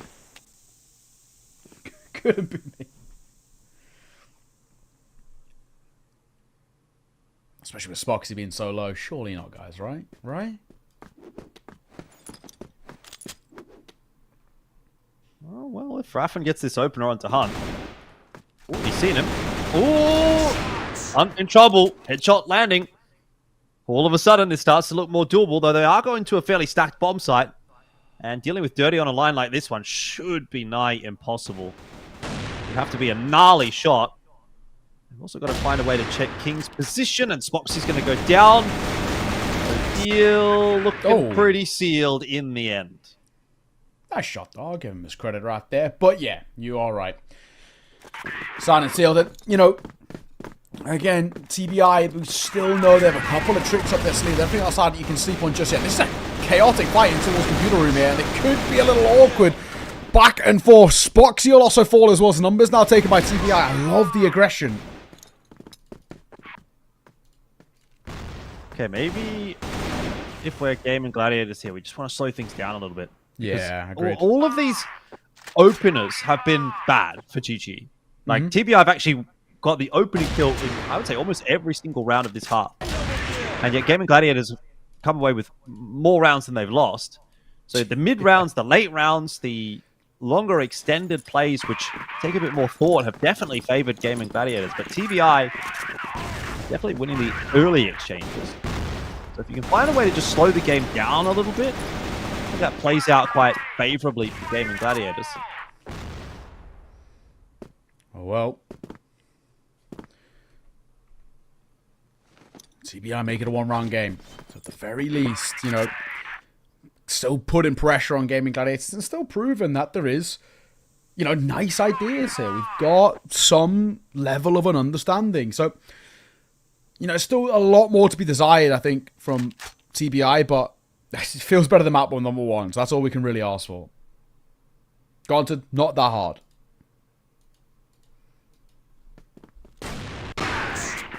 Okay. Good start from Spoxy, but a lot of players here for TBI, so still some more work to be done. King will fall after grabbing himself one. Raffin with a nice double on the entry and up in the window. Hunt, he's just trying to hang on, really, but he is alone. Should be an easy see off here. Know where he is. Yes, there's a little bit of damage dealt towards Lion Claw and Raffin, but shouldn't be problematic, you'd hope. They still know where he is, and finally seen off at the end there by the Zane. Good work. Nice stuff. And now, a bit of a chance to, you know, prove ourselves, I think, a little bit again. You know, we know we've got nice ideas here. Gaimin Gladiators maybe lost a bit of control, sure, but let's now showcase sort of our level a little bit. 1-for-1 again to start things off, but I guess all things considered for Gaimin Gladiators, that is probably a favorable exchange.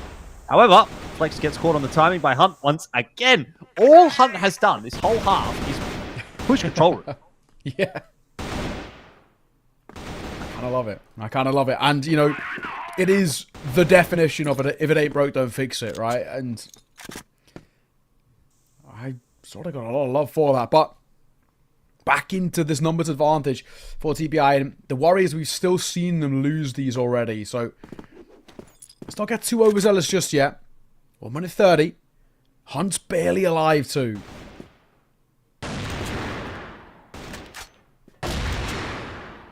Okay. Again, a 1-for-1, but we need more from that. Lion Claw might need to be the difference maker here. He's the one with the HP. Seems aware that Dirty's hanging around. He'll spot him out. Oh, my word. The round's just gone again to Gaimin Gladiators as the duel was also won on the other side of the map. It's just a bit built diff at the moment, I think.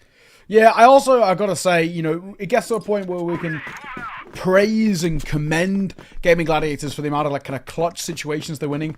They shouldn't be. We actually have to sort of lament TBI a little bit and say, guys, what is going wrong here? Why are things falling so flat, so consistently? That's a nice opener. They ain't going to get caught by the Orm. That is what you want to see, but yeah, my oh my, the way in which some of these have been kind of sort of panning out is so worrying to see.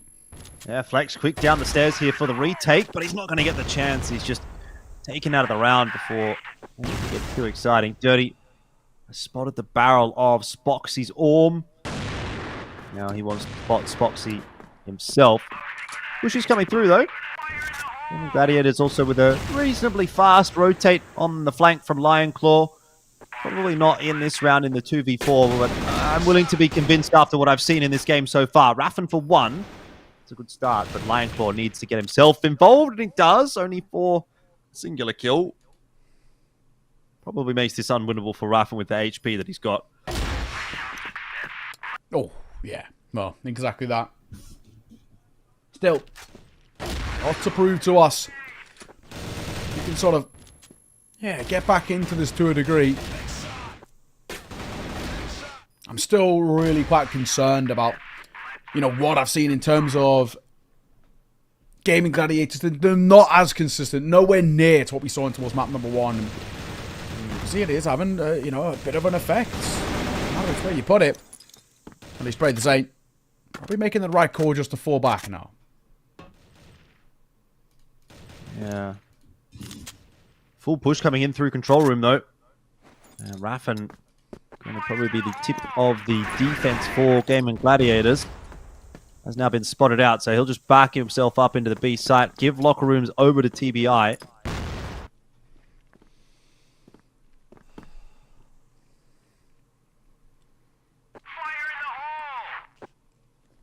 Penguin's so low here.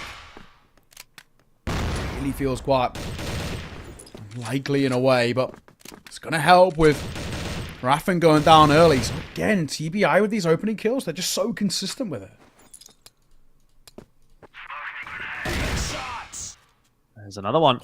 Wow. So this has to, again, be where the conversion comes through. Dezane will certainly be dissuading them from the A site, which honestly maybe plays into the favor of Gaimin Gladiators quite substantially, given they have the numbers towards B. Lion Claw, his timing a little bit off there, but he does spot King on the cross, and he's able to work his way back out into the site. In fact, he's going to go for the quick flank. This is crazy work from him. He's looking for Booker. He's looking for the flank into lockers. He spots out King in control room. Now it's on to Dirty to try to survive. No That's way. not going to happen either. Not expecting Hunt set up here. But look, it's all kind of falling apart a little bit for TBI. Hunt will drop 1 for 1. And Dezane isn't seeing anything over towards B. So he'll be cutting on to the fact that this is going to be an A plant pretty soon. Yeah, I mean, for Dezane, oh, he's going to be spotted out as well. Knows that Booker is playing around. Missile on site. It's dicey. It's all about that, just that one headshot to work with. Yep.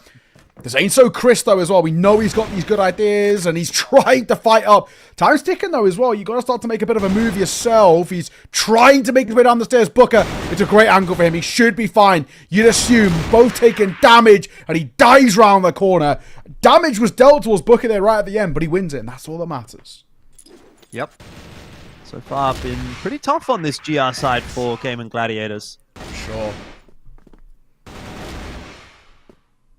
I thought they might have it on this round when Lionclaw got his second kill on a Dirty, but just not expecting another player set up there in the lockers.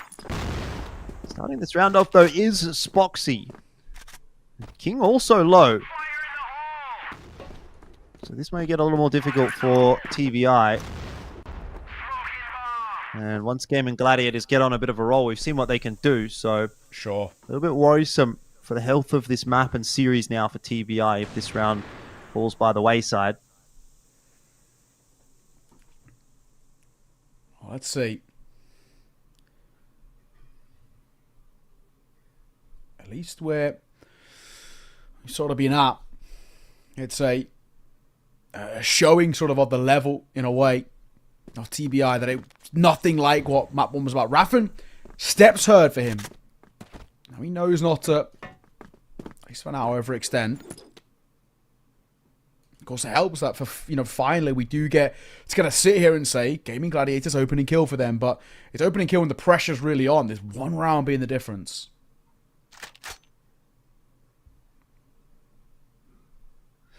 One minute left on the clock here as Flex will fall. Raffen chooses to get aggressive himself from the locker room. We'll keep the numbers looking healthy enough for Gaimin Gladiators. Two players set up on the A bomb site. Definitely expecting that push from Wood downstairs to A. But Raffen goes hunting for a little bit more information. And again, it's Penguin that might be the difference maker here. Shot missed by Spoxy. He's now low.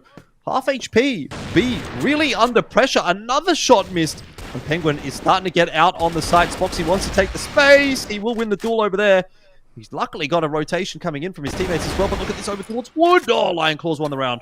That's the C4 dropped. That has to be the round over, surely now in the favor of Gaimin Gladiators. It has been a mess of a round, and frankly, a bit of a mess of a half. Yeah. But they've got one, at least now, on this defensive side. It's true. Honestly, it is one of those that you'll take what you can get, I think is sort of the main thing. A pretty ridiculous one, no two ways about it, but solid work. And I think now for Gaimin Gladiators, they desperately needed that. It's a chaotic fight early. An opening kill, sure, but only shortly lived. A big hole in the middle of the map right now that TBI are looking to exploit and go down towards A. This gets kind of awkward for Gaimin Gladiators if Lion Claw dies. Yeah. Because that's the site. It's a tough retake. They're really hoping that somebody completely overextends. Oh, that might be it. Oh, wow, there we go. Yeah, Booker gets score. Yeah, the flank coming around the back here as well. Dezane needs to be aware of Hunt's position. Wasn't maybe expecting someone that far progressed, but has done enough to bring it back to at least 2-on-2. 20 seconds. Big rotation coming through from Gaming, and Flex and Raffen just don't even look like they got close in that one. Gotta be said though, TBI, I kind of respect the response from you. You know, you lose around in the fashion that you just have, and you immediately step up the pace, step up the tempo, get in their face, and start to say, all right, we've got ideas of our own. We're not going to shy away from the fight. I love it. That's exactly what I want to be seeing. Oh my god, you could have got 2 there. Yeah, if he got 2 there, that was the C4 dropped as well. Around just swinging back on its head in that particular case, but this is starting to look, dare I say, even more dominant for TBI as we go on. Like, what's that? 2 players down at the start of the round. Penguin's getting some crazy openers. He is. He is. I mean, I've got to give him a lot of credit. He's been doing it all map long. Gaimin Gladiators cannot seem to deal with him. However, talk about openers, that's a nice find by Spoxy. It is. I've seen a few of those before, though, and they haven't necessarily converted into rounds. This GL side's really been tough on both teams. Yeah, yeah.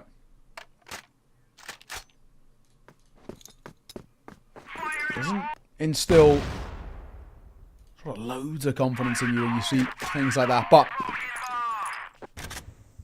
7-all and still really quite scrappy in terms of how this one's been planning and playing out. Flex is up to his usual trickery. He's got the auto shotty in the vent. Had to pull it out at some point. Raffen just waiting on top of the light. King's going to work his way forward. The flash is a good one. They didn't check Raffen, though. They didn't check above them, and now auto shotty in play. The C4's dropped in the middle of the map. TBI, surely no salvaging this round, as Spoxy will finish off Penguin. That's a little bit more like it, right? It's taking a bit of time for Gaimin Gladiators to get to a position where they've actually won a round convincingly. And yeah, they haven't won a round yet. They haven't won this, but really should be. That looks like he's going for the knife. Yeah, I think he did. He did.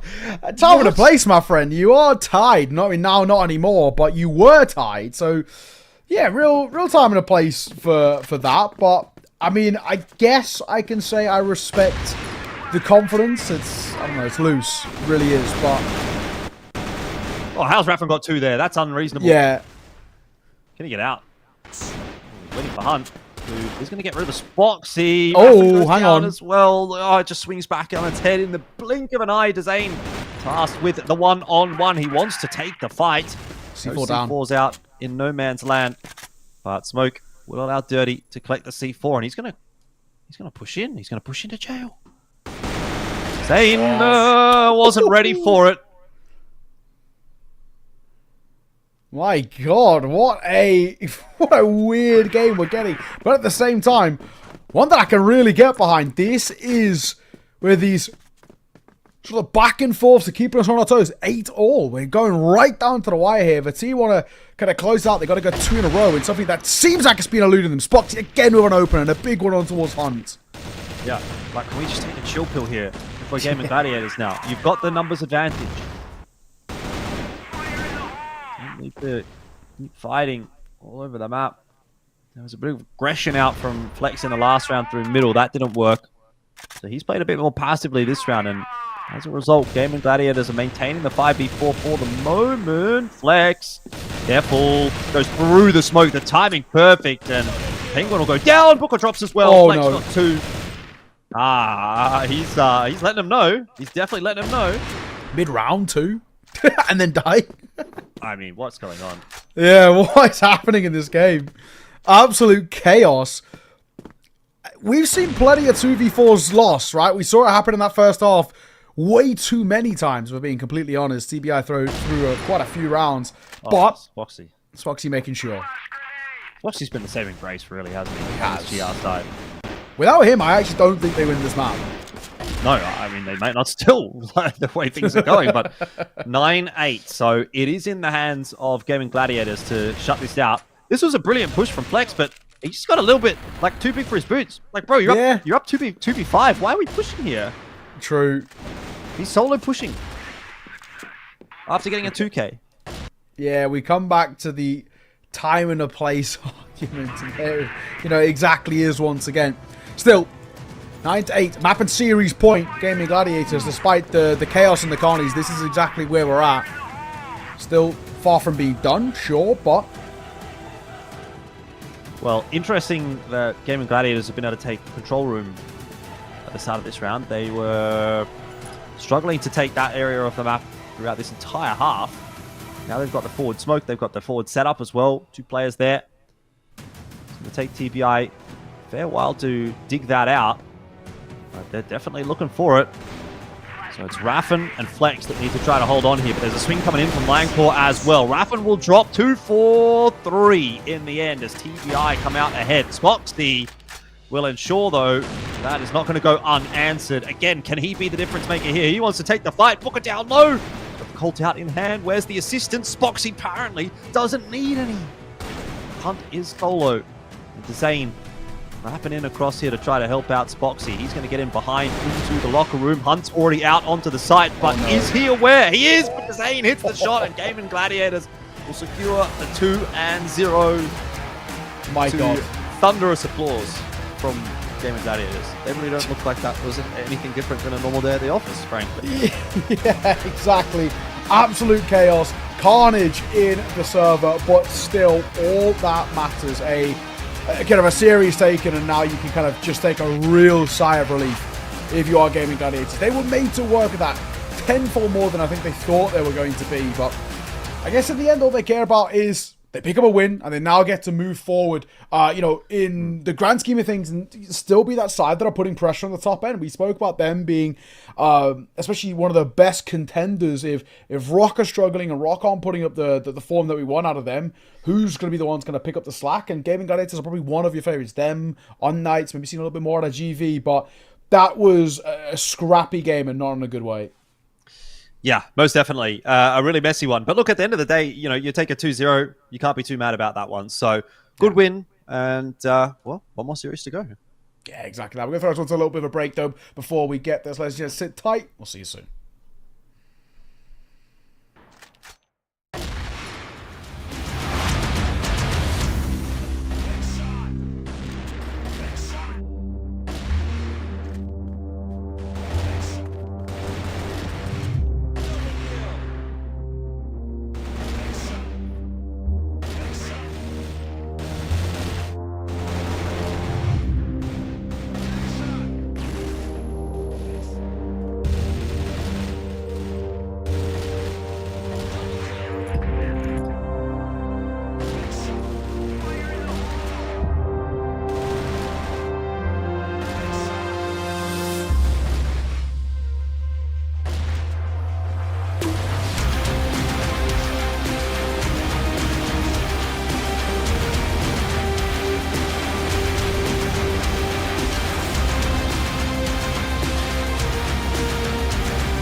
Pratiklere en geç Kiko gelir.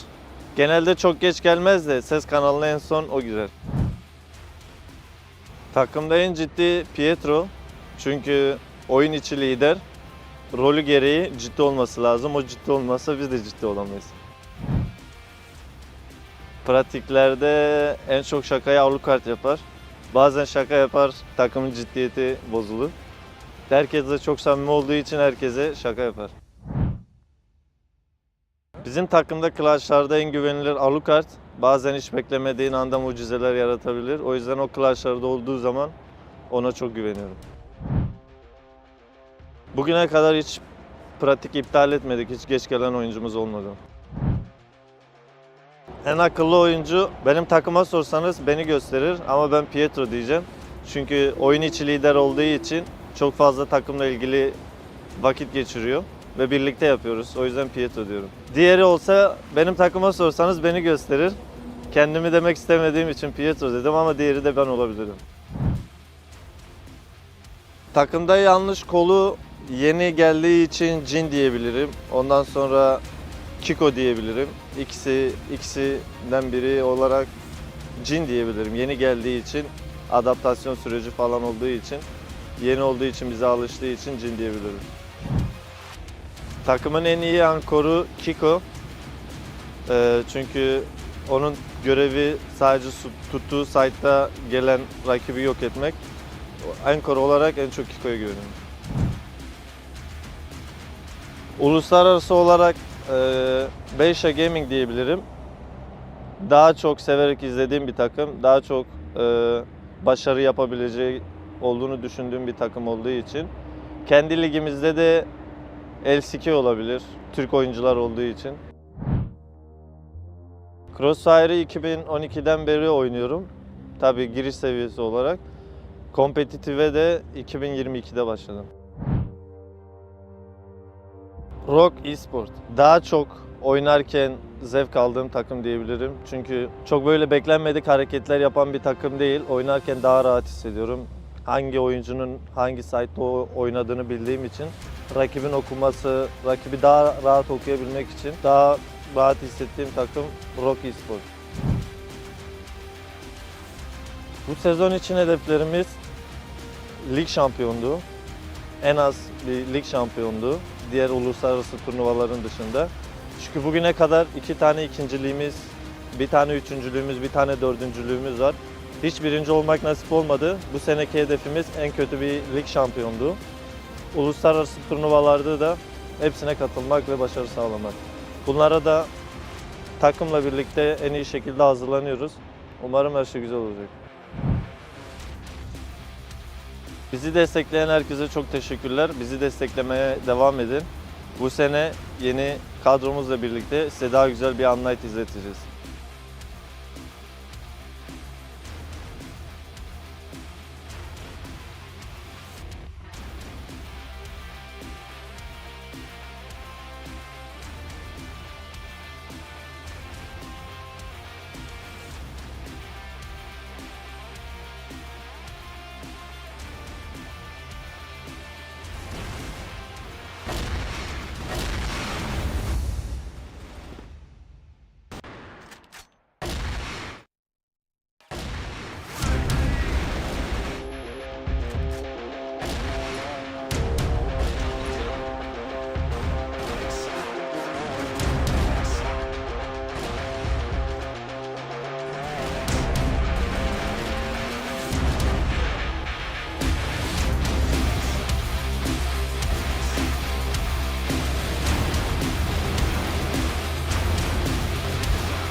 Welcome back. That was a pretty impressive match, and I Yeah. feel like TBI tried to push through and persevere, but it just didn't go to 3 games, sadly. I mean, a bit late, no? A bit I late for guess. the boys, yeah. Thing is, with TPI, they did show a good performance, an okay performance within the second game. Thing is, with TPI, big impact goes to Hunt and Dirty. Both of these players did, if I'm not mistaken, 22 and 18 kill for Dirty. Both Hunt and Dirty were just They tried their presence. best, you can tell. Even Yeah. on the team cam, they did not give Exactly. up or lean on their chair or anything. There was a lot of inspiration coming through from Penguin as well, trying to push his team through. And I think that's the reason that they have 8 rounds. Although the map was picked by TBI, but after a lose with the score of 12-2, with 10-2, within the first map, it's so hard to win the second one. I mean, it's a mental game for both teams, and the mentality of Team GG was just on point for me, top notch. And yeah, I mean, how can you even win against a clutch master with such as Leon Claude? Thing is, with Leon, whenever it's a 1v2 scenario, he can carry his own weight, man. He can get this clutch. And with TPI, they really need this patience. They really need to be a bit patient with their kills, because they always want the first blood, and they are always forced with it. Speaking of Dalian Clow, of course, he's the MVP for the millionth time. I mean, yeah, he's in Gaimin Gladiators for a reason. This man was scouted. He has a very strong past and history in CF as well, in multiple dimensions of the game. A very hybrid, versatile player nonetheless. And as you can see in the highlights, man, like, I don't think he's missed a shot, you know? Yeah. Very precise with some nice mind games as well, and he did try his best to carry his team, but also to give credit, and I'm pretty sure he will too when we interview him, that some of his team members did outperform what they did last time against GB. Yeah, I think with TPI, if they are just a bit focused on playing together rather than focused on getting a kill to start off the round, first blood, they wouldn't be punished for the rounds. For multiple rounds, actually, not just one round. Someone is pushing A, someone is pushing B, someone is trying to focus the C4 on A side. They just try and force the first kill, and they always get punished for it. I think that's the main reason of their loss overall for the 2 maps, but it was super obvious for them, the second map, because it was a close map between both teams. Maybe Hunt, because he was a bit patient, he was able to get some kills for himself. Yeah, and it's not over yet for TBI. Practice makes perfect. Don't lose hope. You're a new org, and it's gonna take some time to build and start competing with such teams and players like Lion Claw. Please, I'd love to interview this man myself.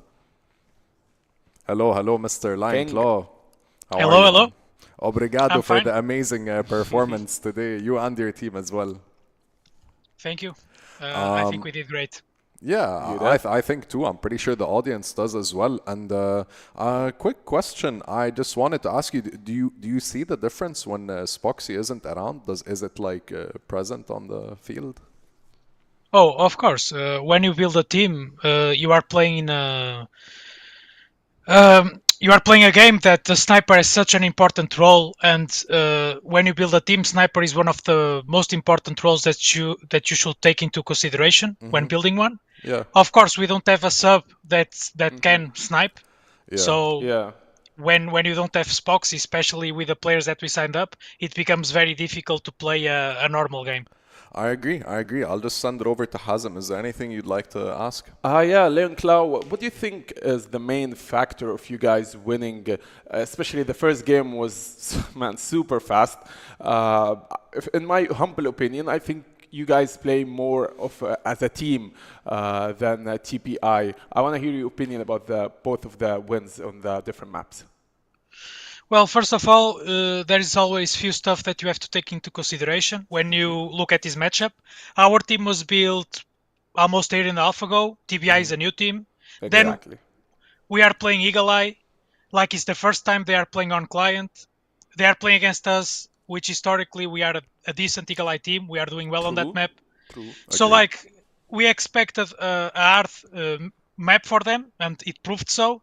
But I mean, they also have to try stuff. We can't judge them, right? Like they are building their team. They are seeing what works, what doesn't. Agreed. And of course, in CrossFire, you just have 2 splits, and they have to try when they can. So this is the perfect time to try. Maybe it didn't work out. Maybe against other teams it will. Hopefully, yeah. Thank you both for a great performance, and the audience, I'm pretty sure, loves it as well. Thank you so much, Mr. Lion Claw. Good luck in your future endeavors. Best of luck, Thank man. you. I wish you the best. Man, if I was the MVP game after game, I wouldn't be as humble as him. Trust me. And that's how pro players do it, man. You need to stay humble inside. You cannot let a game or two or even a tournament or a title inflate your head. You know what I mean? At the end of the day, you have to try your best to be calm and look for the long run. You know, your aim is not here; it's forward. Yeah, exactly. He's super grounded. Maybe he's more focused on the EWC and other titles. I mean, Lion Claw and the rest of Team GG, congratulations for your win. And I think once we see the standings, they moved up a bit, especially after they lost their lose against Team GV.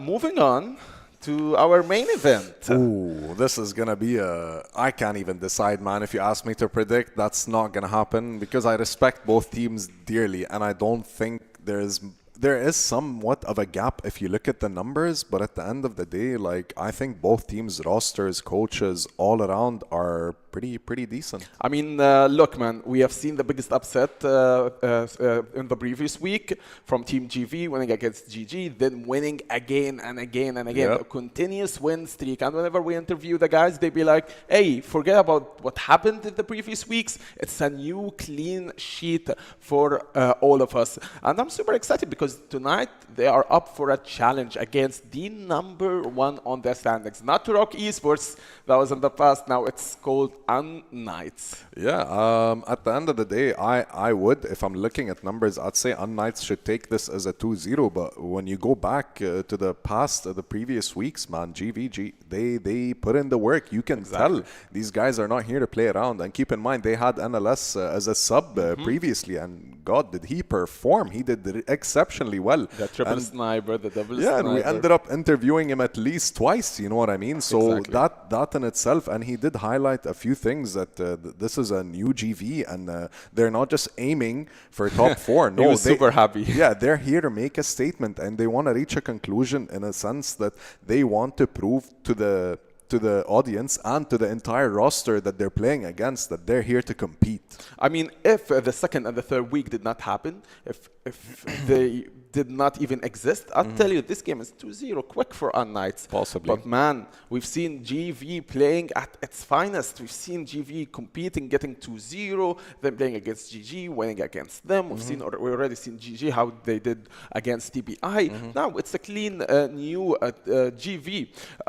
Thing is with unKnights though, after their win against ROC Esports, things do change, man. Not only within the standings, but with the player itself. When you win against the #1 contender after losing to him in the first week, they did win against Anubis. Then they played Anubis versus unKnights. unKnights did win, and now it's unKnights versus GV.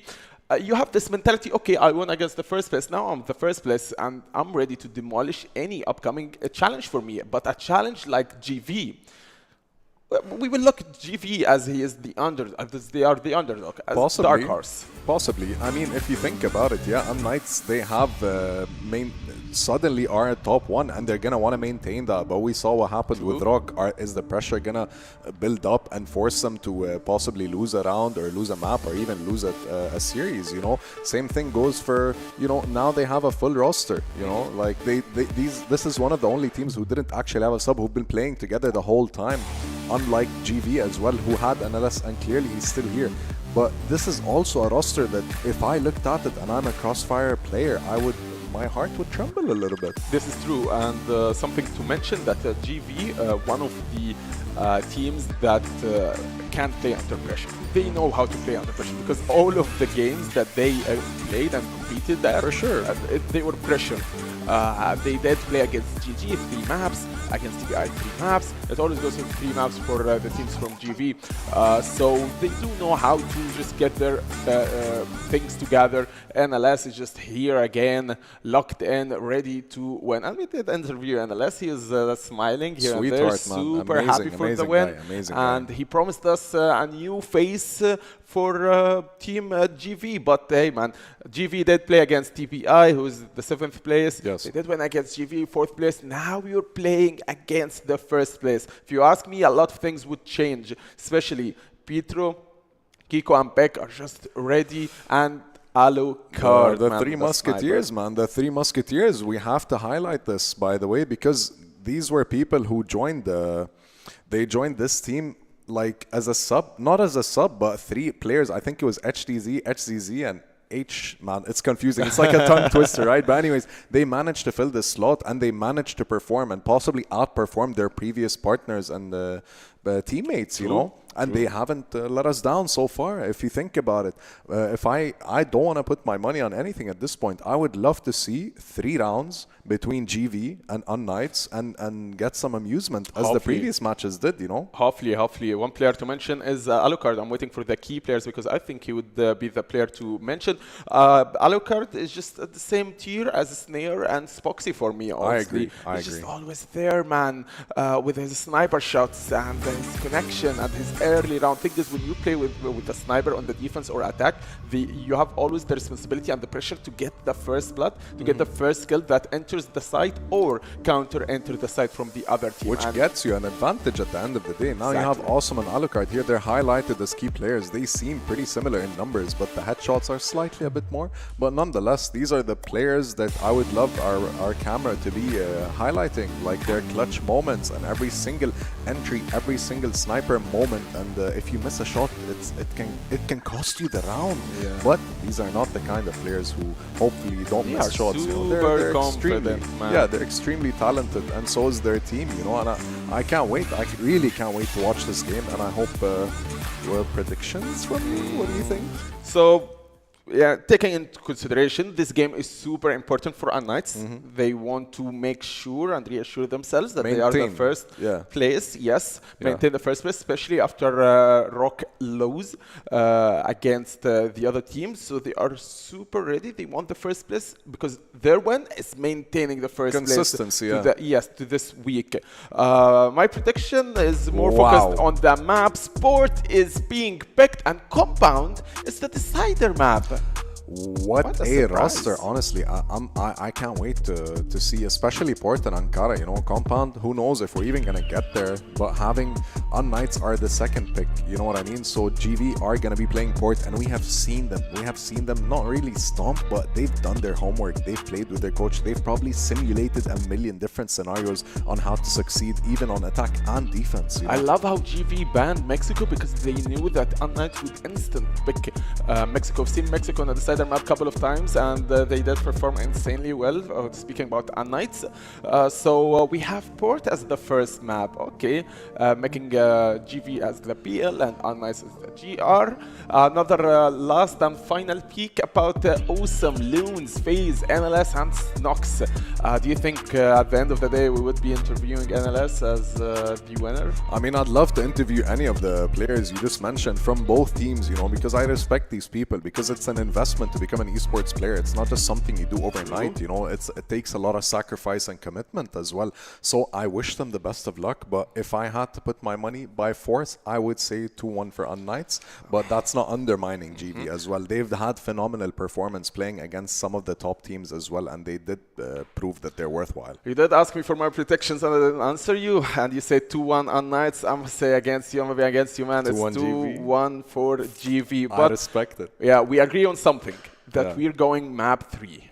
I respect it. Either way, as a host and part of the audience as well, I'm pretty sure they don't want to cut the day short. They'd like to actually play a lot more and, watch a lot more, you know, and so do I. Yeah, man. Alucard is looking terrifying, same as Loons, FaZe, NLS. I'm super excited for this match, and so as you, Koshari. All right, without further ado, let's not keep babbling about. Anyways, I'd love to take it to Elfish Guy and Neo. Thank you so much.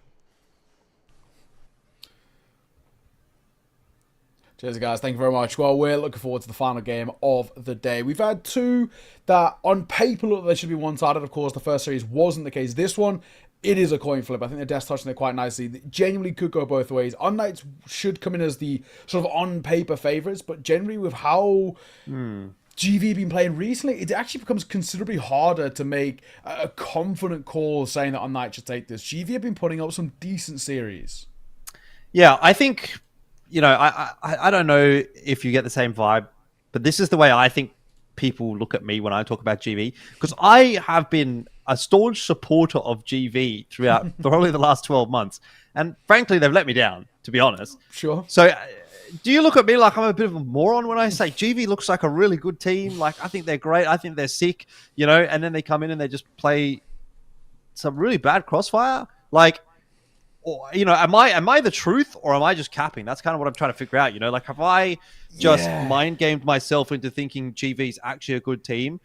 Or are they actually a good team, and are they finally now realizing that potential? Because I was honestly starting to believe that I've just like mind controlled myself into thinking GV was a good team, and against all of the actual facts and evidence based on their performances over the 2024 seasons.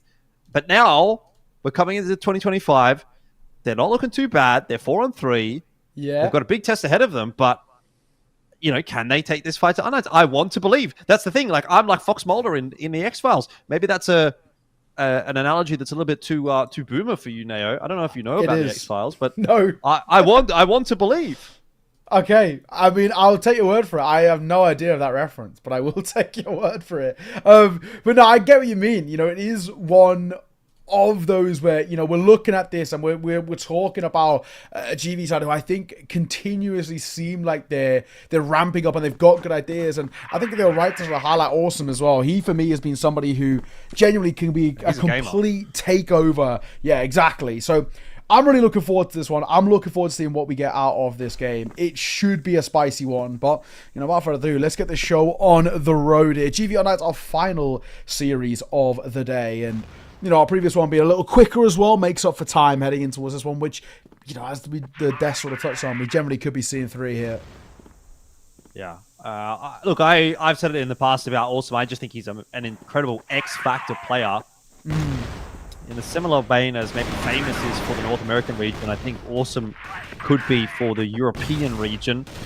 unKnights, though, trying to shut him down. Have started off nicely with a 2-for-1 trade, although, of course, it is the man that we've been talking about on our screens right now, Awesome, who did pick up that 1 kill for GV. And everything slows down pretty quick smart after that initial exchange. But yeah, I think, again, when it comes to Awesome, he, to me, is one of the few players in this region that genuinely can just take a game away on his own. Yeah. Especially as a rifler. Yeah, exactly. Somebody who can completely pop off. And, you know, speaking of, he looks in towards mid, doesn't spot out a hell of a lot. Falls back, dips away, and you see sort of what comes up in terms of a response. 50 seconds. And not a huge amount that GV really have to work with here. This is a pretty difficult one to try and make stick.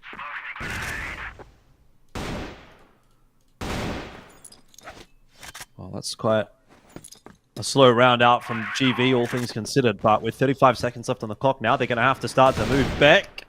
As spotted Awesome, working his way back in the middle, and that should already be an indication that this A site is going to be under pressure. Alucard ready for it. Nice 2K, one with the orb, one with the pistol. And we're straight into the 4-on-1, which Awesome is not going to be able to win, no matter how much praise we heap upon his shoulders. Also nice to note that this addition of Jin in the unKnights roster seems to be going really well for them. He's someone that's sort of been kicking around a little bit in CFWL over the last couple of seasons. He was in that Lazarus roster for a while. I think he ended up coaching at the CFS Grand Finals as well. I don't recall. It might have been actually for LCK. Okay. He was there with somebody. Oh, no. Maybe it was Swamp. I think it was with Swamp. I think he was there with Swamp. Sure. Either way, doesn't matter. He's now into this unKnights roster as a core player. And it's not a massive change, obviously. unKnights still remaining with 4 core, but yeah, it looks to be going pretty damn well for unKnights at the moment. So maybe a really positive change for them. Agreed. So far, so good. And of course, unKnights this is a side who, you know, again, we touched on something that we spoke about in our previous series with where we're at the moment and ROC looking potentially just a little bit off their game. There is worlds in which we can, you know, punish it and sort of take advantage. And I actually think that unKnights obviously are a side that have more than enough capabilities to be able to do exactly that. You know, I definitely don't disagree. Like, there's a hole at the top of the standings, right, that somebody's going to need to fill. Question is, who's it going to be? Is it going to be unKnights, who would normally have probably said, well, LCK, or what's known now as Gaimin Gladiators, were that sort of second fiddle team behind ROC/3BL. But unKnights were kind of the third fiddle. They were the third team. Like, they were the third wheel, I guess, if you will, in the bromance between LCK and 3BL. There was always unKnights that was kind of like, hey, guys, can we be part of the club as well? Maybe now's their chance. Beck will get some early info on GV setting up outside of B. Flashes are going to go in their direction and force them back away. Bit weird now as well. Into the 4 versus 4, 30 seconds. Time is pretty much of the essence. We got to start making a move, guys. Going to be tested Alucard here as well. That range with the Orm, very difficult. Does worry. It's a little bit because he gets shots like that. Pokes it up quick. Goes for a second. Doesn't quite find him. He's got the support. And seen off easily. Again, another pretty simple one, all things considered. He'll take it. Right, back into round number 3. unKnights starting to look more and more comfortable. So far, only the 3 kills in the game for GV. These rounds have not been particularly close.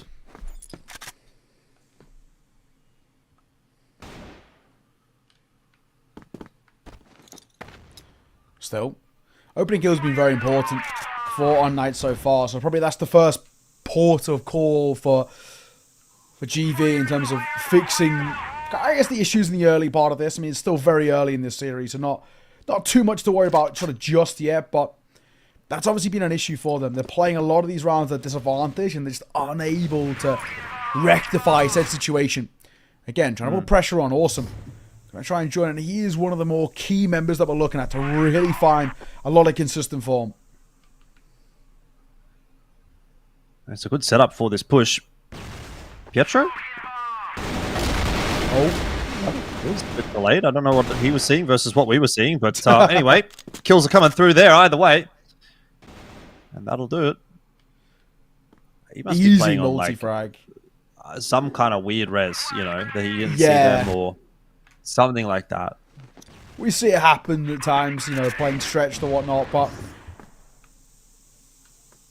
still, less than a minute now, and there should be absolutely zero chance here. 2 versus 5, and sure, there's damage to be dealt towards Pietro, but his job's absolutely done.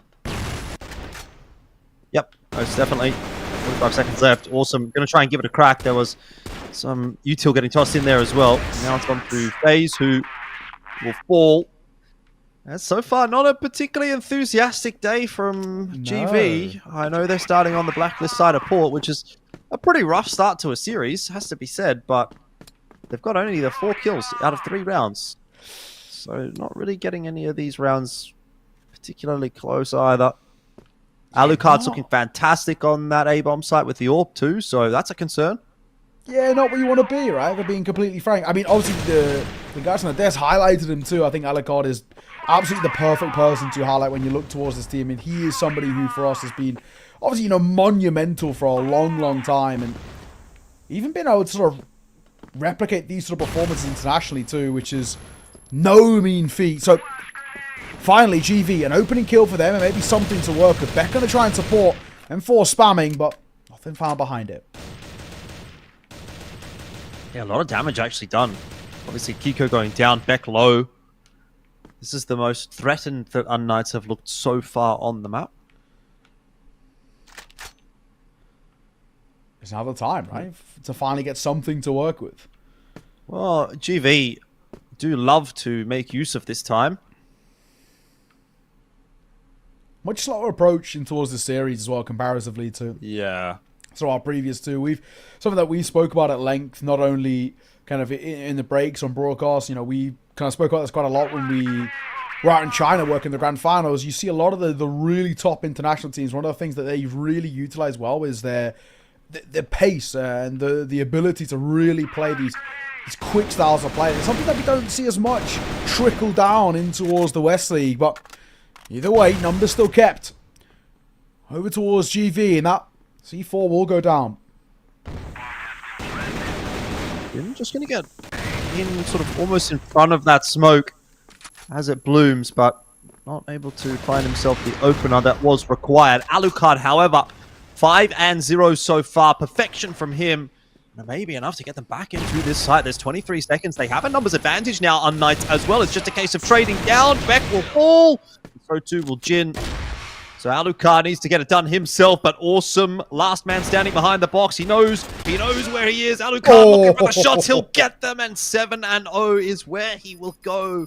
unKnights are up to 4-0. And that one really should have been a round win for GV. If they're not going to win that round, it's going to be tough to win many.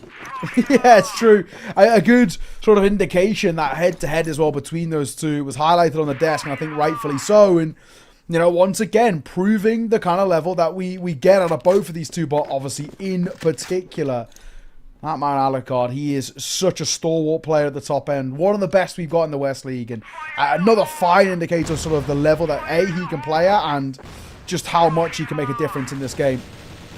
Brilliant work. Early damage being dealt. No man disadvantage just yet, but they're really getting softened up here, GV. Yeah. Jin's in... Sorry, Kiko, rather, is in that swing position. He really has to get his timing right to watch the correct direction, because he's got players on both sides, and he'll get just the one. Didn't quite land the spray onto Awesome. I thought he was going to double down there, which would have been fantastic, but still not too bad. Considering if he gets the timing wrong there, he just goes down for free. But at least he's gone 1 for 1. My God. Scrappy, to say the least, so far. But what a wild one. 4-0 start, but a 4 versus 4 here. And maybe a better chance, you'd hope, for GV. Try and finally capitalize on a bit of space to work with. Minute to work on the flip side for them, so still got to make sure they don't run that clock too low. It actually has been an issue at times for some of these West League teams. Not giving themselves enough time. We've seen it happen occasionally, and it's a surefire way to completely destroy your mental too. Well, I mean, if nothing else, this is some serious conditioning done by GV. This is now 5 rounds in a row where they've actually decided to execute into a site or commit to a site with less than 30 seconds left. So at some point, they'll throw something faster in.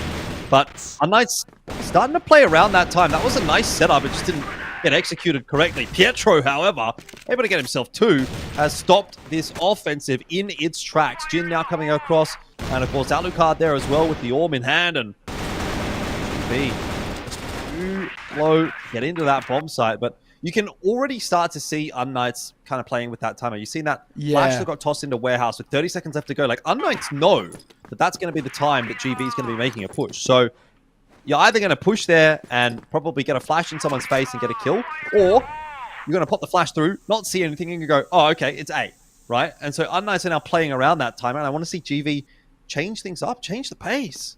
Yeah, and this is the thing with conditioning. Conditioning is a great thing if you then throw in a few differences, right, to kind of keep them on their toes. But if you are then conditioning and then keeping going slow, it does make things considerably harder to catch them off guard. But early fights, and actually favourable over towards GV.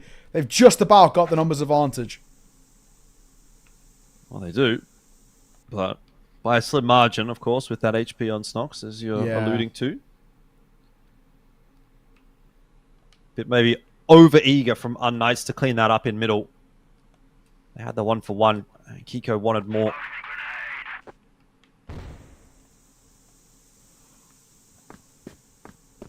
Still, 1 minute 20. We've spoken about this conditioning, and we'll kind of continue to harp on about it a little bit. It's very important. Early fights, and now into a 2 versus 2. And again, it's just GV failing to sort of capitalize upon what felt like an advantage. Sure, we have the B site, but this post part's not going to be easy. No, pretty fast flank as well coming through from Pietro and Jin. And Awesome. Oh, he's lucky. He's switched on. Do you expect Jin from the same angle a little bit later on in the piece? We're about to find out. Awesome having a look. Will lose his duel. Didn't land a shot. So Jin in the 1v1. And FaZe waiting on the other hand with the orb, missing his first shot and not connecting any further with the pistol. So another clutch will go the way of unKnights. They're now 6-0. This is getting very grim indeed for GV. Snox, a bit of a shrug of the shoulders there. He's like, I don't even know what to do maybe at this point. It's got to be tilting, right? No two ways about it, because you're getting so close, but by definition so far, and you've got to be sitting here and saying, like, what else can we do? I mean, bar, obviously, like we said, maybe throw in a bit of a quicker pace round, see if you can catch them off guard, but you're 6-0 down. This is not the start that you're wanting at all. So much credit, though, to unKnights, showing why they are potentially one of, if not the best, that we've got in the West League at the moment, especially in terms of their consistency. Yeah. Well, bit of chip damage out of those grenades onto Awesome and NLS. Once again, Kiko will be contested in the connector, and he's been a real demon down there. 9-6. Scoreboard's not really doing justice to how much impact he's having at the moment. Yeah. Down to 2. Unfortunately, this one should be a complete non-starter. Should be near impossible to lose, you would hope. I think they're going to make sure of that. It's just Snox left alone. And he's seen off as well. Beautiful. Seen off. There it is. Finally seen off. He was spammed down, but it was a guarantee. They knew exactly where he was. In a 1 versus 4. Not a chance in hell.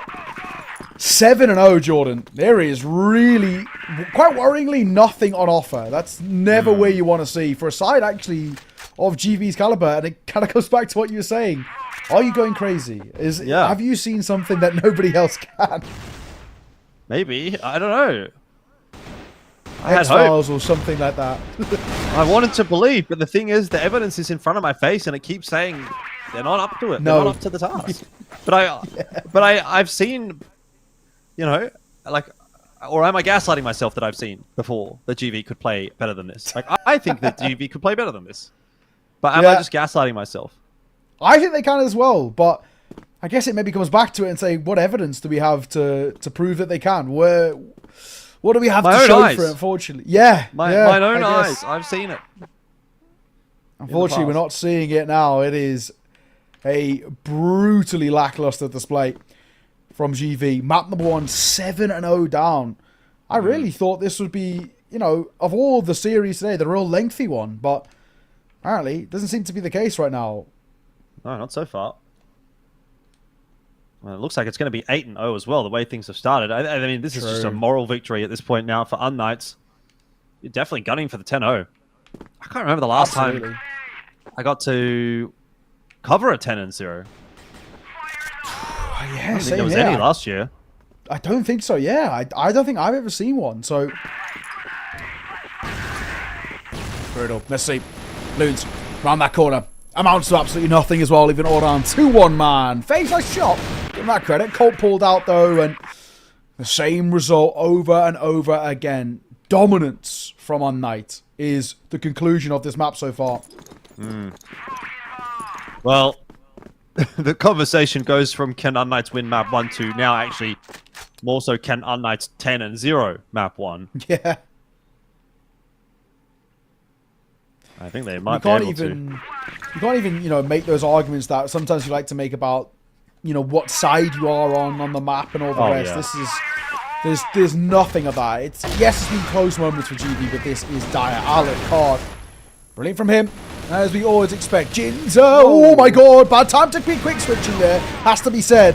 I can't believe he gets away with that.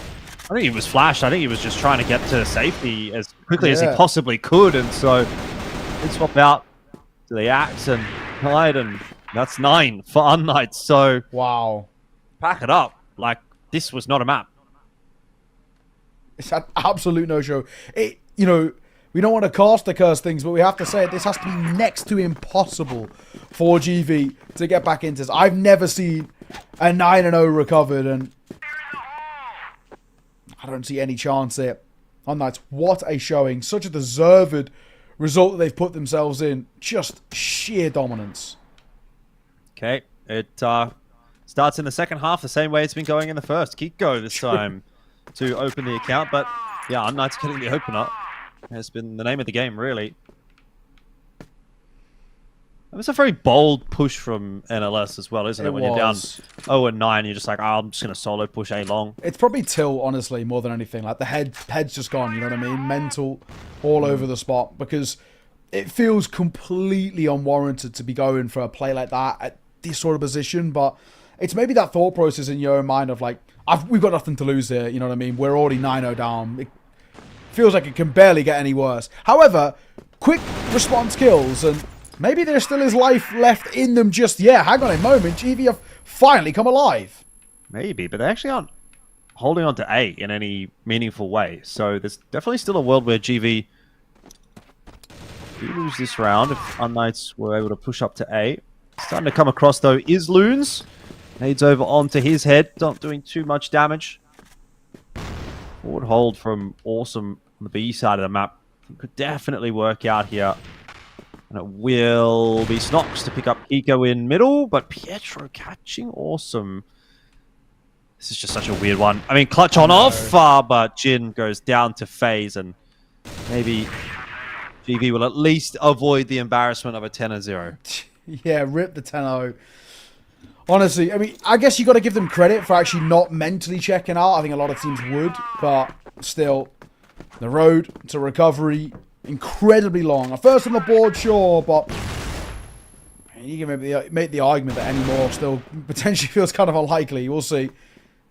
Credit, though, for not completely just folding.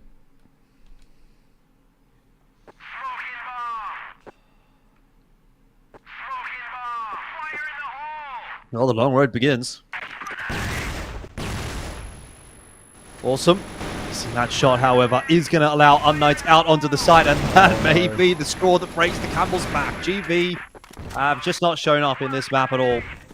They were good enough to get one round, but I'm not sure they're getting much more than that. The bomb plant's gone down. It's 5. Excuse me. 5 on 2. NLS through that smoke, not going to get anything done, and Loons is here to unfortunately meet his untimely demise. Much like that map, I think GV will just want to forget about that.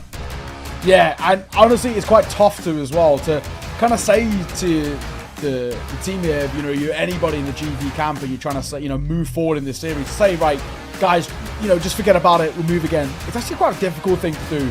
Credit to unKnights, did not even break a sweat. Light work for them all the way throughout, and an absolutely dominant display, and such a dire showing from GV. Absolutely not turning up in any regards. No, certainly not. Yeah, well, what is there really to say about that one? I'm not too sure. I'm honestly glad we're not on the analyst desk, because I don't know what those guys are going to talk about, to be honest. Like, it was a demolition, bro. It's like child's play, you know? It's like Usain Bolt coming back to little athletics, isn't it? And he's just booked it sub 10 seconds 100 meter, and then, you know, little Timmy's there, 5 years old, like, you know, running an 18-second 100 meter, and you're like, yeah. What are you up honestly, to, buddy? Though, I think more than anything, though, it's just the fact that we just didn't expect it in this matchup. GV have looked decent this season, but non-existent. Right, we're going to throw it over towards the fellas on the desk. They have got the next to impossible task of trying to break that down. And guys, your desk segment might actually be longer than the map, so enjoy. I mean, I couldn't agree more with Elfish Guy and Neo, because that was not a walk in the park. That seemed like it was a 100-meter sprint, and it's like GV just didn't react to the gunshot, you know? It just went right through them. That was phenomenal to watch. Man, he's right. The disc is going to be longer than the actual game itself. What is happening tonight, man? I have no idea, man. That's the actually third game to go the same way, man. An absolute stomp from Team unKnights. And among all the odds, man, against all the odds, I thought GV had something in their pockets, man, and no, that did not happen. I mean, it's not just about something up their sleeve or in their pockets, man. Like, they need to understand that mentally speaking, GV is going up against unKnights, who just shoved ROC down on the standings, and unKnights is here to stay. They're not here to mess around, you know. GV, nonetheless, first game, first map. How can I explain it? unKnights, amazing performance. GV, not so much, but you can't blame them. You know, maybe they're just having a bad day or something. So who knows? Who knows? What do you think? Man, the trippy thing is it's GV's map. you have to settle this down, man. You have to consume this. It's GV's map, man. And they lost 10-1. I mean, what will happen in unKnights map? That's the big question. How dare you feature to go with 2 KDA, 2.0, man? yeah. Alucard, man, almost 5 KDA. The Pharaoh. Do you think snipers were there back in the pyramid days? Who knows, man? I swear to God. Man, that was intense. They were back in the days, man. They would be called Alucard, Snare, and the rest of the Egyptian boys. I mean, look, there's no scenario I can imagine right now, Koshari, where I see Team GV coming back. I mean, look at that. I mean, at the end of the day, let's look at it theoretically, not just by numbers and KDA. I really believe that unKnights want this more than any other team I've seen gameplay-wise. I'll admit. They don't want to win this game as much as they want to maintain their first place. Sadly, I did not see the same feeling, the same vibe. I didn't get it from Team ROC Esports. Although they did play a good matchup, but they didn't manage to get the win for themselves against Anubis. And now 10-1, and Alucard with 5 KDA. They got like a round of honor, just like the caster said. It was almost 10-0, man. That would have been devastating to their mentals. Man, scary. You know, it is definitely a mental game, and coming in GV, I'm pretty sure we're hyped up and excited to play, but maybe they underestimated unKnights a little bit. Thing is, if I look at it from a map perspective, it was GV picks. If I look at it from a KDA perspective, I'm telling you, Alucard has 5 KDA, while some of GV's players have 0 point KDA. 0 point something, and from a player perspective, it was 10-1, and even the one round came after a struggle in a 1v1 scenario. I don't know what to expect, man, from Team GV. Honestly, I've been with the boys. I love NLS, and I wanted to see his smile one more time at least. I mean, I was hoping for a 3-round game, but with the looks of it, I'm not trying to seem negative or anything, but from the looks of it, it seems like unKnights have really stepped up their game, even for a team like that, who's already top 1, top 2 at this point. They want this bad, and you can tell from the scoreboard. True. Anyways, let's not guess if there's going to be a best of 3 or not. I'd love to go watch round 2. Thank you for your casters as well. Thank you. Well, yeah, it seems like we're running through things quite quick here because there's just no show at all from GV. It was an incredibly weak performance. And I think, you know, Jordan, when we look at this now, if you're GV, how do you legitimately get back into this? That was your map pick and you've just been absolutely decimated on it. There's surely got to be little to no way that you can feasibly try and find form back in towards kind of a series like this where you just looked so off your game. I mean, it's a great question, isn't it, mate? But like, we've all been there, you know. Anyone, it doesn't matter what game you're playing. You know, you've had that game where you just have an awful game. You can't do anything. It just feels like nothing you're doing is working. Your timing is off. Your aim's off. Whatever it may be, and you just then, you know, that game finishes. You go into the next one, and all of a sudden you're actually good again. And it's like, what you know, what happened? Like, maybe just today wasn't my day. And I'm looking at that one. I'm thinking maybe that just wasn't GV's map, right? Like, it was their map pick, but it might not have just been their map. You know what I mean? So that's kind of what I'm hoping. I'm hoping that they're just going to be able to sort of take that with a grain of salt and say, look, that was just not our best performance. Nothing we can do about it. Let's write it off and move on to Ankara here and have a bit of a better crack at things and see how we go. Well, I'm hoping for something because, yeah, it was a really brutal display. But new map, new time to shine, hopefully, and then give us maybe a bit of a look in some regard. But absolute credit has to be given to unKnights, and It's all about that question for us, Jordan, of can we replicate? Ankara as a map as well is one of which we know they had as a really strong part of their map pool last year. So all signs point to yes, it's their map pick.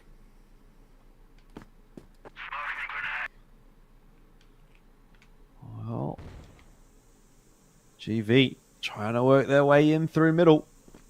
Beck is going to be watching, just jiggle peeking that corner, well aware and perfectly timed on the swing. He gets 2. All right, we might just be going back to where we started on court. It is looking very much like that opening map, although Awesome is able to catch Jin. So we are back to the 2-on-3. Alucard now under a little bit of pressure over on B, seeing as he is solo, and Pietro has to be a little bit careful. He's quite low on HP. So this is definitely a losable round for unKnights. That's scary. Alucard survives, however. With 50 seconds on the clock, GV have some thinking to do. Yeah, it seems like things haven't really recovered as well. It was quite a quick break, it has to be said, in between the two maps. I mean, I guess if you're GV, I mean, especially if you're unKnights, you're saying, I want to go straight back in, right? We were fantastic. You know, no rest of the wicked, let's go again. GV probably thinking that we can maybe try and replicate, not replicate things and fix them as soon as, but same result still, right? unKnights still proving that they're a level ahead right now, and as we see there, opening up this map again, their map pick, first round on the board. Yeah, and in the end, in pretty decisive fashion as well. True. It was a bit touch and go for a moment. Like, there was definitely a world where GV, if they open up one of those sites, could have made something happen, but yeah, just great stuff from Beck and Kiko. And as you say, 1-0 to start, but still a lot of road left to travel here for unKnights in their quest for the 2-0. Yeah, very true. Still far from kind of over as much as sort of mentally it might feel a little bit like that for GV. I guess the other side of things, we've got to be really careful if you are unKnights not to get, you know, too confident, too cocky, too comfortable, I guess, as well, right? We see it happen all the time. We even saw it with ROC, right? Look what happened to them. Dominating map number 1, then fell so flat for the rest of the series. Don't let that happen again. Nice start for GV there, too. Yep, Pietro just not able to quite catch up with FaZe, who was jumping across. But look, GV pretty low here. FaZe and NLS down to essentially a bullet's worth of HP. So they'll be pretty easy to knock over. You got Beck on the push, re-aggressing into Hotel. He's not going to let FaZe get away with that. So we're back to 4-on-4 quite quickly.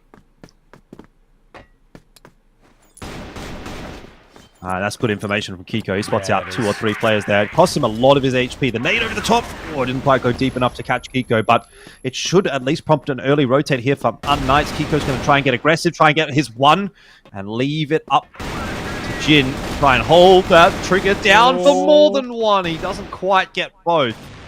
He's done some good damage on to Awesome, and Beck and Alucard will have to get this one done themselves. Beck fast on the flank. Like I said, that information from Kiko that he got is what has made the difference there. Yeah, big time. Big time. I mean, generally that felt like it was about to fall very flat there, and they've actually been able to sort of recover in a really decent way. I do think that there's still ideas here for GV, so I'm not completely sort of out for them just yet, but my god, unKnights still proving their worth and just proving how they can rectify situations that actually feel quite, you know, tough. That was really looking quite dicey for a moment.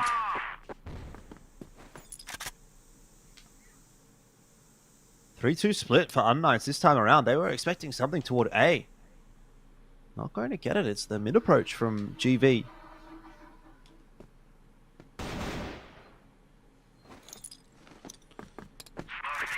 I do kind of like as well, to a degree, how GV are sort of still happy to play this pack mentality a bit. I do think it's the right way to sort of approach this on the BL side at times. As a pack, stick together, try and take fights. Yeah, I'm going to say Alucard finds a big kill, and that's also a big one in terms of information gathered there too. So, tough predicament. Sure, C4's gone down, but this is a tough post plan. It's an interesting one, isn't it? GV want to set themselves up nicely, but they only really have one avenue of defense. They don't have a massive flank coming through until That timer fades away a little bit. Awesome working his way into middle now. Could be the X factor, but retake's coming in and defuse coming in as well. Jin's going to get the defuse. It was a safe plan. And so unKnights just sit the defuse. They don't even really need to commit to the retake. It was such a safe plan. Kiko just laughing as well. He knows. Yeah. He knows. So these guys can't do anything. He's literally like, these guys, yeah, they can't. They don't exist. They're just tenfold better right now on unKnights. Only one team in this. I'm so surprised by this result. Actually, so far, more than any of the other results I've seen. I really thought that GV were here to prove that they deserve to be in that kind of playoff contention and, you know, hanging with the big boys a little bit. And there is so little on display. That is very true. Sometimes it's just not your day.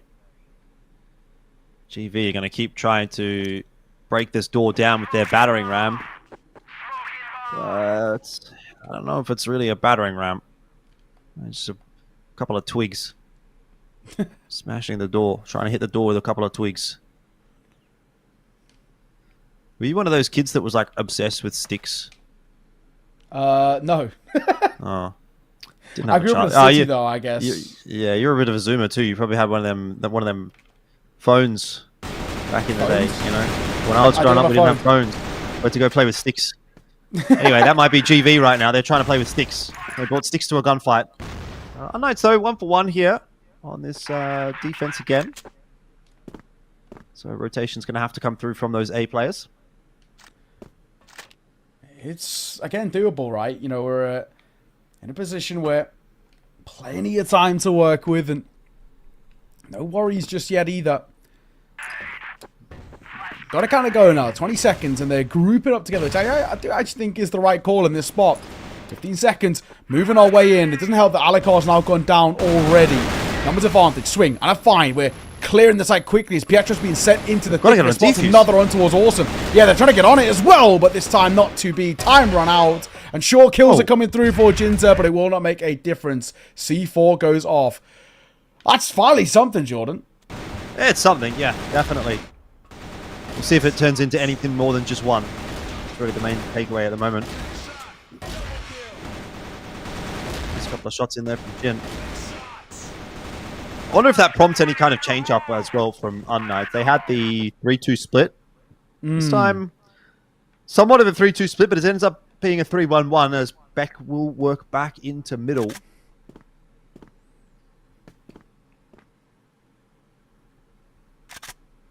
Yeah, you're right. I do wonder whether there is maybe a bit of a change up coming through for unKnights. Just a bit more control, I think I want to be kind of taken from them.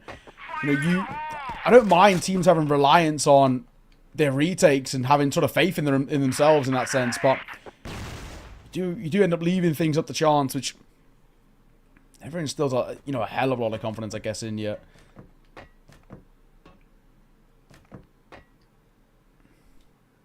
Slow around though for GV. Look at this angle back of their success. Cheeky little spot. Ooh, he's going to get the info early on again. Big spam. Missile comes out. It's not too bad there from Beck at all. Getting the info early sets Pietro up for success. He's got 3. Wow. Finally gets brought down by Loons, but GV, a moment of success may be only a moment, as Jin will finish it off. And yeah, look, it's nice that they got the 1 in the last round, but if they can't follow it up with anything, it's going to be all for naught.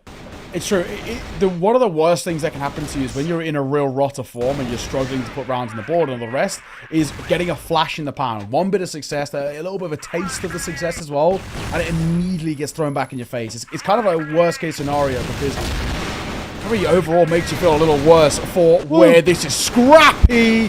And somehow, GV are actually ended up looking okay, but maybe not so much anymore. Missed shot. And the Les is still here, though, where he is low. So is Pietro. This is really, really rogue. Oh, the nade. They both have a nade. Okay, NLS has used his. Oh, it would be so funny if one of those nades connected. Just dunked in. I mean, a strong gust of wind. It's got to be unwinnable for Pietro, right? Like, all the cards are against you now with that bomb being planted. As soon as you tap, he knows roughly where you are. All he needs is a little tickle. Unless you somehow get some crazy timing here, which he might. Oh, he has! But he missed the shot. God. That's way too close, bro. It's way too close. I mean, credit that GV ended up winning that really scrappy one anyway, but man, that should never have become so close right at the end there. I mean, if he's peeking out maybe like half a second later, he actually probably gets the drop on him. 2-4 though. It's better than map 1, so already we can't complain that much, I guess, for GV. They're still not looking fantastic, but it's better than what we saw in towards map number 1. So we'll take what we can get. That's fair. You got to take what you can get. Once again, though, a 3-2 split, and this time GV are going to probe towards that A site. This is what unKnights have pretty much been waiting for. It's what they've been set up for this whole time. So they've got to show us why exactly they've got this set up. Pico not even to land his shots in. They won. No more than that. And Beck also only the one. So not 100% sold on that one from unKnights thus far. Pietro will have to go scurrying back into connector now with that information of where FaZe is positioned. A lot of this round actually comes down to Alucard. Pietro has to win his 1v1, but Alucard is the one that's passed with essentially a 2v1 pushing out through the smoke. FaZe will get the kill onto Pietro, and that will be the round. So GV putting up something a little bit more respectable. Yeah, true. Still a long road, I think, to convince us and probably themselves, if we're being completely frank as well, right? They've got a lot that needs to be done before we start to believe, but yeah, it's better, right? You know, it's all we can really ask of them as well. It's only a one-round game. It's a third on the board. It's something to work off. Something indeed. I would like to see some kind of a change up somewhere from unKnights, just in terms of their setup. I mean, there is a bit of a change up here. We've been talking about that 3-2 split up. Now it's a 2-3. Again, not really too much aggression at all. They're not sort of forcing GV to fight for space in any way, shape, or form. I think that is something that unKnights could have a little bit of a think about.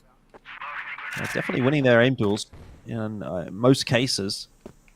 So doesn't hurt to play a little bit more aggressive and see what you can get done. Yeah, very true. Quite a start once again for GV. Seeing what they can find early before making a commitment. Rogue peek there from Pietro actually could be quite costly. Look at the space now that GV are creating. Yeah, retakes have been tough for unKnights as well. The exception being that one that GV kind of... I feel like GV played themselves a little bit in the one retake that they just sort of allowed unKnights to get the defuse. But in the straight up standard, more normal retake attempts, unKnights have kind of struggled. That shot missed though by FaZe. Kiko does go down still, but Alucard and Jin in there for a killer piece. Starting to make this one look doable. Oh, what's just happened? NLS, last man standing. They're going to have to swing him together. They've got the time to go for it. NLS low, and that is well secured in the end by unKnights. So just when I start to question them, just when I start to think, okay, maybe there's something in here for GV, unKnights will pull out in front again. Yeah, just when you start to believe as well a little bit, it gets shot back down, which you hate to see. You hate to see. You wanted to kind of get not only more, but start to believe that there might actually be a bit of a conversation in this map. And it's still where we're not worried just yet about unKnights. I mean, it's still a pretty healthy lead. And regardless of how this last round goes, it's a healthy half.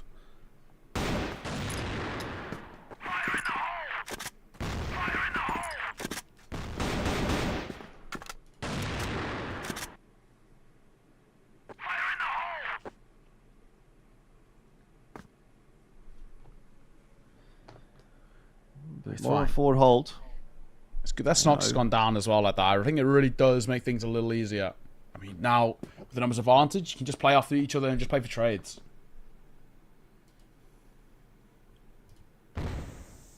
Oh, re-smoke.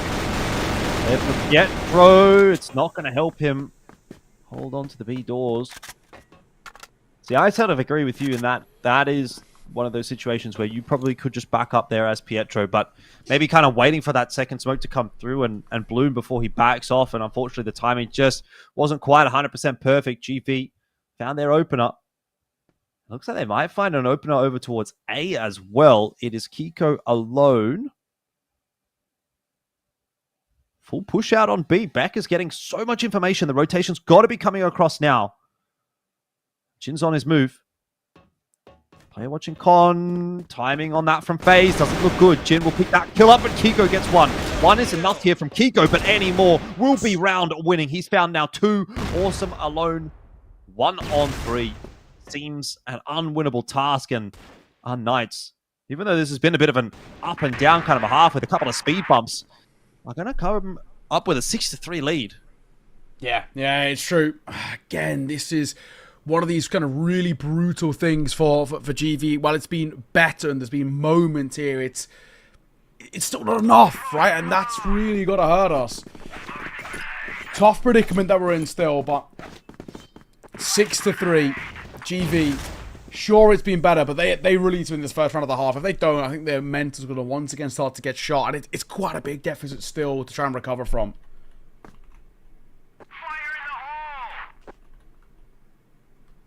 Well, nice kill from Awesome to start things off, but he's kind of stuck up here. Can't really go anywhere. Once you're up in the sniper's nest, he's been able to swindle them. He's actually somehow been able to drop off. Either way, GV putting unKnights in the ground in this first round of the second half. Well, GV good start, right? And I think, again, it's about for us getting consistency out for this side. A lot that has to be done to make us sort of believe that we can really get into this, but this one should be unlosable. 2 versus 5, surely. We've seen stranger things happen today, and that'll be the way it starts. C4 still retrievable for unKnights. There's a full B setup from GV. I mean, if you get the C4, walk over to A here, and maybe Alucard gets one more pick in that meanwhile. This is definitely not an unwinnable game for unKnights. Or Beck gets the timing on the push out from Hotel. FaZe. It's going to let him go past as well. Alucard has dropped, though, so true. That's the differentiating factor that will make this no C4 too much to ask either, of. right? It should be impossible. Yeah. Too many angles to clear and too many fights to take, but if they're isolated, they might be kind of given over. I mean, Beck's going to have a look in. It's not going to make a difference. GV, a round taken, right? It's good, right? And now we've got to start to build upon this. In this second half, we've got to not only start strong, but really get out the gate and be absolutely flying.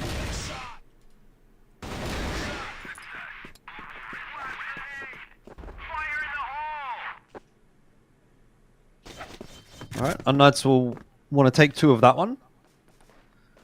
Didn't really feel like they got the greatest of opportunities there. All right, okay. 2-round game. That is a deficit that is absolutely doable. Don't need to be too worried about it for now, Loons. Kiko playing a dangerous game if he goes any further forward, but given that he's kind of on the lurk, you wouldn't expect that should be the case. Jin! Oh, he'll go one better and actually get that kill without revealing Kiko's position. Now a very potent setup for a potential pivot back over to A later in the round. Jin's been having a fantastic map though, hasn't he? Yeah, it's true.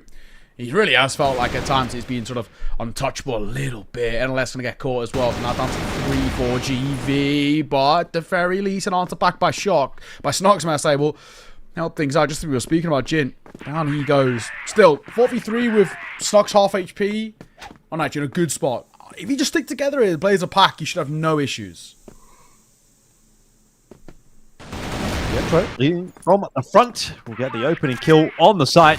We'll more or less ensure that there will definitely not be any issues. At least getting the bomb plan down in this round. If not converting the round, because it is now a 4v2. And GV have had a pretty uninspired game. Yeah. So really not feeling the possibility of coming back into this one. Okay. There we go. Shut down. Back to winning ways for unKnights. And, you know, closer and closer now to a position where we're feeling like there's this idea of dominance again out of this unKnights side. They're a side who, especially off the back of map number 1, it should be one-way traffic, and you're 3 rounds ahead now, 3 rounds away from the map in the series, and kind of closing out the day in a really emphatic kind of fashion. And now it's just about doing exactly that. GV, we know they're prone to overfighting and overfacing, and here we see it.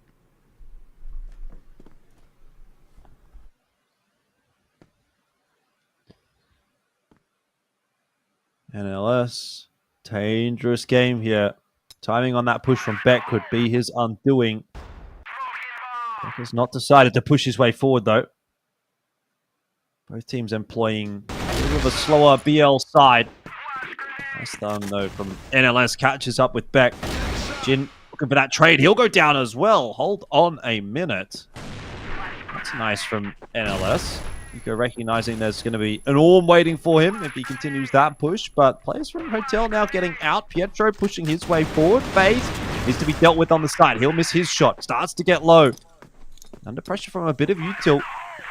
Sooner rather than later, though, unKnights are going to have to make this push happen. Alucard's caught up with Awesome. There are some kills coming through here for unKnights, but perhaps not enough. They've just found it impossible to dislodge these A players.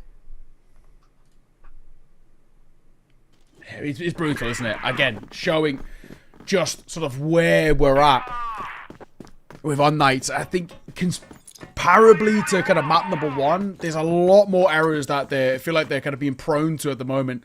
A lot more mistakes being made, and I think, GV have mentally reset quite well. They look like a side who aren't still dwelling on the past a little bit of what was nearly a 10-0. 2-round game. Oh, and Pietro going to get caught early again. Awesome. We know he's somebody who can... Look at Kiko. Look at Kiko. What's he going to get up to here? Oh, nothing. Yeah. I was just wondering if he could get that kill onto FaZe. That just throws this round into an absolute chaos. In fact, this is getting interesting from GV. They've completely given up A. It's going to be a bomb plant for free for unKnights. Yeah, difficult, isn't it? This is kind of where you look towards the flip side of GV and just you talk about, I don't know, the worries for us. It's a very doable post fight. I mean, as long as Ginger doesn't overextend here and try and fight through fence, I actually don't think it's even worthwhile. They've got util that they don't need to. Yeah, on the same token, though, you do know you're in a 3-on-5, so you want to be trying to equalize those numbers as quickly as possible. Nate should do a massive chunk. It does to Loons and Snox. There's another one there. Snox almost going down to it. Alucard with one more. They're all tagged up, and Jin knows they're all coming from GR. I think unKnights have a very good understanding. Here we go. Oh, they've all lined up. Jin's got 3. And all of a sudden, this feels very winnable for unKnights. Snox is low. He's eaten about 1,000 grenades. Time is running away. And so is the round, and unKnights have punished GV for their transgressions. And look, that's why you don't rotate all your players off the bomb site. You need to have an anchor. Yeah, it feels so unnecessary as well. I don't know what the call is for GV where we should have to be going for that. It feels like it's just something that feels so unnecessary. And of course, it ends up punishing them. And it will put unKnights down in a position where they are 2 rounds away.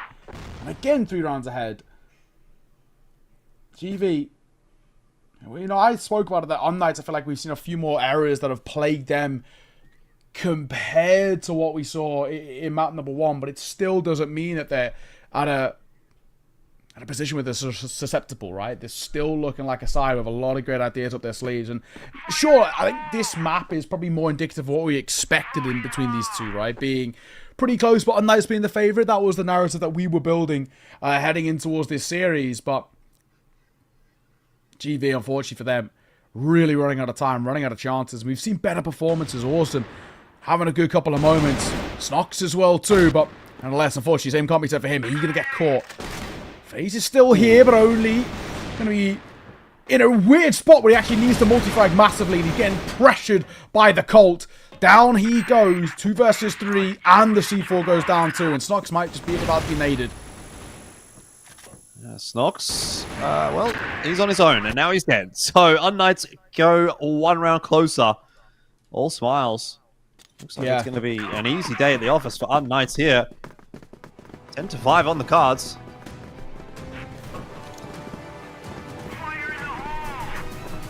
well, all down to this GV. It's unfortunately not a good start for them. Alicard and Pietro, 2 easy openers onto FaZe and Snox.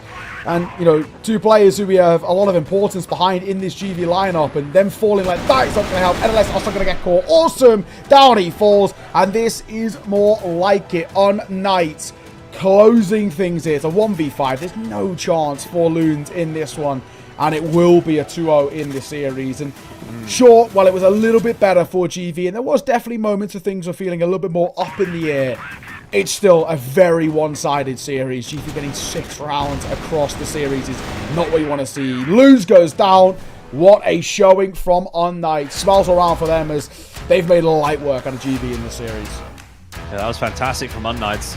It's really wild to see, isn't it, that today we just had some really outrageous results, really out there results. I mean, that's probably the best I've seen from unKnights, again, almost ever. I think Anubis definitely looked great today as well in comparison to my expectations. A little bit slow from ROC as well. So there's been a few ups and downs, I guess, and that's where we're sort of still, look, obviously quite early in the year here in 2025, but if we're building the foundations and the building blocks of what we're going to get throughout this year for CrossFire, I mean, unKnights is looking pretty damn good. So that definitely starts to answer some questions on the unKnight sides, but it's now, again, raising those questions on the side of GV, unfortunately, where they have a really good series last week. You know, they 2-0 ROC, but then ROC comes in and loses to Anubis this week, and you think, well, is ROC all that right now? You know, or like, was GV's win actually good, or was that ROC just kind of being a bit like,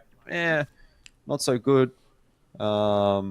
So yeah, there's a lot of questions to be had here, and yeah, exactly that. But absolute credit has to be said towards unKnights, right? What a showing for them! What a series, and kind of what a day in a way as well. Some quick series, some wild crossfire being played. But we're going to throw this one to a little bit of a break before the desk break it all down for you. But myself and Jordan, that is us done and dusted. Thank you for joining us. It's been a pleasure. We'll throw it to a break now and let the desk close out the day.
What a great day, man. Yeah. And what a great game.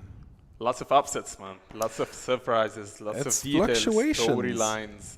I mean, who would have thought, yeah? Who would have thought that we would witness such day and such upsets for both teams? Man, Genzer is a dangerous man. Genzer and Alucard are dangerous men, that's for sure. And for GV, lots of questions to be asked, such as, why is there no anchors from your side? Why is A side completely free whenever you know that unKnights are going B or There's no unKnights are going presence, A. Leave one player at B side if they are going A. I mean, take into consideration the possibility of a rotation, over-rotation, of splitting to A. Lurkers, the yes, basics, yeah. Exactly. There will always be lurkers, there will always be people flanking here and there. It's always a covered, not covered angles from Team GB, which raises lots of questions. But for Team unKnights, Alucard was just on point. Whether he was on the attack side, he can get his the first blood. Speaking of Alucard, of course, he's the MVP. And if he's on the defense, anyone that comes near the view of his scope, just done. Automatically, he's dead. Yeah, and I'd like to highlight what the casters did mention, like it's very early into the year as well, and I feel like teams such as Anubis or unKnights or others as well are here to, you know, build up their organization, even if it's old or new. And other teams just like TBI, for example, today, yeah, they're not having the best series, but it's gonna take them a bit of time to start building up, while on the other hand, you have players like Alucard, who's in unKnights, who are phenomenal. You know, there's no words to describe it. It's just so amusing watching them play, and the precision, the accuracy. You can also tell by the map rotations how quickly information is being given out. See, the thing is with winning teams, okay, it's not that hard to be consistent with you being a winner, but it's super hard for a losing team to break out from the cycle, man. You need to get out from the losing cycle. And for Team GB, they used to win one after another, and I was like, okay, thanks God. Yeah, they're building some momentum, yeah. Building some momentum, but you're playing against the first team on the league, the top team, the creme de la creme of the tournament, and you want to at least embrace some rounds, whether it was in the first map or the second map, and know that you're playing against the top. I wish that, and I hope that this loss from Team GV does not affect their mentality. I agree. I don't think it will. I think GV is still gonna like go back to the drawing board, analyze the previous games and how the other teams that they're possibly playing tomorrow, the day after, and next week, and for the rest of the series. Anyways, I'd like to take it to Alucard, our MVP for today's series. Saad Al-Bash, how are you? I'm running out of questions to ask you, man. Honestly, like, what a performance. I think you guys are doing great, and I hope you continue to do so. And I'm proud of your performance. It's very entertaining. It's one question, it's one question that everyone should ask you guys. Now you're on the top, man. You're number one. You have it all. What's next for you guys?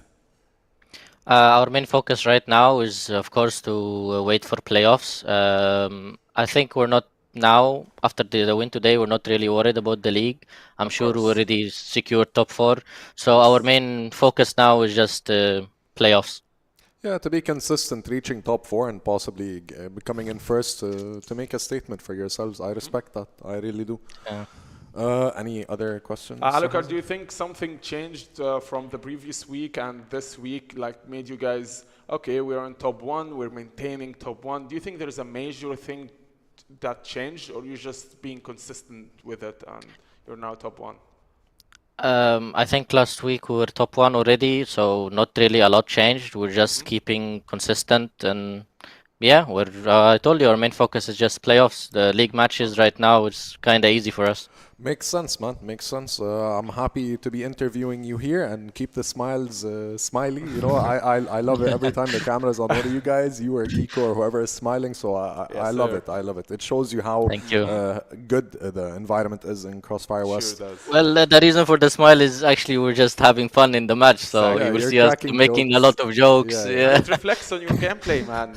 I get it. Yeah. The more the smiles, the more the kills for you and your snipe. Yeah, and also no pressure. So. Yeah, that's what makes us good, I guess. Exactly, yeah. You wanna enjoy the journey, not just don't take the game too seriously. You know, I like of course. All right, that's it for you, Alucard. Thank you so much, and good luck in your future games and in this series. Oh man, lovely human as always, man. We've been interviewing the same guys over and over again, and I love that they are super consistent with it. This was Leon Clo, Alucard, Snare, Horus, who else? Yes, NLS 2 times Twice, back to back. Yep. We would love to see more, man. Flex, I want to see Ruffin get interviews. Lots of names, man, and lots of weeks upcoming. Speaking of weeks and standings, can we have a little look about UNK with 8 matches, 7 wins? ROC, you're on 8 matches too, but 6 wins on. I mean, if you were here in week 1, and I hope you were, guys, you would never expect this. No. Things have completely changed. You know, unKnights is first now. ROC has dropped down to second. GG maintains their third place. Anubis actually pushed and is now fourth again, maintaining that. GV slight deviation, went down a little bit, but it's fine. Entropy and TBI are basically competing on who can, out manifest the other and possibly get to top 4. You know, 999. Sadly, they've had a lot of technical issues, but it's still early in the year, as the caster said. So who knows? So the thing is, UNK and ROC are good to go. They are okay with the playoffs. They are there. The thing is, Anubis and GV, here's where it gets tricky. And also GG. It gets super tricky between, because it's only 4 teams in the playoffs. One team is not gonna be there. I mean, I can't guess that. None of us can, to be honest, because it's weird. It's like some days each team is super performance, like very good performance, and you can tell the synergy is happening during the game and after it as well. But then some days not. Like today, for example, GV, I don't know if it's the whole caster's curse or something. Who knows? But I think the previous days they did do pretty well. I'll admit. Yeah, we did talk about GV, and before the game we said they are going to do insane, and we enter the game. It's 2-0. Boom, boom. It's not even close for them. Yeah, I mean, at the end of the day, it is a long series, we will admit, and anything can happen. You know, I think at this point, we're in day 10, week 4, so playoffs is around the corner. It might not be as far as they think. You know, everyone's played almost 7 to 8 games, and we'll have to wait and see. I will see you guys tomorrow. Hazem, is there anything else you'd like to add? I mean, if you... nothing to be mentioned, actually, but if you weren't watching the league, it's your time now, man. It's time to watch the league, because it's just getting more and more fun and more close between each team. I can't agree more, my friend. Thank you guys so much. Thank you to our casters. Have a good night. See you.